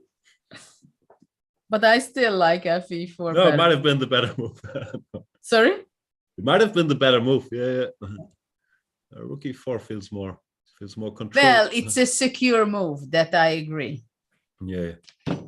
But somehow I feel that after fe, I mean, it's not such a big danger for white anyway, no? Anyway, probably queen f6 would be the move. Queen d5. Yeah, and computer shows, if I read the bar correctly, that it's roughly equal now, so maybe. Queen b4. Oh, there is, I just stabilized. There we go. Queen b4 move I like. Just forcing the rook to commit, but maybe still rook f5. No, I like this rook f5 and then And g5 queen if a4 needed. check. Queen c6, Well, queen I'll c6 pretend it wasn't a anyway. blunder. Yeah, Okay. check.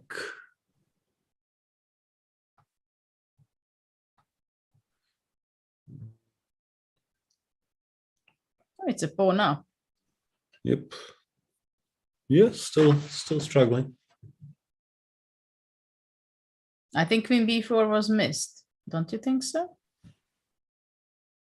Not sure he's thinking. He looks mildly annoyed, or I don't know. Rajabov is under 3 minutes. Ugh. What attention.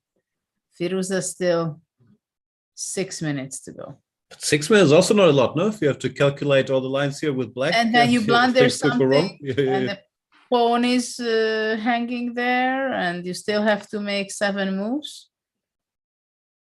This is a lot of drama. Ali Reza, he does look Actually, somewhat he has nervous. to make 8 moves. And he looks... I think he blundered queen b4. Could Not be that- that, or yeah, that he missed it as queen a4 is also a threat. Yeah, taking the pawn. Yeah. Which I I mean- also missed. I just wanted to take the rook. No, this is very unpleasant in some ways. I don't know what the black should be doing. Rook h8. This is what we played. Rook h8. Queen, and then you went rook g4.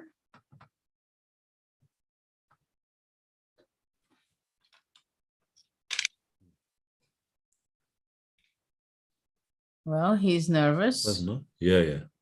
He's nervous. He's worried. Time is ticking. Went under 5 minutes, Uh-oh. which is not a lot of fun. And Does if- have more time than Timur. Rook g8 What? played. Not the most active move the world has ever seen. G8. It's overprotecting against rook g4. But if we grab the pawn, what happens?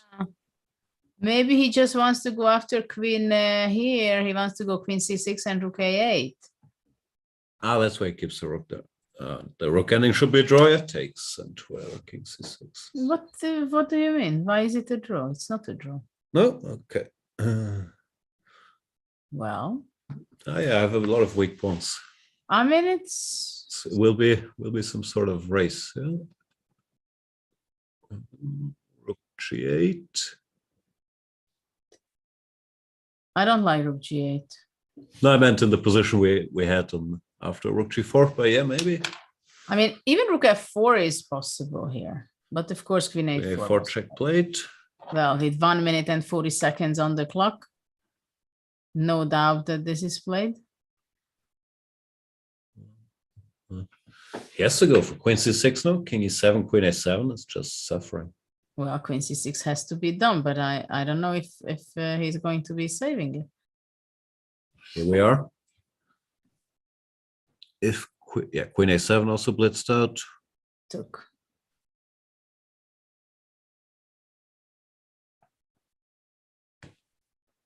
So rook a8, queen c5. 4 minutes to go. Can black somehow try to keep the queens? No, it's probably suicide. Yeah, rook a1. A8, queen c5. Rook a8 is on the board. Queen c5 on the board. I think black has to take, but it's Feels like, yeah, we're thinking about rook a1, but it doesn't really lead anywhere. King h2, but it's just one check. Yeah. So if queen takes, Now is a big decision. and this is on the board. Well, it's minutes. not fun. It's not fun to play this with black. King c6, rook g4. He goes rook g8. G8, I thought, yeah. Rook g6. King d5. f4. King e4, even g3, yeah. I'm running out of... Well, can I go king f3 and try to give a perpetual? Yeah, g3 is not a move that I'm happy with. Because now there are all these constructions. Maybe you just go here. Yeah, yeah.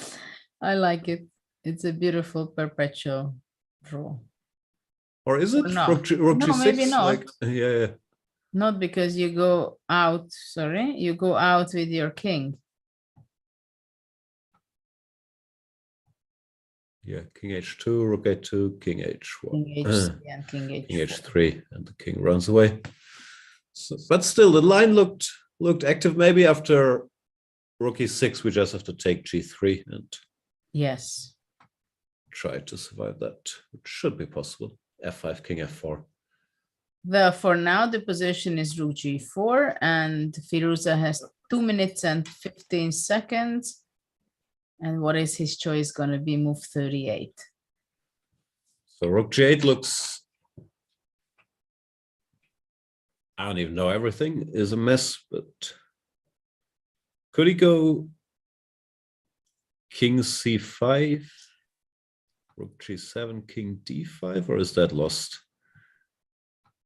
Did you attend the Hungarian school of rook endgames? Like Peter Leko always likes to tell about, as an 11-year-old in Kecskemét, he learned all the rook endgames. Like, Well, I was learning a lot of rook endgames myself, not in Kecskemét, but at my home, with trainers from the Averbach book. So I'm going to write also memory about the rook endgames on Averbach's memory. He was 100 years old. yeah, recently passed away. He gave Rest so in much peace. to chess. Yeah. And so I was looking his books, and I was training quite a lot on rook endgames. Like, I think it was like 80% rook endgames and then 20% other endgames in the very beginning. And then later on, I also paid attention a little bit more on the other endgames. And he played what you suggested, king c5, rook g7. Yeah, my question was if king d5 here, rook c7, king e5, is that a draw? I think it's supposed to be a draw. It should be a draw. Yeah. Clearly a draw. The only thing I can imagine that rook f7 is the best, and maybe then the king is cut. This is the only issue. I always worry about such things. I guess there's enough counterplay. Maybe king d4, e5. No, or king d6. King d6, e5. Yeah, that's better. Yeah. Yeah. But I think it's the best way to go back and somehow e5, king e6. I'd still be scared even here. Like, but F4. why are you scared? After F4? F4. What about e5? I was wondering rook f6, like not f5, but rook f6. What do you mean rook f6 and king d5? Ah, rook f5, king e4. Yeah, sorry. Okay, that's just a draw, so we have to try f5. Yeah, f5 and e4. King f2, rook a2 is a draw, yeah? I was thinking to go rook a3. Brazen. G4, why not rook a2? Well, probably rook a2. And e3. Yeah. Yeah, this looks like a draw. Rook f7, we have it on the board.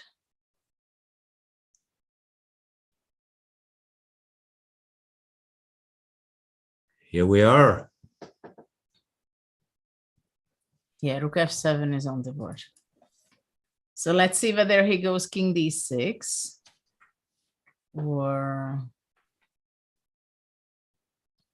Because after king d4, I go king h2. Yeah, king d4 is stupid. The king should stay back. Okay, like it has no business there. And after check, you go here. Well, I give more checks now. G8. But I go king f2. King f2, yeah, no, I don't like it. So if you go there, I can safely go g4 and you're not cutting on the second rank anymore. Yeah. No, king d4 I don't like king d6 feels correct, as you said. Are you also a big fan of endgames? No, I spent all my times on openings. I was hoping I would never reach the endgame.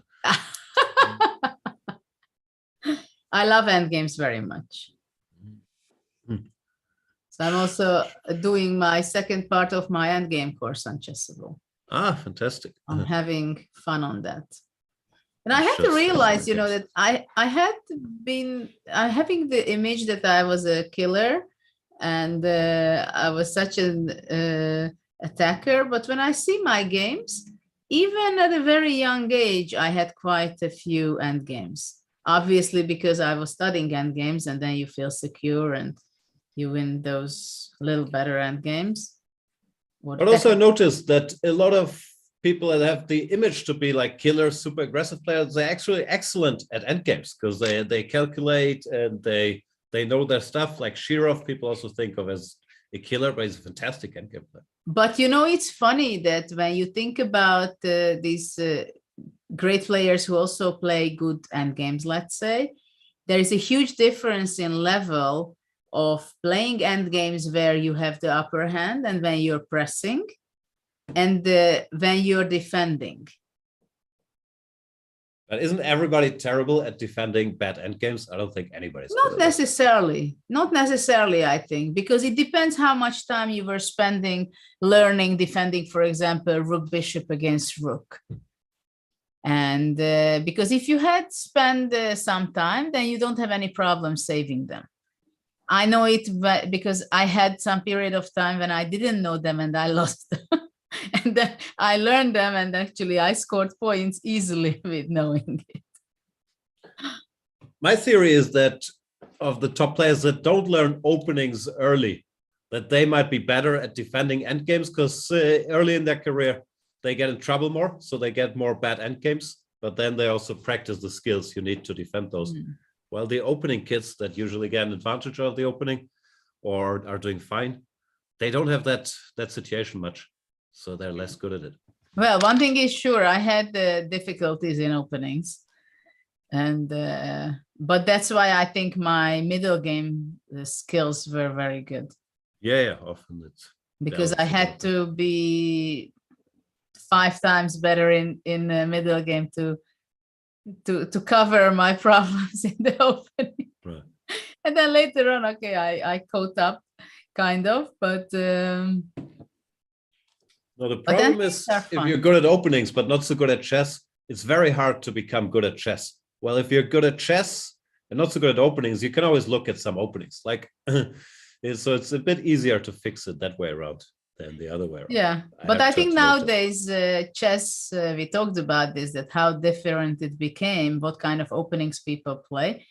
So, but generally, of course, I think by now you have to know every part, because simply opening, you have to know not to suffer much. Middle game, you really have to play very well. And end games, you have to be incredible defender, and you have to know a lot of technical end games as well to be able to save energy and win, actually, the winning end games. Chess is tough.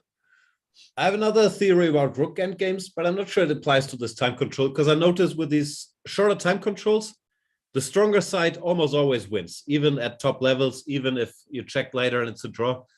I think rook end games, this old saying, all rook end games are drawn, it's just not true in practice. I think the attacker does so much better.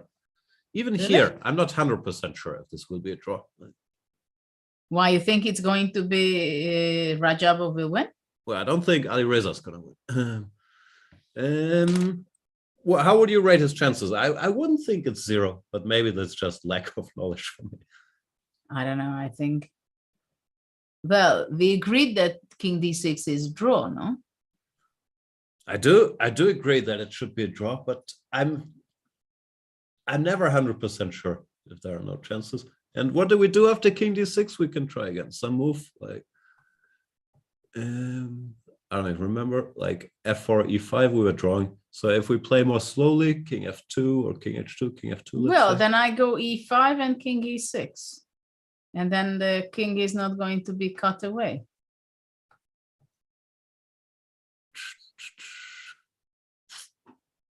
I mean, even after hard rook to argue. F5, the king rook will F5 is not nothing. even go there because I go rook A3.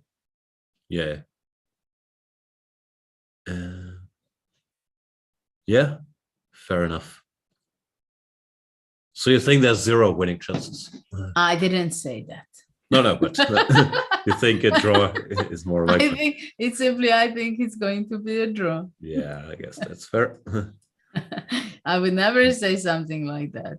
Sorry. Because we see that even in very, very drawish endgames on the highest level, you can ruin it. And probably it's psychological, actually, that you're so frustrated that you know that it should be a draw, right?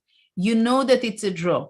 And in the back of your mind, maybe it says, oh my God, I can't lose this. I can't embarrass myself. It's a draw. But actually, you have to be sharp and play the right moves. But we have another end game with Rapport. Let's have a look. Also, we haven't seen the Corona game for a while. Yeah, we go after that there because there we also might end up something like that. So black played C4, bishop B4, and then he starts to put the pawns on black square. So he went move 40, he went H4, King E2, and this is the position. This just feels like a simple draw now, no? Bishop D4, G5, and wait. Yeah, this is what we were discussing before, that black is happily giving away his C4 pawn, only if the bishop and the knight is exchanged. So it's going to be a different color bishop endgame. Yeah, okay, we can come back to this because I think there are still chances for white maybe, but let's go for Nakamura because there are a lot of things happened over there.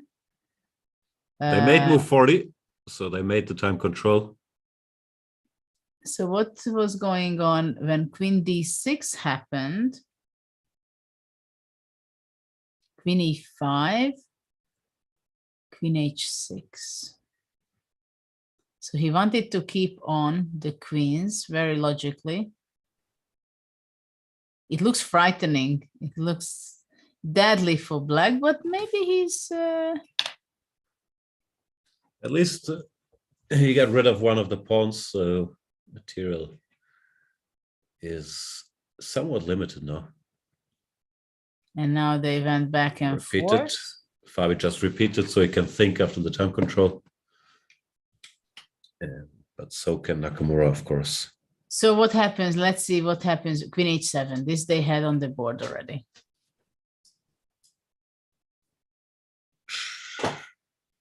I like Queen F4. Isn't Queen F4 just... It's crushing, no? There's no Rook F8, Knight F5 is coming. I mean, next move, Knight F5 or Knight G4. He might regret not having done that directly, no? Yeah, because this was the position, right? Yeah, he tried to repeat and then calculate.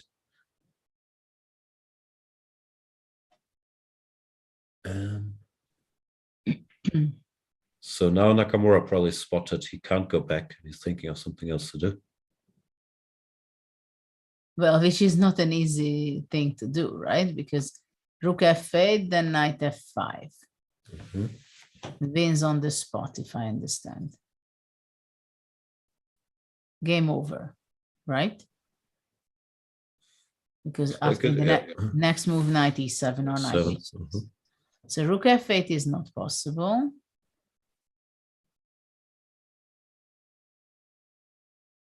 Maybe Bishop D7? What do you think? Because after Knight D5, I have a move Queen D4 check. Even this Queen, yeah. Yeah.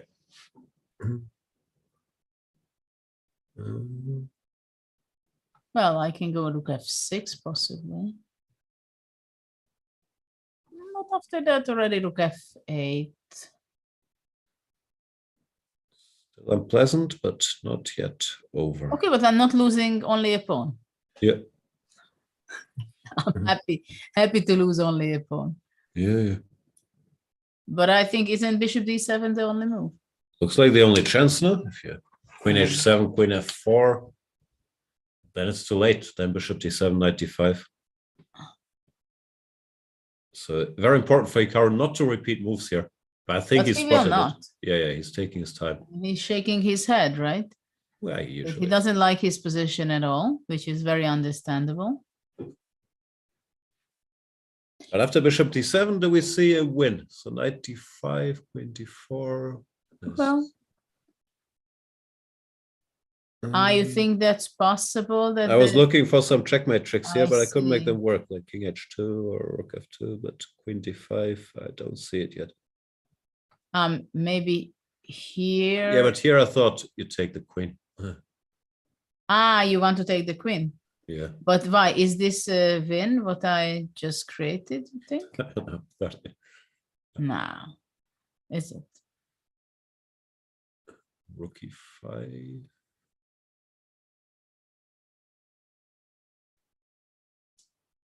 Rook e5, I don't see a mate. And he's played bishop d7. Yeah, Nakamura. His usual. How very tenacious irritating it self. can be for Fabi. I'm pretty sure that he recognized it that immediately queen f4 and it's over. Yeah, probably went for a walk after repeating moves, and now he spotted what would happen, and you come back to the board hoping he would repeat, but of course. He has to start all over again because black will be regrouping his bishop, I think, to e6 or to c8, but anyway, to control the important squares. But okay, what about rook d1? Bishop e6. Sorry? Bishop e6. Yeah, but the e4 pawn is hanging. Yeah. Fair enough.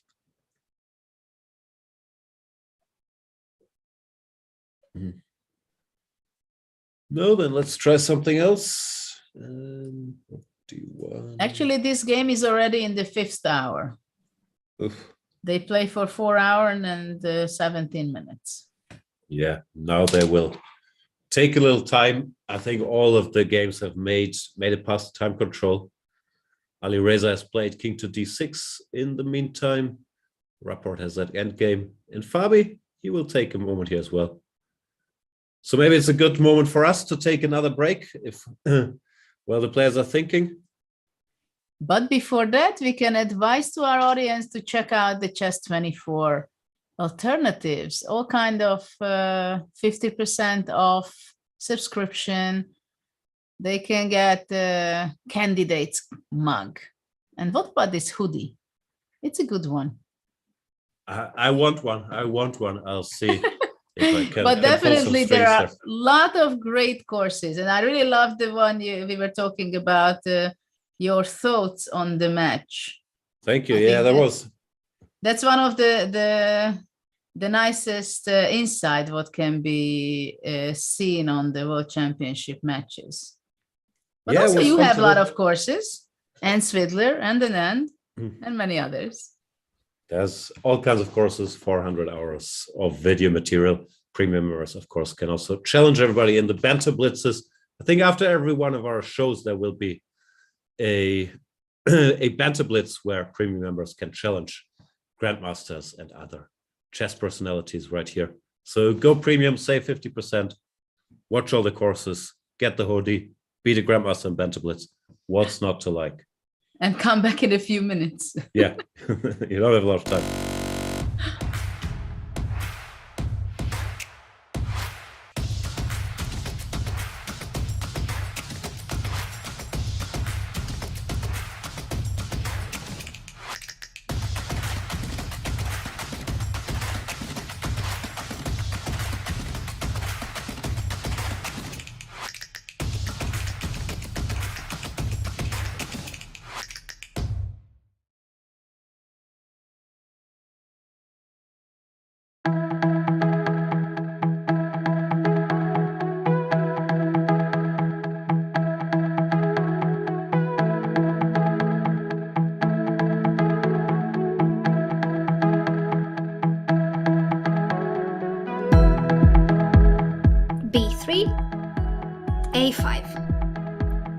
What do you think about this opening? Honestly, what do you think? You don't have to play knight c3. We can actually put a piece on d2, which is better because then we avoid the potential doubling of our c pawns. What you have to understand about practical endgames as a whole is that just like in the middle game or the opening, you cannot rely solely on these general considerations.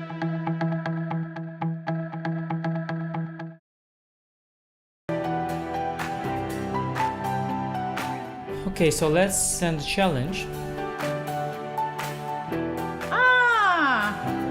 Here is challenging. Nice graphics, easy to see. What are you thinking about? You're looking how it can be the most painful? Exactly. Okay, fine. That I give up a phone. He wants to be even rude.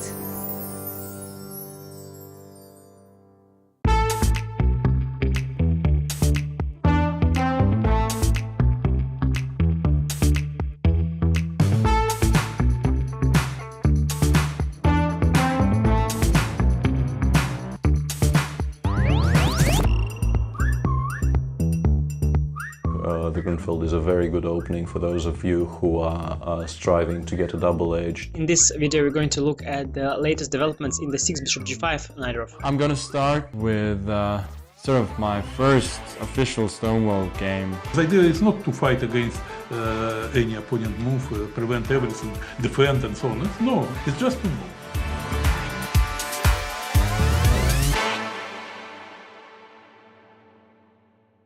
It's time to take control of your journey towards chess mastery. Magnus Carlsen introduces Chessable, the definitive solution for studying chess. Move Trainer uses the science of spaced repetition to identify your strengths and eliminate your weaknesses. There's no need to set up a board, remember which page you're on, or keep track of all the moves you miss. Get started now and join our growing community of over 100,000 chess enthusiasts. Chessable. Take control of your journey towards chess mastery. This is John. John loves to study chess. This is David.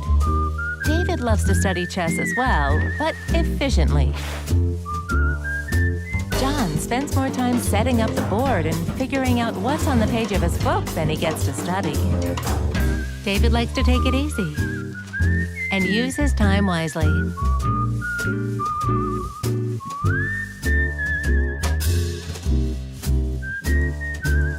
David has finished his exercise for today. John should try the same.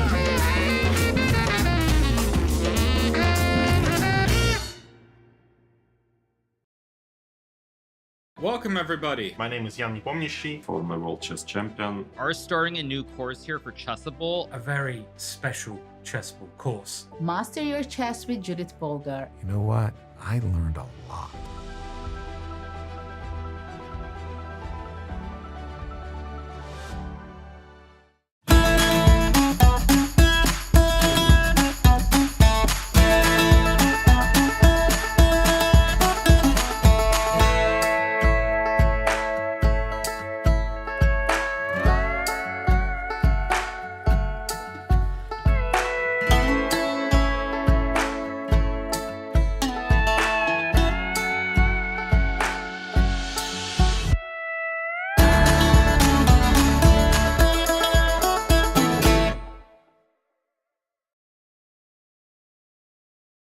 Hi there, it's me, John Chess, inventor of chess. And are you sick of sucking at chess? Well, lucky for you, I have also invented aim chess. Look at this chess puzzle.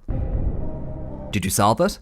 Of course not, that's because you're not using aim chess. Aim chess is a digital chess trainer that helps you improve by creating unique lessons based on your recent games. Just link your chess.com or VChess account and feel that brain wrinkle. Yeah, see, you shouldn't have blundered your queen just there.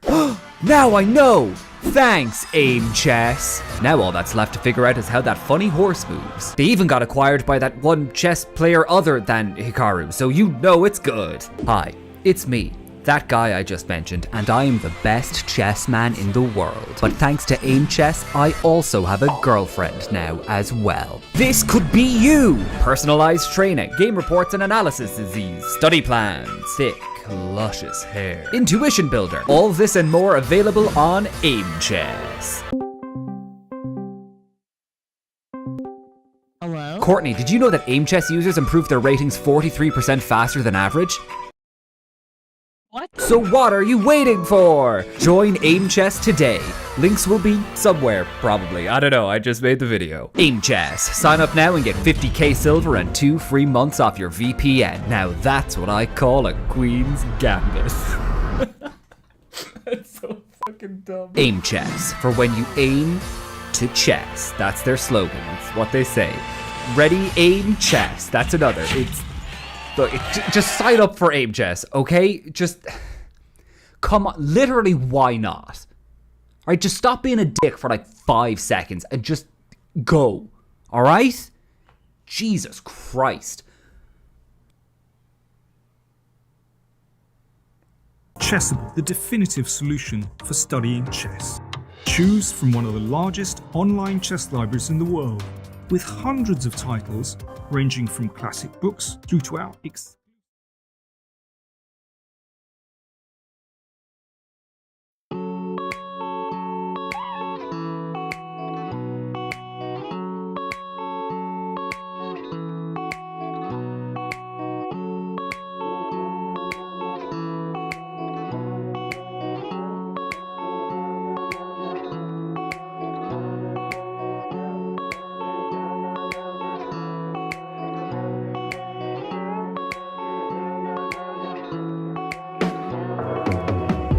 I know it's wrong, but I don't care. The fire is strong, but I don't care. All I ever wanna be is eyes for your eyes, lips for your lips, skin for your skin, sin for your sin. Eyes for your eyes, lips for your lips, skin for your skin, sin for your sin. Feel it now, now, now, now. Think about it later. Feel it now, now, now, now. Think about it later. Feel it now, now, now, now. Think about it later. Feel it now, now, now, now. Think about it later.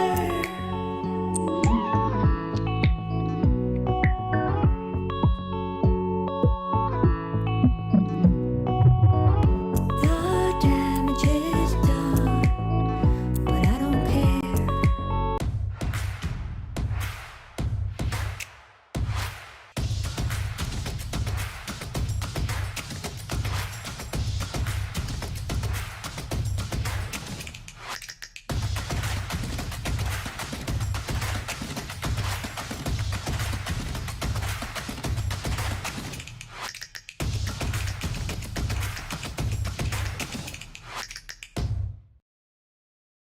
Welcome back, everybody, to the after time trouble phase of the first round of the candidates tournament, where we have our first result. Ding Liren going down against Jan Nepomniachtchi.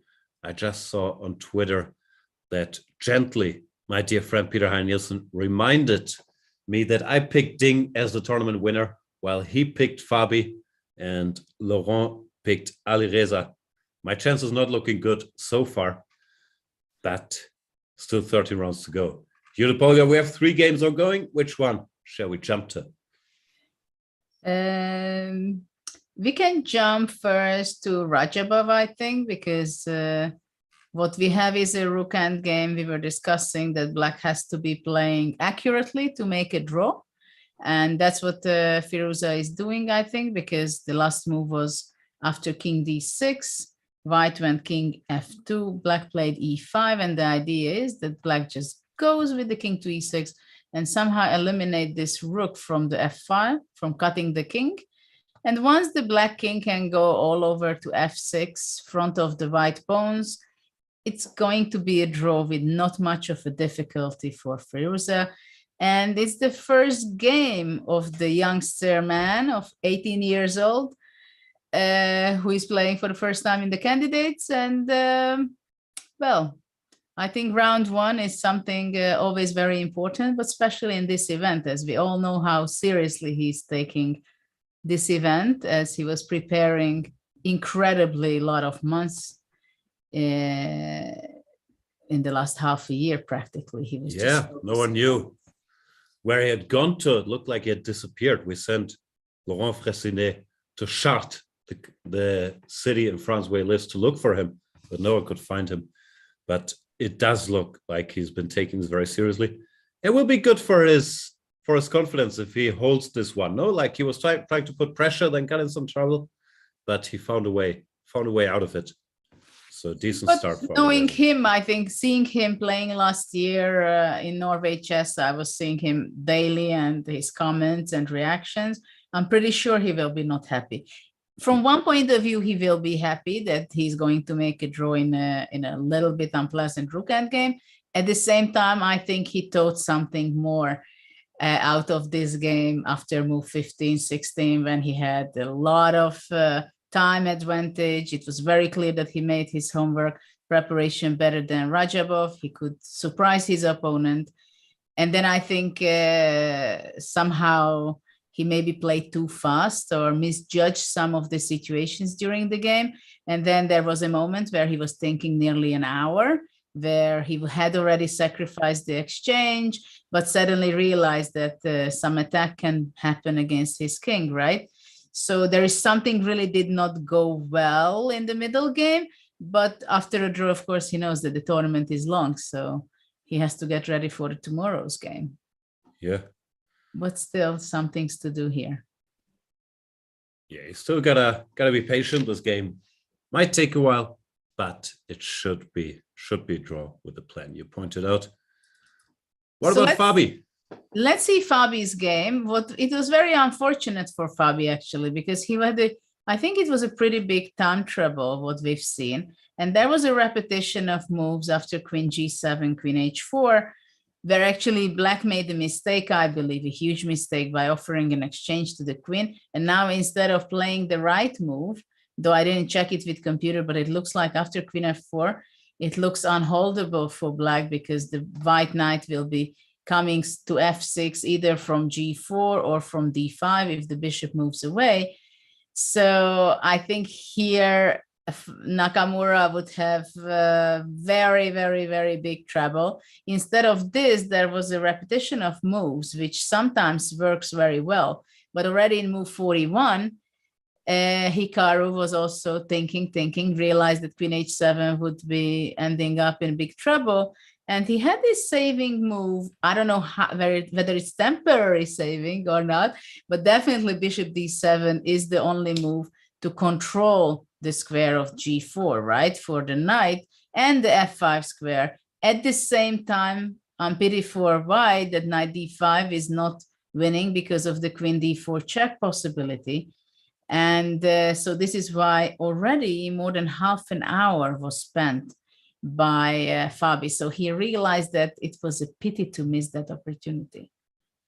Yeah, it's tricky how much time he should spend kicking himself.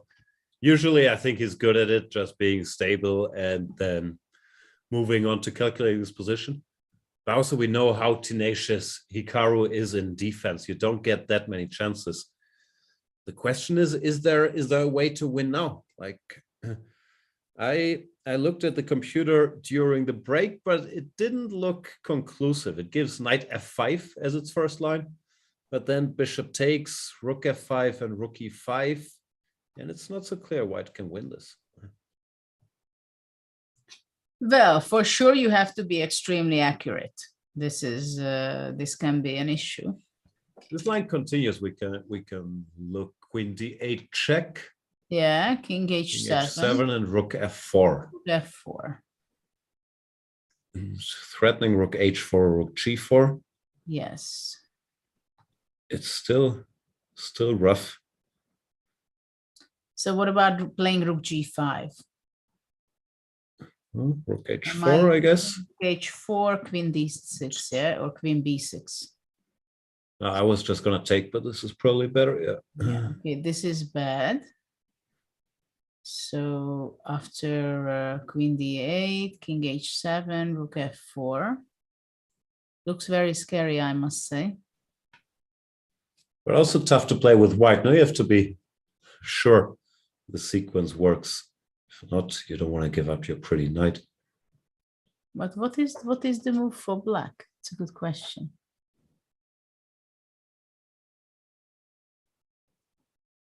Maybe rook e6? I guess rook h4 again. Yeah, rook h4, rook h6, and now you can even just Take the pawn. take. Yeah. Well, if take the pawn, then I give it check. And a2 is also. Even this, I don't know how it ends, but yeah. Well, takes. Maybe I don't. Well, yeah, they rook can. e2, and I'm hoping. So no, I wanted originally to go here. Check on b2. Now if rook e2, that's rook f6. After rook e2 to go rook f6, yeah. But I was wondering if after rook h6, you can simply capture on h6 and queen e7 and you win the pawn on e4, or if king h6, then queen h4. Right, so this should be. We even win the pawn ending, maybe, no? Like. Yeah, I also think that it's using. g4. Yeah. If you really want to outsmart me, you just win this. Actually, this is also a big art in chess, how to win a winning position, right? Yeah. I can't count g3 or a3 or whatever.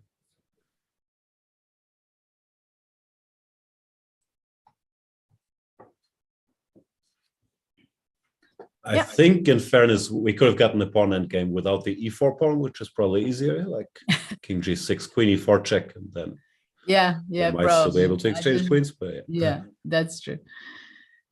Yeah, what you claim is that in this position, after king g6, to take this first, and only after that to exchange the queens. And you're absolutely right on that. Okay, so maybe knight f5 is the best move. It's a strange move, though, no? Like exchanging the pretty knight. Well, actually, it's not so easy to find this move, I think, with the mindset that for the last 15 moves you were playing somehow to get your knight into f6 or h6, somehow really to check and win. Instead, now you have to realize it, and he did not play. He played rook d1. He played rook d1. But actually, I like knight f5, what you said. Well, it's what the but computer you have to be said, very sharp. You have to be very sure. sharp to have your self-confidence that you exchange this bishop for the knight. Because here still you hope, like if it's white to move, it's winning on the spot by playing knight d5, right? So now black most likely, I mean, is it the only chance for black to go bishop e6 against knight d5, which means that actually black is giving up the pawn. Yeah. Still very unpleasant. But maybe after this, black goes, let's say, queen g3 or something. But then knight f5. Knight f5, the white king is still safe. Maybe queen g5. That looks better. Though it's extremely difficult to defend for black as well. White has all the moves in the world now. I don't know, rook d5, so many tries. Yeah, but it's extremely difficult for black also. But can you do something else other than bishop e6?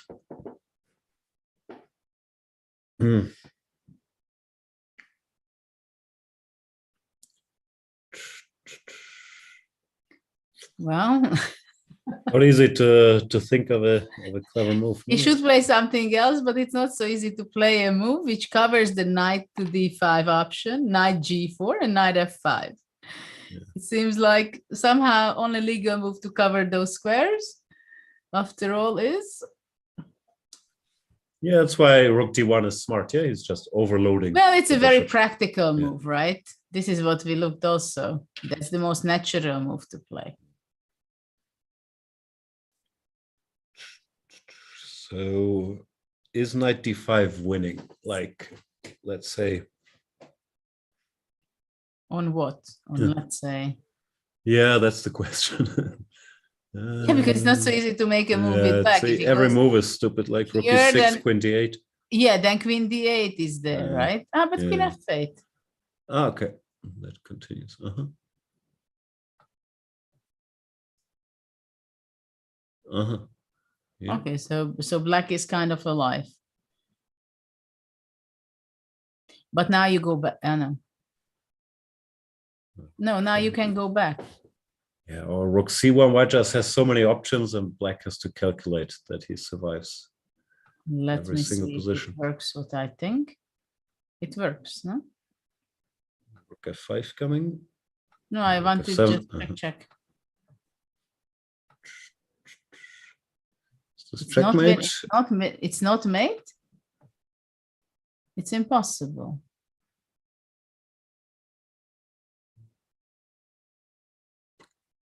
Well, it's not that No it's mate not yet. made. It's not even winning, maybe. Yes, because I made a mistake by not playing king h2. Ah. You see, these are details what counts. But now you can go back maybe. But then g3, because here after takes, now it's already mate, right? Takes, and then at the end we have this g3 move. g4, g4. Ah, but I thought I have queen h6 and rook f4 mate. Still no mate.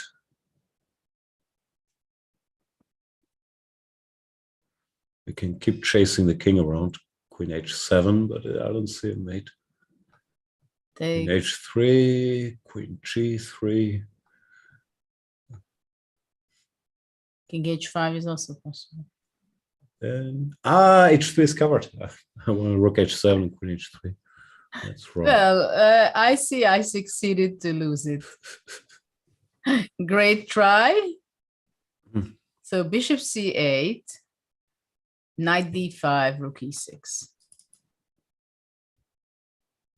It's incredible that you have this feeling that it should be winning without any question, and it's not winning yet. Probably is. It's just hard to figure out. Oof. Maybe knight The position, f4 now. yeah. The position looks so hopeless with. So the d8 square, All these combining weaknesses. it with knight h5.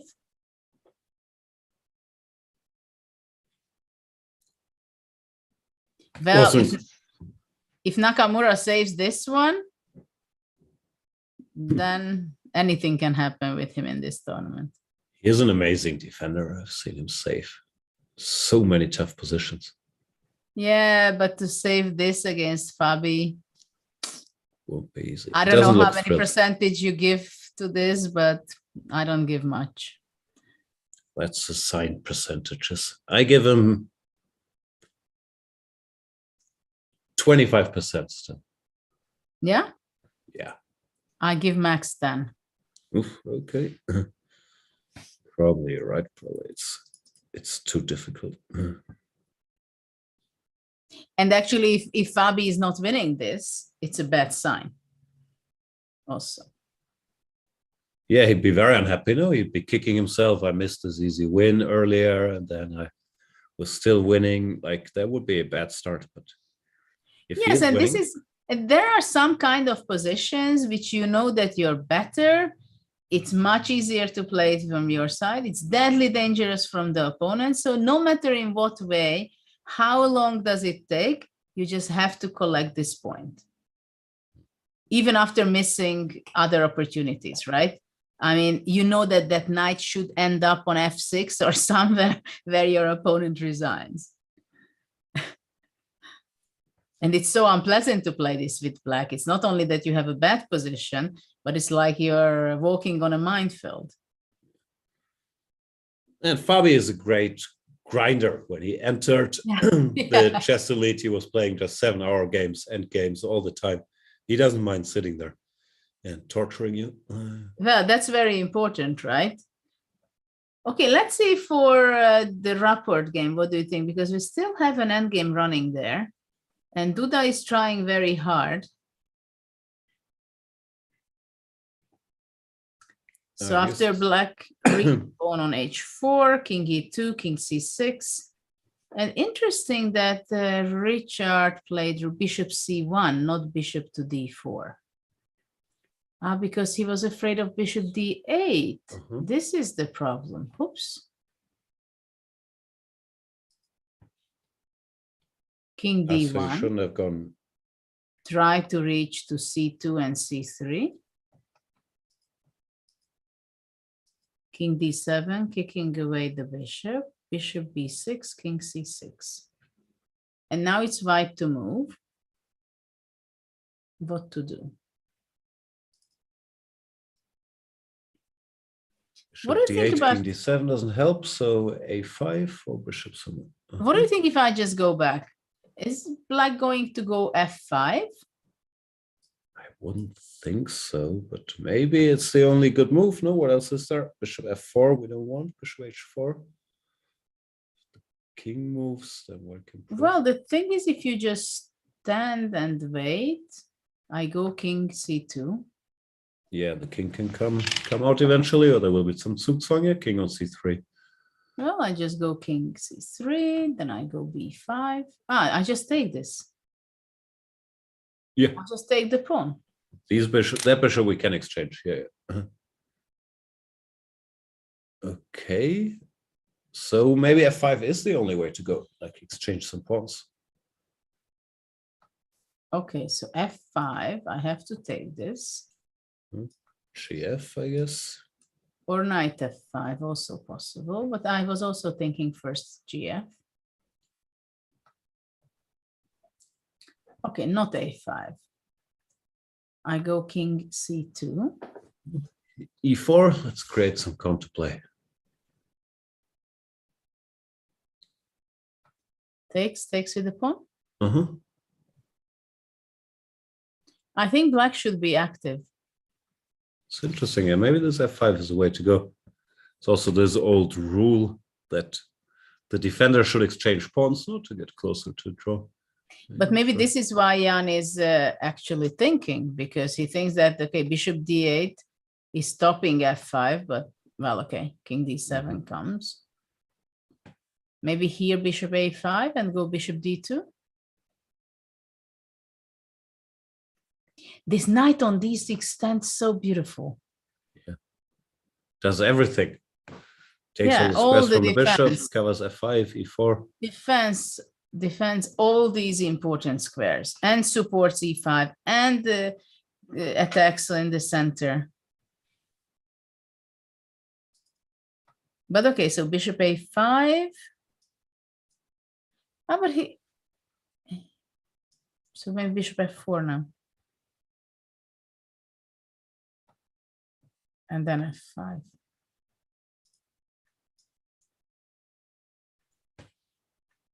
Yeah. Actually, here after takes, maybe even knight f5 can be. He went a5. Okay. a5. Once again, the decision is bishop f4 or f5 potentially. Yeah. Yeah, but after bishop f4, I think I would be going bishop d8. And I don't know if now you go f5, because if takes, yeah, takes, I think takes, bishop g3, and then... No, I have too many weaknesses, king d2. Well, it's still not clear how you're going to win this. But is it a Zugzwang? Chances improved. King c5. Bishop e7. King c5, bishop e7, king c6.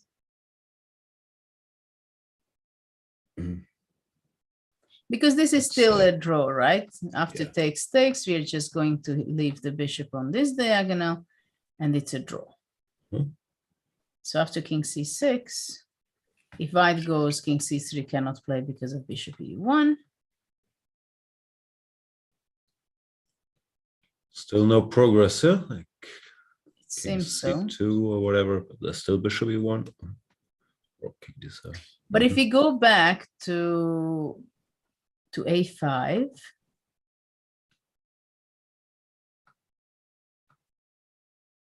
now my question is, what happens if I go f5? Yeah. So ef. I'm not saying I'm playing for a win. I'm just looking for activity.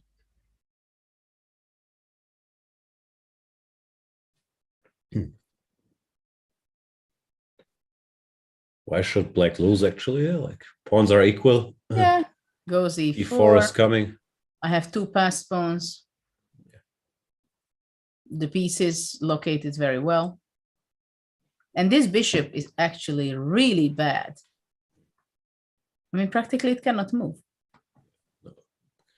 No, it looks like a draw. Rapport. The only way it could move is, let's say white goes away, black goes a bad move.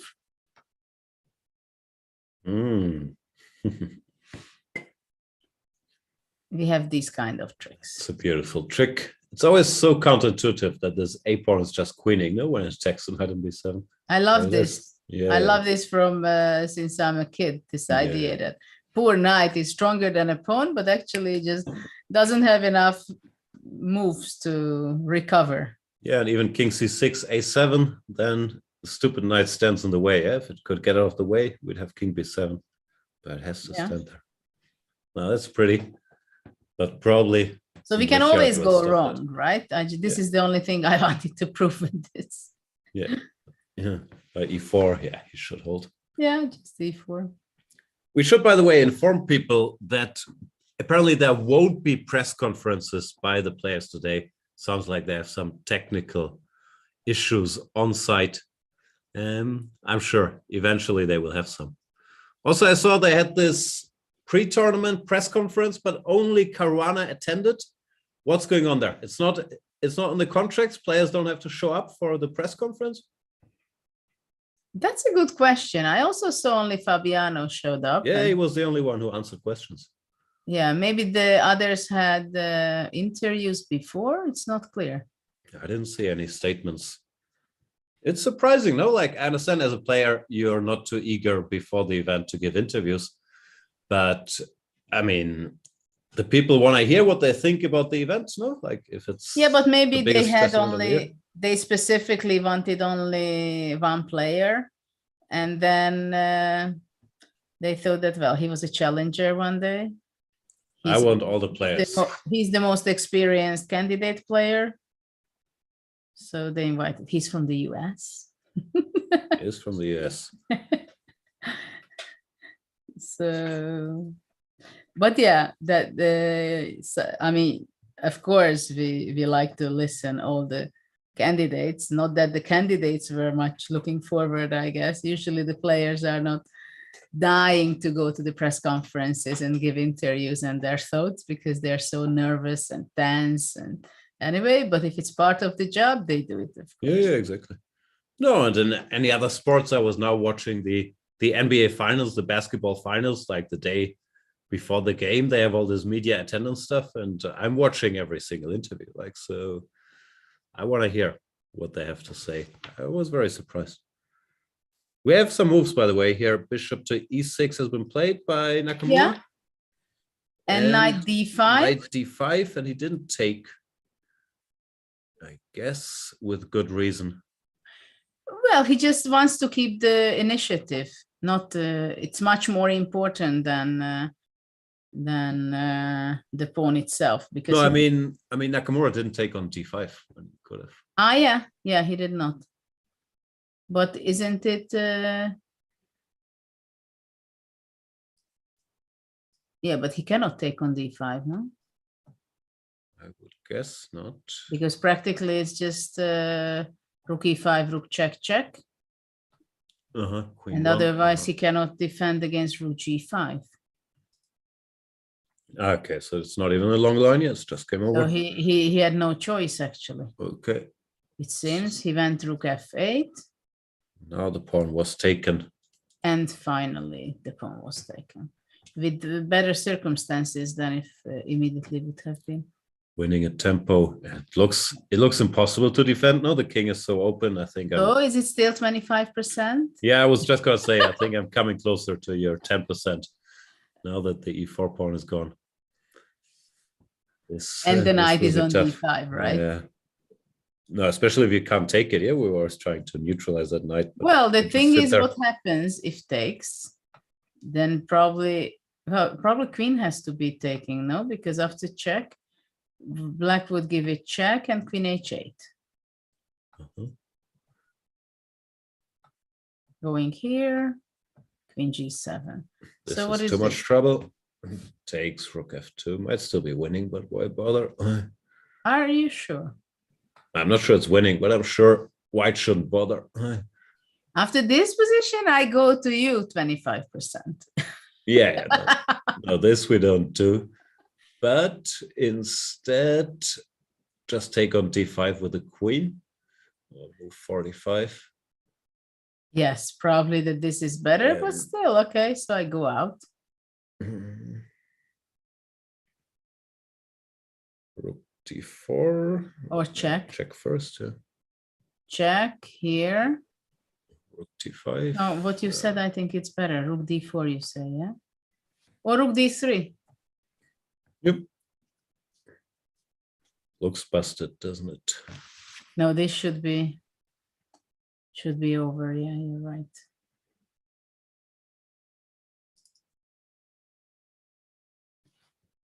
Yeah. Okay. So after queen e4, black is hesitating, thinking. Then we can jump to Rajapov game where, well, after e5, black did reach to f6 because king e6, rook f5, rook a3. This is what we were discussing. Rook a3 is important. So white cannot cross the third rank with the king because of e4, eliminating the pawn. So this would be draw. That's why white went rook f8. Black started to chase it. Now the black king crossed the f file. And now it's just waiting. And it's important that so far king g3 is not possible because of the pin here. So white played rook e2. This is the position. So let's see what white is up to. Finally, white wants to go to g3. But my question is, what after that? No, he wants to go rook e3. He wants to go rook e3. So let's say if rook b3, rook e3, but now not rook b2, but I go rook b1. Let's say rook a3.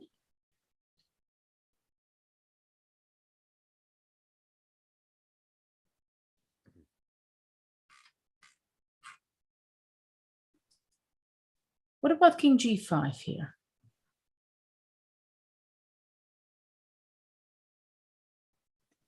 And if the idea is that after rook a5, I go king f4, rook a4, king g5. If white wants progress to be made, no? Check. Sorry? No progress to be made, no? Like no, but you can go rook e4. King f6. Back. I'm wondering, I'm trying to look up the game. Ali Reza, he won a rook endgame somewhat similar to this. Was it a rook endgame against Mamedyarov at this European Club Cup? I recall. You can still try rook e1. Yeah.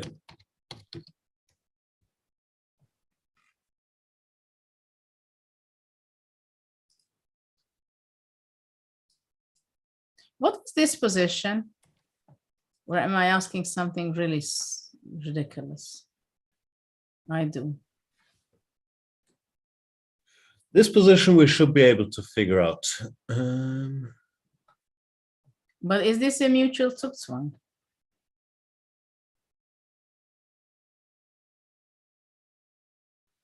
After king f1, e4 wasn't possible.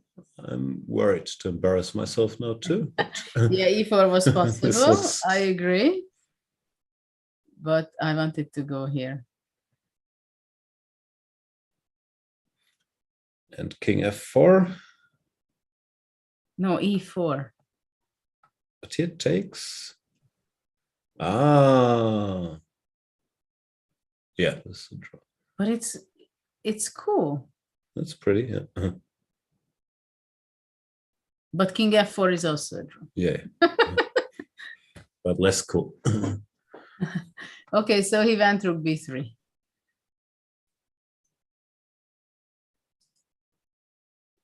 Rook e3, so Timur will be playing for another 20 moves. I'm pretty sure.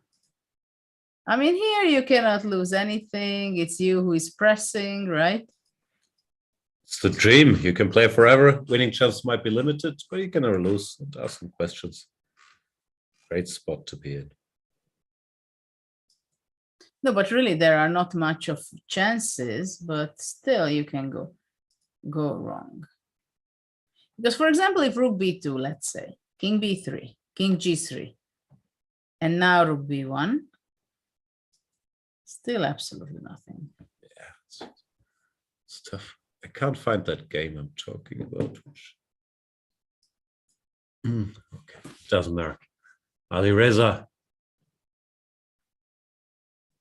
He's not going to lose this. I'm not sure what chances I gave White, but they're also dropping. Yeah, but for quickly. example, if I just make some moves in this position, for example, if you don't give it check first, but you go here, then I go here. And king g5 is losing. Yep, rook c5 takes. Right, king because king f2. Yeah. yeah, takes and f4. I want rook e1, king f2. I want 2 pawns. But this is good enough. We just show it to our enthusiastic audience how you win. They do love their pawn in games. What did you say instead of rook e1? No, I wanted rook e1, king f2 because I'm very greedy. Okay, but nothing wrong with it. If rook c5. Yeah. Now we have to take. Yeah. So, but after rook a6, you go back king f7. This might still be a draw, but why push our luck like this? No, g5, like it's tricky. After this, you have to go here, I think. Yeah. It's always very important to cut the king. How is this? Rook f6, king g7, rook f5. Still not easy, no? I think it's a draw, even this, don't you? Yeah, I've seen some position like this.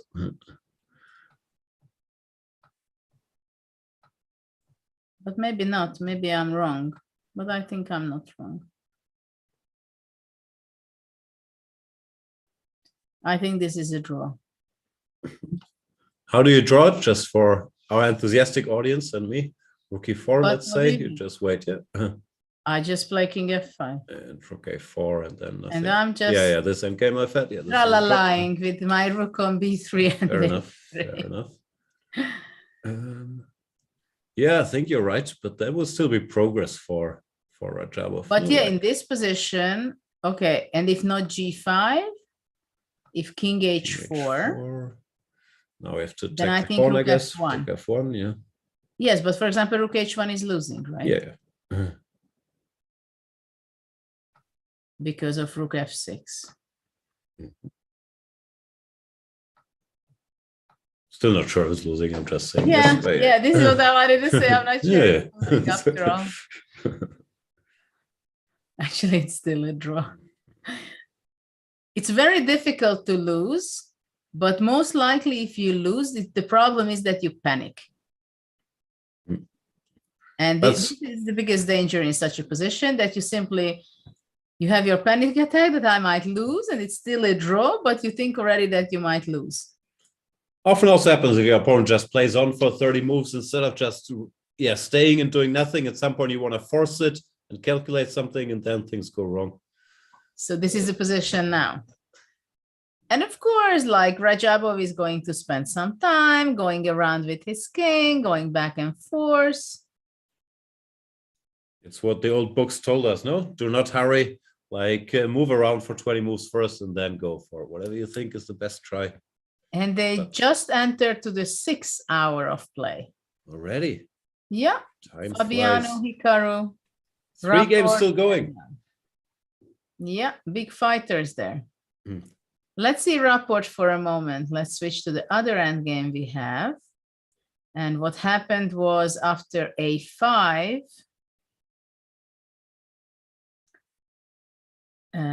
after a5, Richie played bishop f4, attacking the pawn on h2, king c2.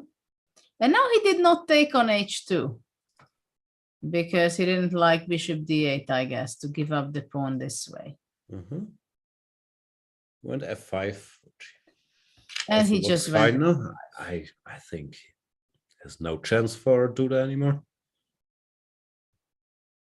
Can you go? Let's go to Fabi's game, right? Yeah, just had one question here. If white plays, He went rook e1 after queen h6. queen h6 was the move. Now the bishop is under attack. Well, not so easy to find a place for the bishop. Yeah, rook e8, knight c7 is not very, This not bishop very has pleasant. no stability. No, Fabi is relentless. He won't let go. He has 22 minutes and 22 seconds left for the next 15 moves. I doubt that we are going to see another 15 moves, to be honest, in this game. What's your over-under for how many more moves it will go? This under 60. If he plays Fair well, enough. it cannot go after 60, above 60. Yeah. Firuza, well, we are reaching now move 51. It can go to like, Oh, this can go 70 75? easily. Yeah, Yes. 75. Yeah. and Rapport will be not long, I think. Here was f5, king Lot of c3. action, but it can. King c3. What does he do now? Does he take the pawn like fe? But actually it's tricky, you know. Well, fe. What's the trick? Fe, I guess. Knight takes. No, the trick is that after knight e4, king c4, finally the bishop will be able to move out.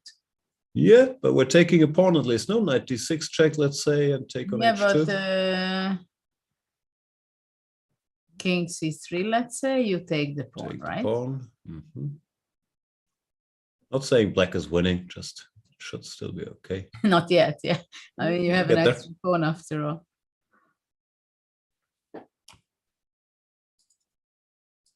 No, I mean, black should be better by now. I mean, after all, it's a pawn up. Would be funny if, well, not for Duda, but if he overpressed him Why, to lose this. what's going on here then? What is going on here?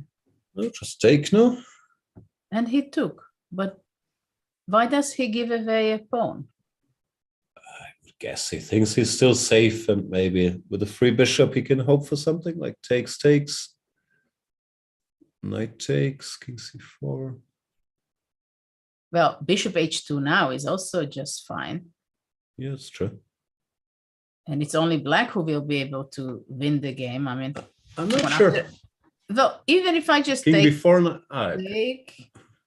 here you have bishop d8, this sorry. is tricky. Yeah.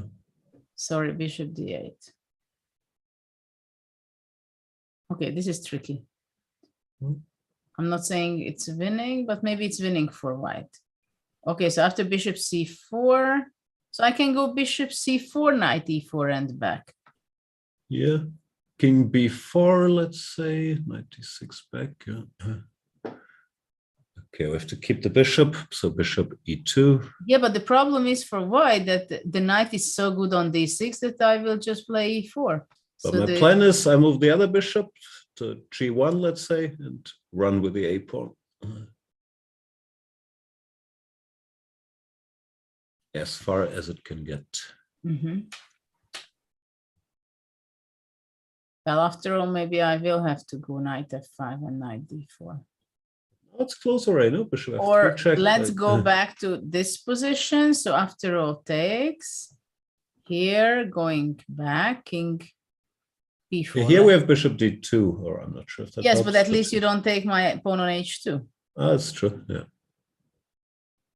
So I thought I distracted you from my h2. Yeah, no, I want the pawn. I'll take it back. I knew it. Let's take. You don't.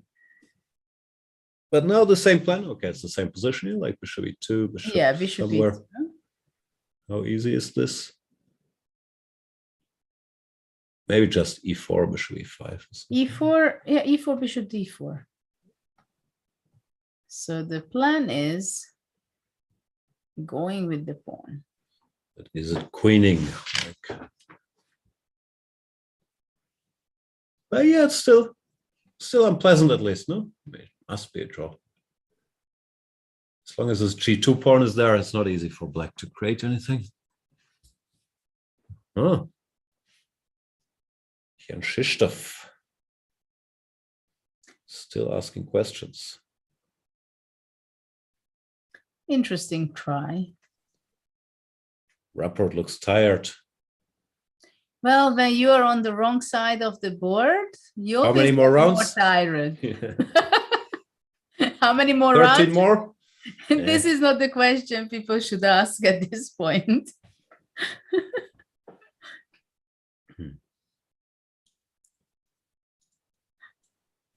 What can you tell us, or I'm not sure if you want to tell us anything, but Rapport, he's Hungarian, but he's living, I think, in Zagreb or in Serbia, in Belgrade. In Belgrade, and now Yeah. he's switching to Romania. Is he moving there? What's the status? What's he up to? Actually, I'm also not very much aware of the exact details. I also heard, which is obviously in Hungary, it's a very sad story, and the media is covering it, that he decided to switch flags, and then he's going to be playing for Romania. But in this tournament, I think he still plays with the Hungarian flag, because it happened right now, just like 2 weeks ago or something. That was also kind of strange to announce it when you play your first candidate tournament, but he's always doing this kind of funny decisions. But whatever, I'm sure he has his reasons for that. But and I also heard that his wife is going to be playing also for Romania. Yeah, they're both switching. So yeah, and well, obviously for Hungary, it's very sad and very unfortunate. I can't say that he was supported much, though. So it's like one eye is crying, as we say in Hungarian, the other is laughing. But yeah, I mean, if you don't get support properly, I can understand. It's not that I'm happy with it, but I can understand partly his choice. Of course, I do hope that he gets a very good sponsorship in return. Then, yeah. But he's usually not a big team player. Like, he's always hesitating, you know, because of this self-confidence. Sometimes you feel that it's missing when you talk to him. It's also not easy necessarily for him all the time to play in teams, because he has the responsibility. He doesn't want to hurt others and teammates and so on. At the same time, he can be also a very good team member. Most teams would like a 2-7, 65 player, even if he's sometimes not confident. Yeah, yeah, I mean, it doesn't show on his rating, that's for sure. But he's a good guy. No, like I'm a big fan. He's on my German Bundesliga team. Okay, I don't know him very well, but sometimes you see him. He's always very nice to talk to, but always doesn't seem like he's enjoying playing chess that much. I'm not sure. I guess he enjoys the game, but not having to think about, oh, I have to play this tournament, prepare for this, I need to make money and so on. Not the surroundings. He's talked about in interviews that he regrets choosing chess as a profession, but it doesn't show in his play, like, or at least normally he's had an amazing run, no? Well, this usually I have to tell you that I have very much skeptical when people say, when they are so successful in their sport, that they are not sure whether they are happy that they became chess professional. For example, Portis was also saying this time to time in Hungary in a much later age of his, that, well, he's sorry that he didn't switch to being a singer, you know. And somehow it's not very authentic for me, because I think he really had such an amazing career and a lot of great moments that it's kind of hard to believe. It means to me that maybe he doesn't remember well the things he achieved. But of course, the pressure is very difficult to handle for some people, and I think this is what Rapport is trying to avoid with that. You know, the pressure, you have to perform, you have to play well. If you have your rating high already, that people are expecting you to do well in your tournaments and so on. So of course, this is something not so easy to handle, I guess. It depends on what period of your life you are, or what character you are also. Yeah, people are also different. It's the question. If it would be the same in any other field, that you're not thrilled with what you're doing, or if chess is to blame, in quotation marks, I don't know. Yeah. So what do you have? What do we have here? After knight, we have this position and bishop e2. So this is what we were analyzing and discussing, and we have this on the board. Yeah. I guess it's a draw, but it seems like it's only white playing for a win. No, these black pawns really aren't moving, and white has a plan to move the bishop and go a6. Yeah, and right now it seems that the knight cannot move, right?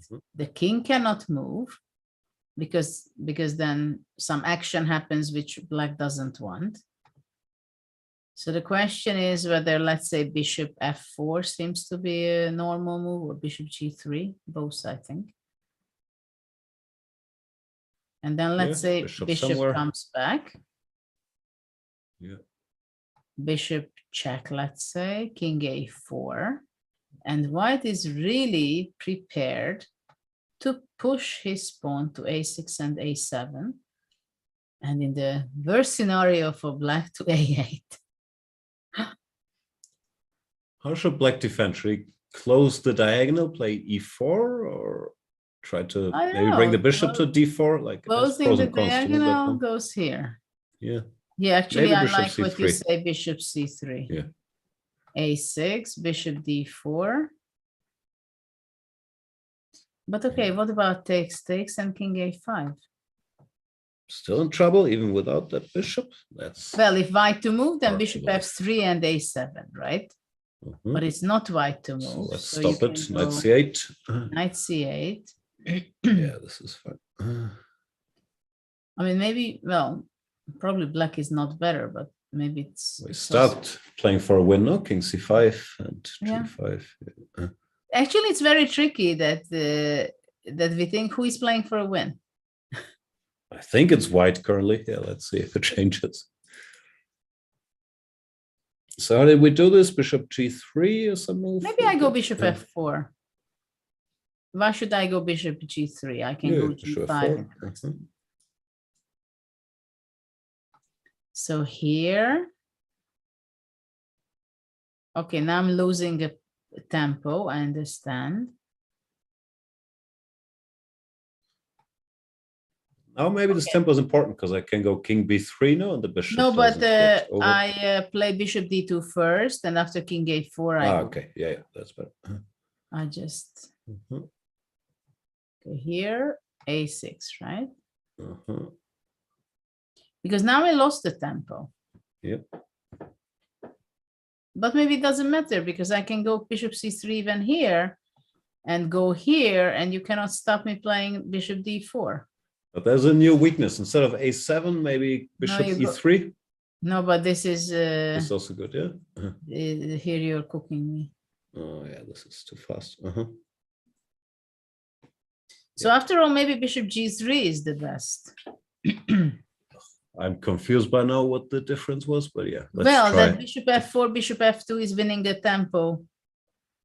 I mean, unless I want to pawn. keep the h4 pawn. Got it. That may be also possible that after this, I go check, king a4, bishop c3, bishop takes, and bishop d4. Might be a draw, but why bother? No, g6 is Why a to weakness. give up, Better to right? keep that pawn. Yeah. Okay, so here, bishop g3. Bishop somewhere. Yeah. Here, bishop c3. Ah, but you know what? I go check first. He's played e4. Shall we briefly switch to Hikaru, because that is about to end. Where, yeah, we didn't like Hikaru's chances of surviving this, and now it has not gotten any better. Oops. So here we are. Game is over. Rook e1, rook d8, check, and yeah, this is what happened. Check. Knight f5 comes from the other side. I mean, this rook was playing this game. Rook d1, rook e1, rook f1. yeah, beautiful stuff by Fabi. And then check, check, and he resigned because after this, queen g6, knight f5, and then queen h4. But no, we're still threatening mate, but the queen is gone, it's yeah? check. It's check. So Or I knight can e7, yeah. check, so but many knight options. e7 is also not bad. I prefer check. Queen, then go back, then knight e7. Yeah. Okay. What a first round. Oof. What a first round. Fabi wins. Nepo wins. This is very impressive. Actually, it was a very good game by Fabi, I must say. I think, even with the mistakes he did. I mean, if you think about it, he made this knight b3 unusual move. After that, we ended up having this position, opened up the position with d4, d takes e5. He created the weaknesses, a very solid way of playing this. And after this, somehow he provoked Nakamura. He went d5, and after this, I think he played very nicely. Very beautiful game. Yeah, maybe d5.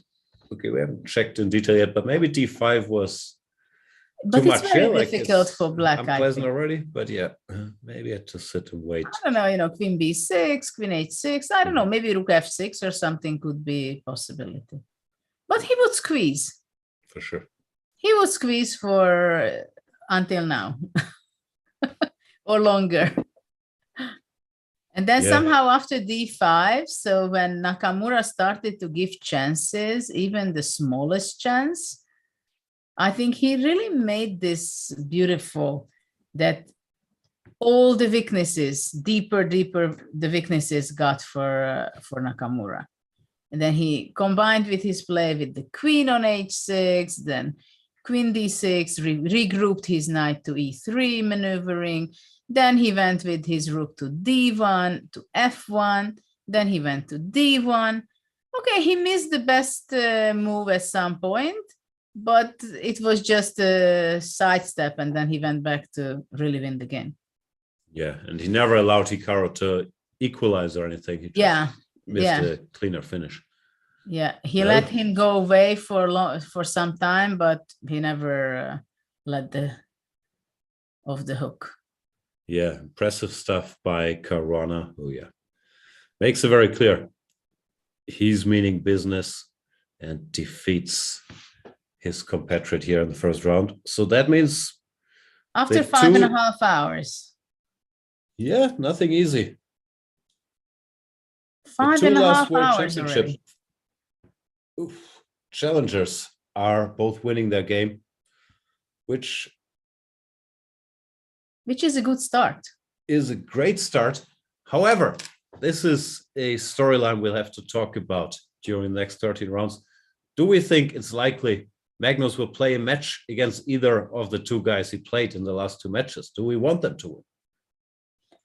Well, I was very surprised at first when I heard Magnus's interview when he claimed that he's not sure that he's going to be playing the match. And by now, I have a different view because in the beginning I thought that this is only for motivational purposes for himself. Yeah, I don't think so.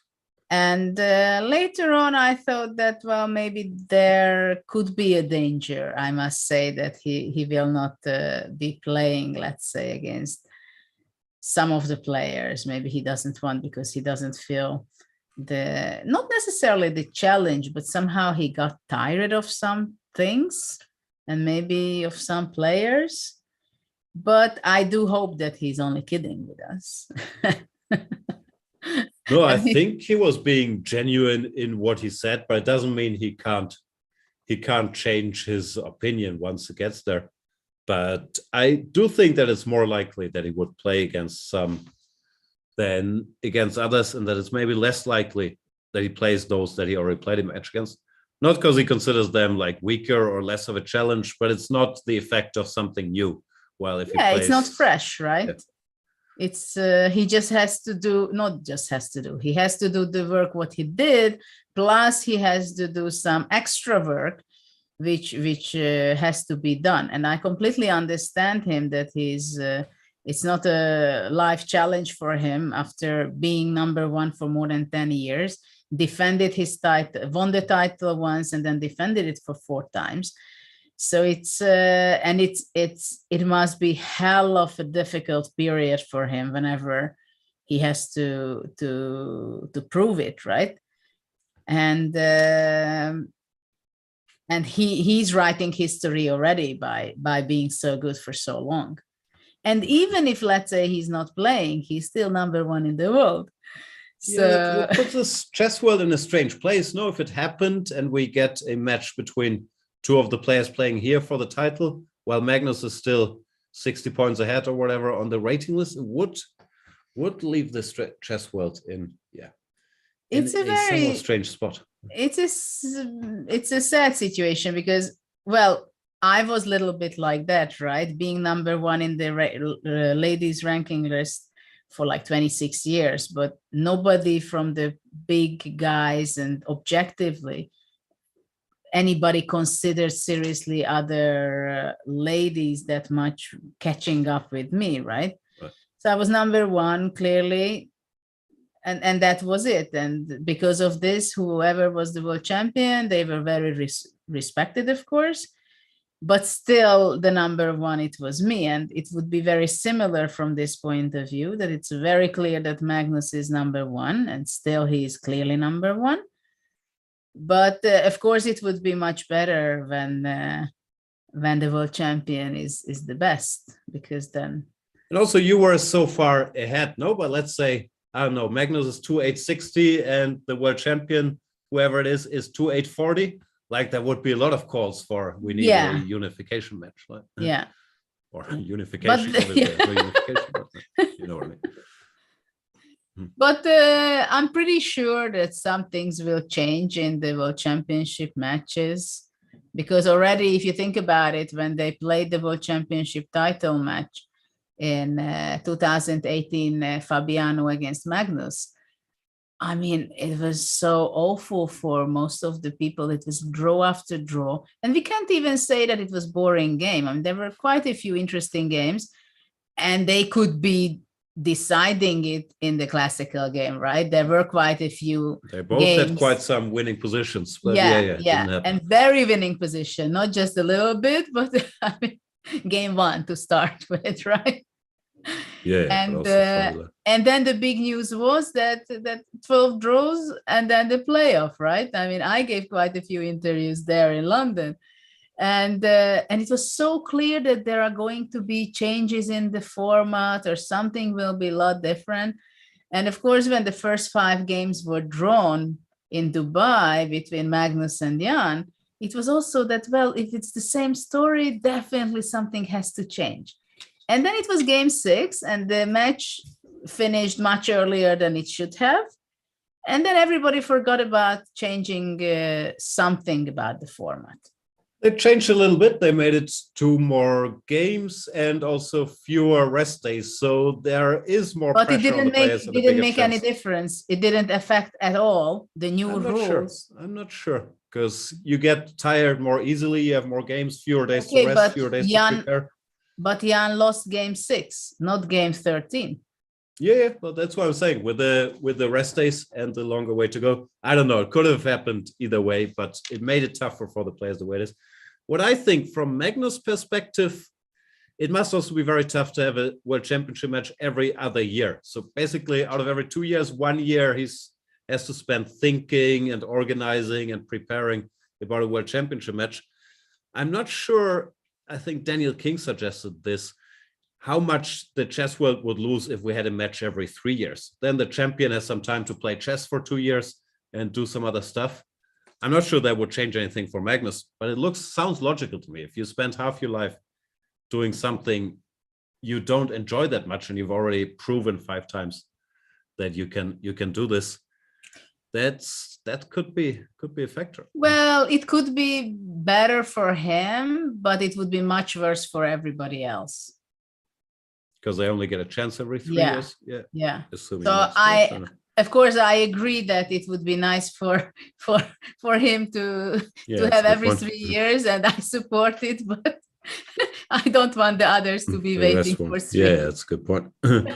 No, as I said, it's from Magnus's perspective. I think that would make things easier, but it's true. It doesn't increase the chance of anybody else to. But I think generally every 2 years is not a problem for Magnus. It's just that he would need somehow different format of it's somehow in a way too serious, like with all these many games. I don't know how to do this, like include rapid and blitz already between the games, the rounds, or some people suggest that you play a rapid game before and then that decides if it's a draw who takes the point. So there are different alternatives which can make it more exciting. And You make it like Norway chess, have an Armageddon after every game. Well, Armageddon is well, that's a tough one. No, I don't know. I'm a bit of a purist when it comes to the World Championship matches because you grow up studying all these big matches, and I grew up like watching whatever Kasparov, Karpov, and these long matches, and it was so exciting as a kid to follow that I have a hard time with it being more rapid. But of course, I understand times have changed. I was growing up on their matches as well, but don't forget when they played 48 games and they both ended up in the hospital. I mean, is this the good thing to do? I mean, that's also, it was amazing, and the stories to listen and so on, but I'm not sure it was necessarily good. No, I don't think we should go back to 48 games, but the matches, I mean, that's my chess history knowledge is not great, but that's the change because of Fischer, who wanted like 5, 6 winning games and not a fixed format like they had without before. The draw count. But that could get out of hand also nowadays. You can't do it. I don't know. But I think our sport gets faster, so we can't deny that. And also not only faster, but also different with the engines. With our memory, we have to adjust ourselves in very differently.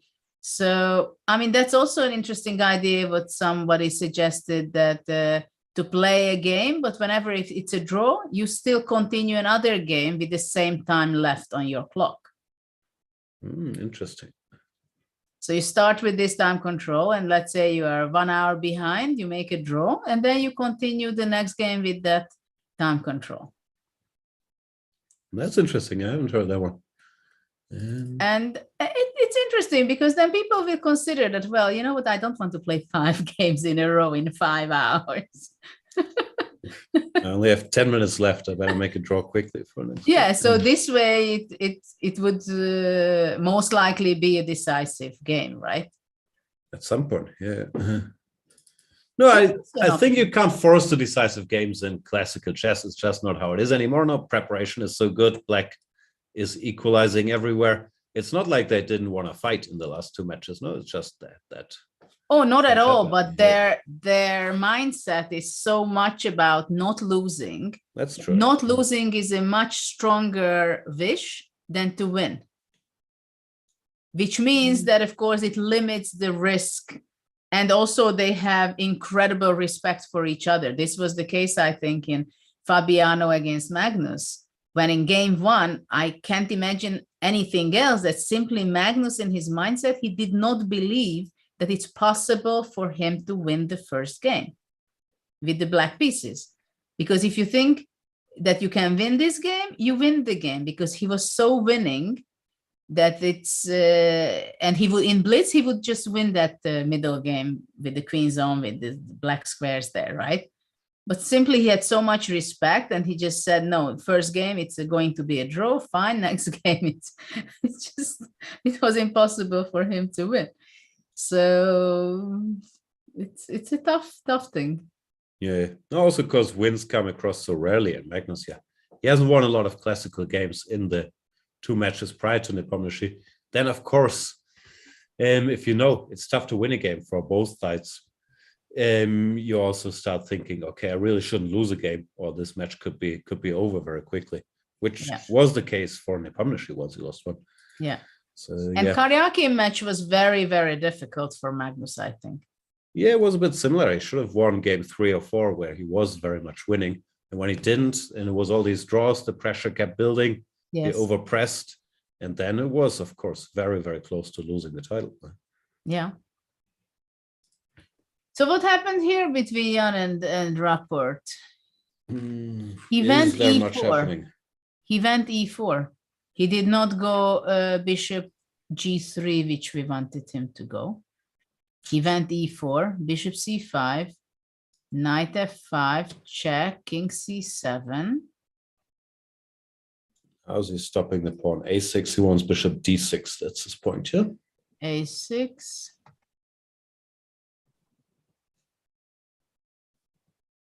Which looks good. And he's getting away, I think, with this. Takes. King there. Yeah. Time for Duda to make a draw. Rapport does have an extra pawn after all. King C7. Does he have anything else? I think so. Yeah, because he doesn't have space for his bishop. That's his problem. You can give a check, bishop B6, but I guess the but after checking B7, right? Then you cannot push your pawn. Now some move I was thinking. Bishop C4 or something? Yeah.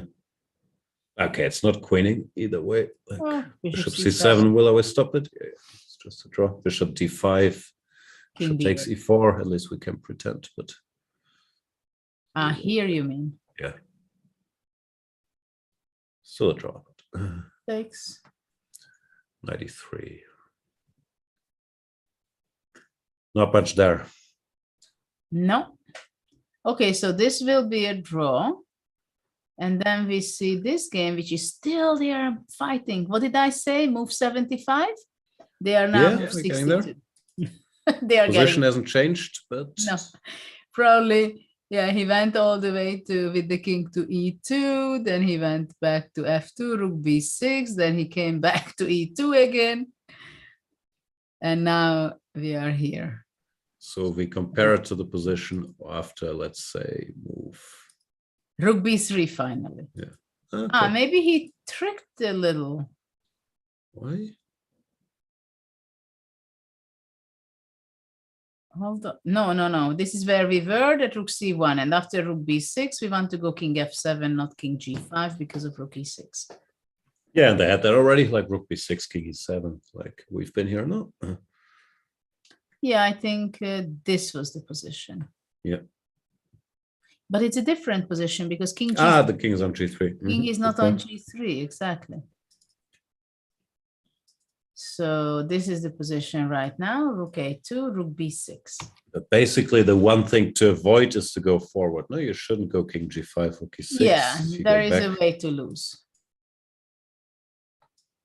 What do? We had something like G5, rook A4, rook F6. No, in some position. Yeah, so king E7 or king F7? Let's say king F7. Yeah, he goes king F7. And after G5, rook A4. 5. Not forced, I guess, but makes a lot of sense. Yeah, rook A4, rook F6. Where do we go? But you know, for example, now king g7 maybe is losing. Yeah. Because rook e6, rook a5, king g4, king f7. Still a draw, no? Barely. Okay. Because I go king Check. g7 back. Yeah. And after rook b6, what do you do? I wait. Rook c5. If you wait rook c5, you're gonna lose. Nope. Never. Is this losing?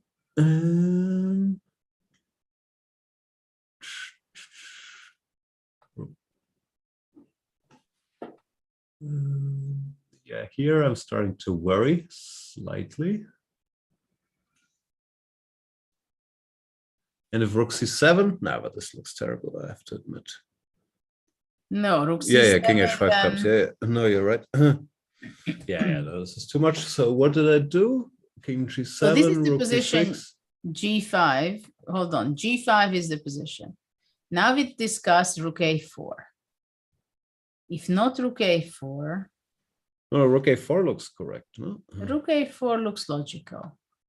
Rook f6. King g7. Well, now you can go king e7. Yeah, yeah. Maybe king e7 is the move.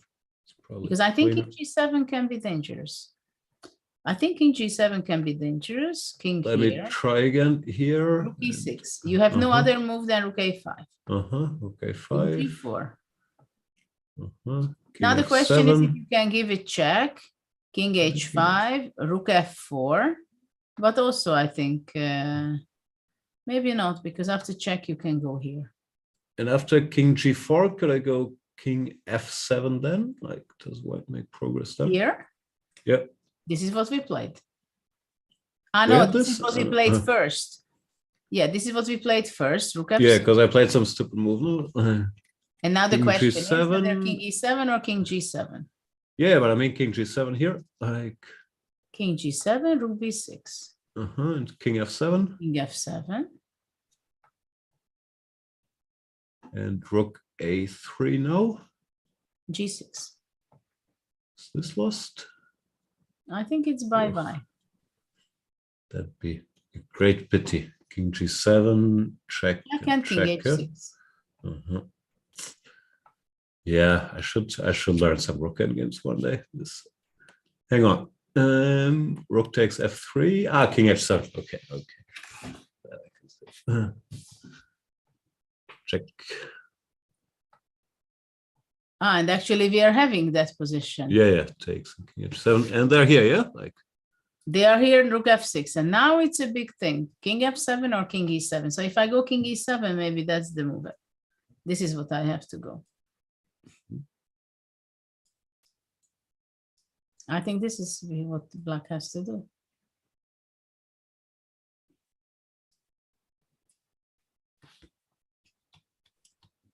Because, yeah, if you go back, I go back, right? So how can you go forward? And king e7 is played. Ali Reza has it all figured out. Rook h6, again, king f7 back. Yeah, white can't keep the construction now. Like you can't keep the king cut off and do anything. Actually, in this position, maybe rook a3 is also. But why bother? No, rook king f7 looks excellent.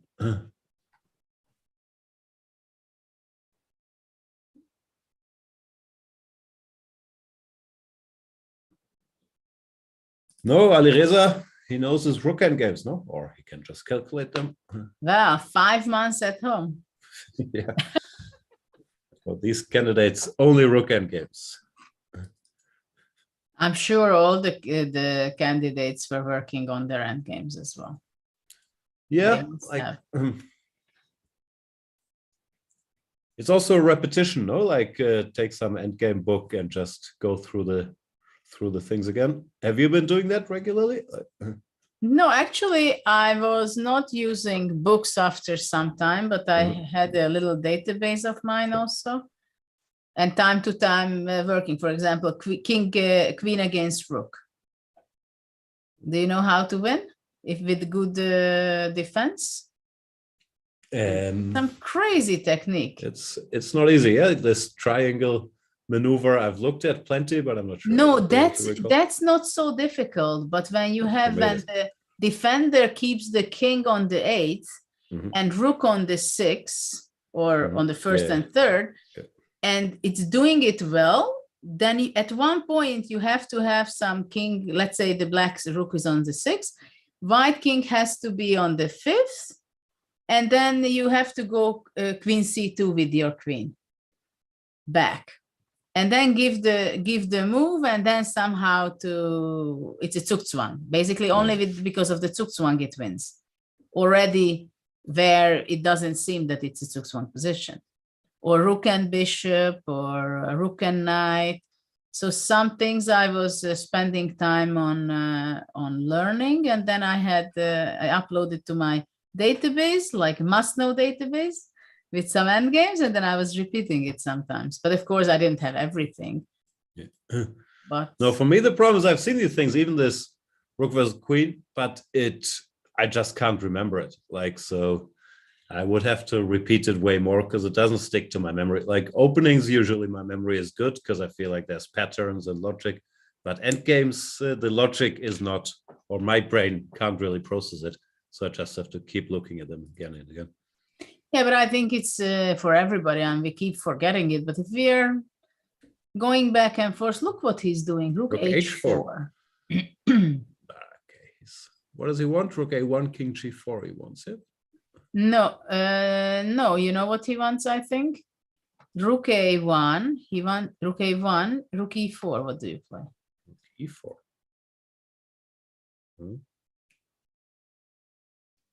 I give Very a check. tricky guy. Check. Rook g1. And? King e6. Ah, this is what you want.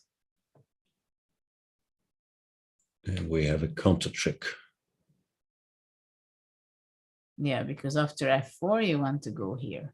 I'm trying to win now. In the game, yeah. Black is actually winning. Yeah, I was good. Without too much of collaboration. Funny position. But yeah, this seems to work. And if king h5, king f5, rook g4, we have rook h1, and we're also standing in. Yeah. And back. Exactly. But still, always one last question to ask in all these stupid endgames. No, if you're super tired and then all of a sudden rook e4 and you panic, oh no, king e6, I can't go. And look at this. Maybe now it's a problem what he did. He played rook a5. It's not good. Now rook e4. Still fine though, no?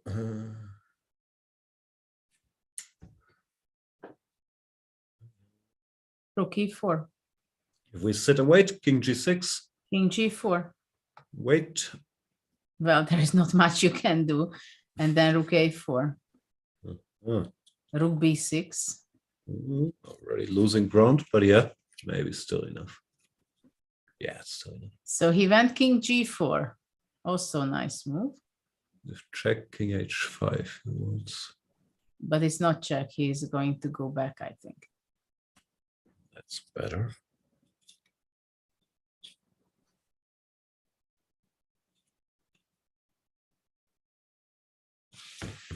Rook h6. I'm so confused at this point. H7. Yeah. Rook h7, and you're in big, big, big trouble. But why not check first? There. Rook a4, king h5, rook a3.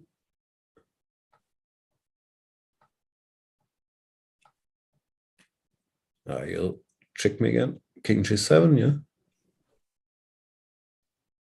No, now it's. No, this is a drop. Yeah. Yeah, and he went for it. He's tough. Gives Rajab a little look. Yeah. Saying, I've already had 200 bullet games reaching this position.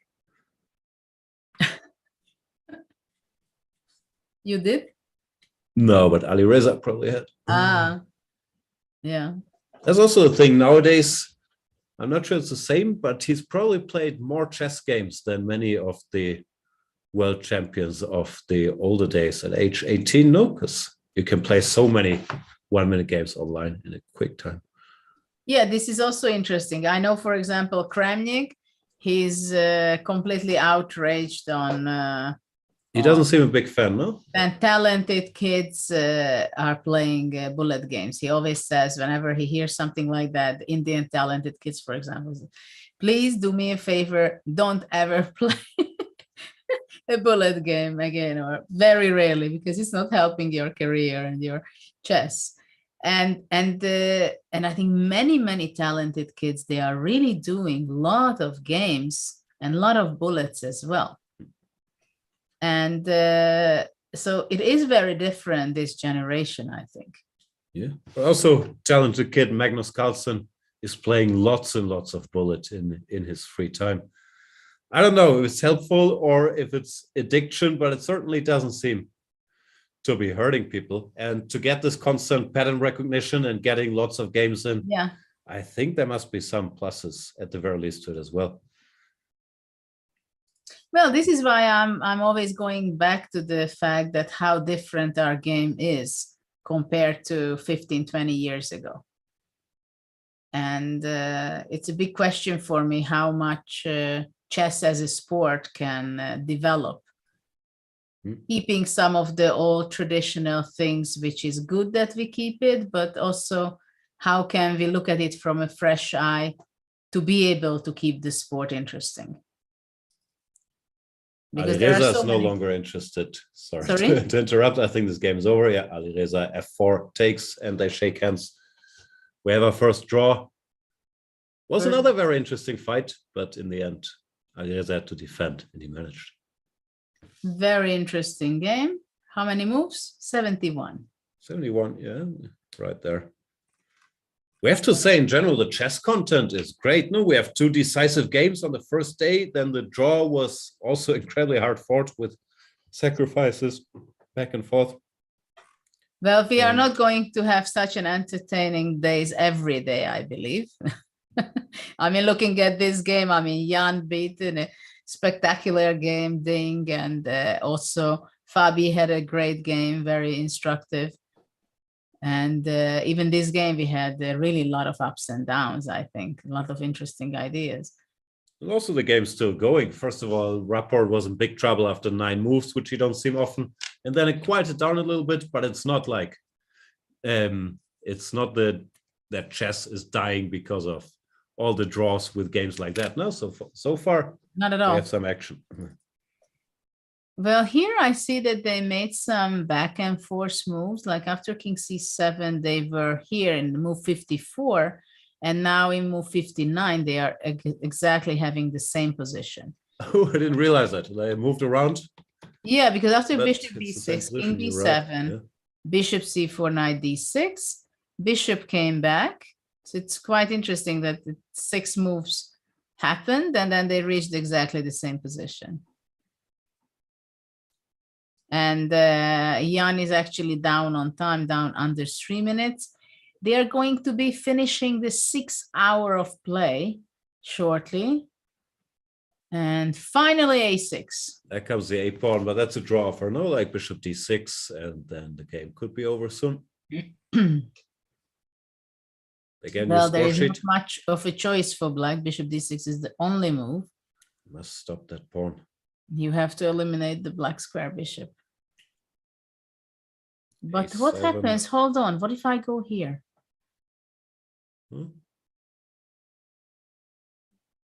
Takes. Takes.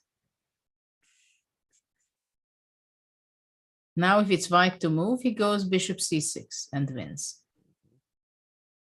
So let's go E3 to create a distraction. E3. E3. Yeah. Yeah, but for example, Knight D6 would also not be possible because of A7. So if E3, I go Bishop D3. G5. Or what about winning the game? Yeah. No, I was also playing for win.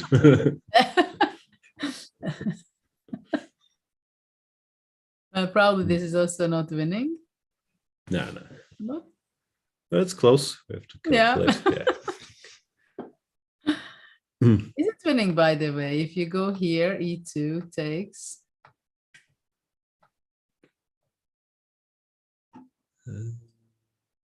No, king e5 is not good. E3 maybe.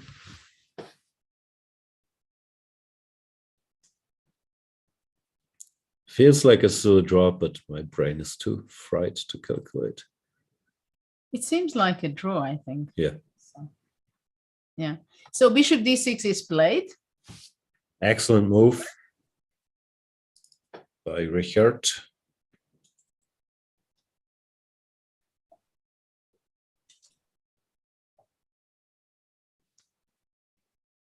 I don't know how much the other players, apart from Magnus, is focusing on physical preparation. Do you know how much like Fabi and Nakamura and the others are doing sports?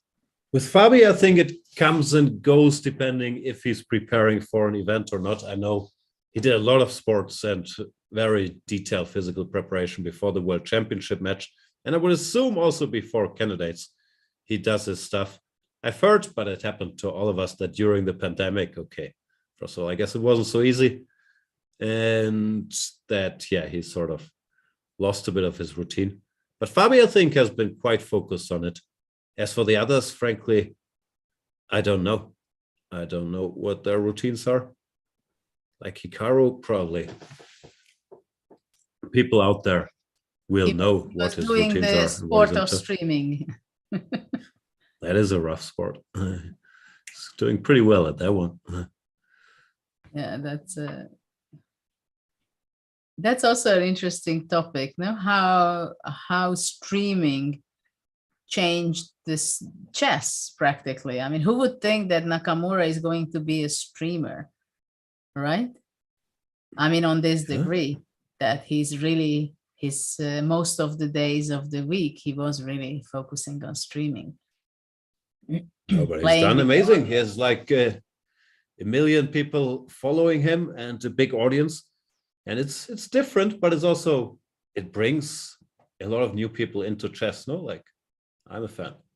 Yeah, absolutely. But I'm just saying that, let's say 3 years ago, 5 years ago, if somebody tells me that a caliber of players like Nakamura is going to be streaming weekly many hours, and sometimes like 20 hours, 24 hours, playing with the audience, banter blitz and commentating things, I mean, I would be surprised, and I wouldn't bet on that necessarily.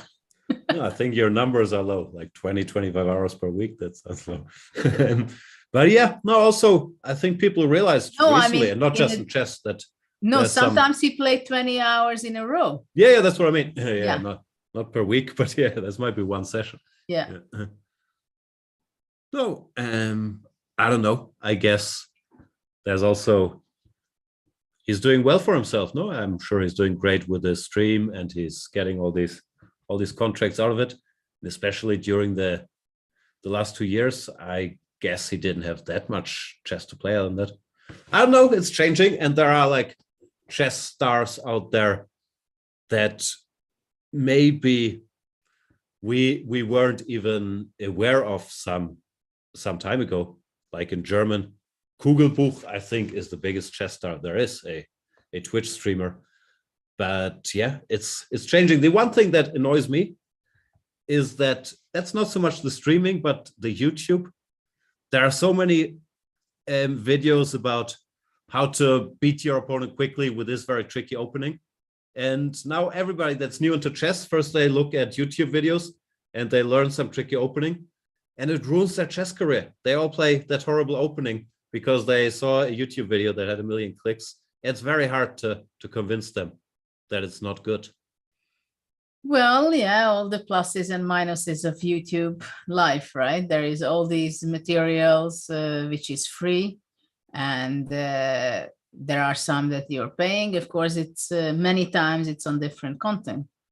So, by the way, maybe we have to There's tell one to our place audience that only has excellent openings and that you can trust 100%.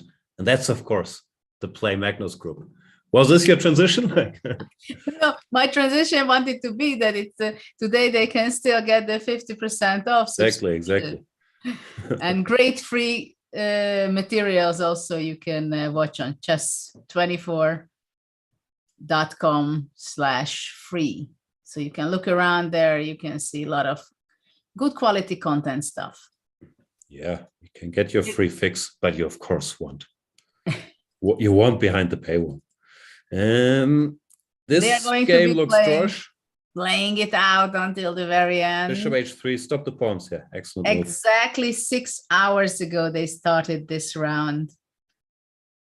And what a fighting spirit. Finally, they can make moves without any responsibility. Do you see how he moved the pawn? He doesn't have the strength anymore to like pick it up. He just pushed it forward with his fingers. We have to clap these guys. Really tough first game.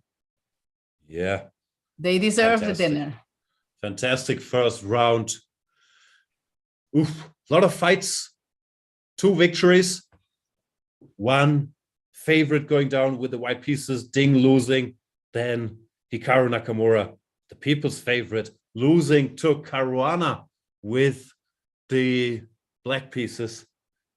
And the 2 draws were, one was 71 moves, the other was only 69 moves.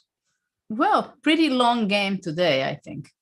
They are pretty fighting games, so everybody came fresh to this candidate tournament, and they gave a lot of entertainment for today, and they deserve to take a good rest for tomorrow. The players will have their first free day only after round 3. That's on Monday, so we'll have a weekend full of chess.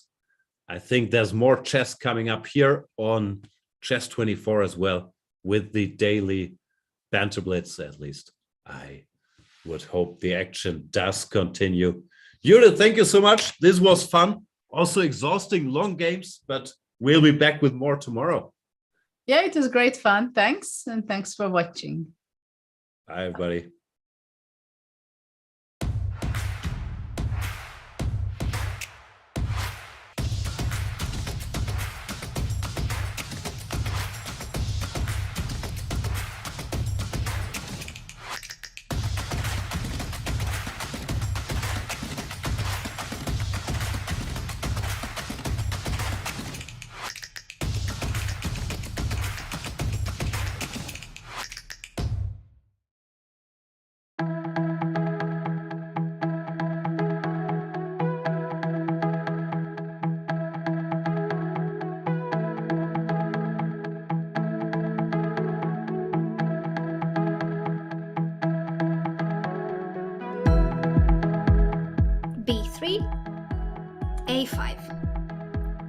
What do you think about this opening?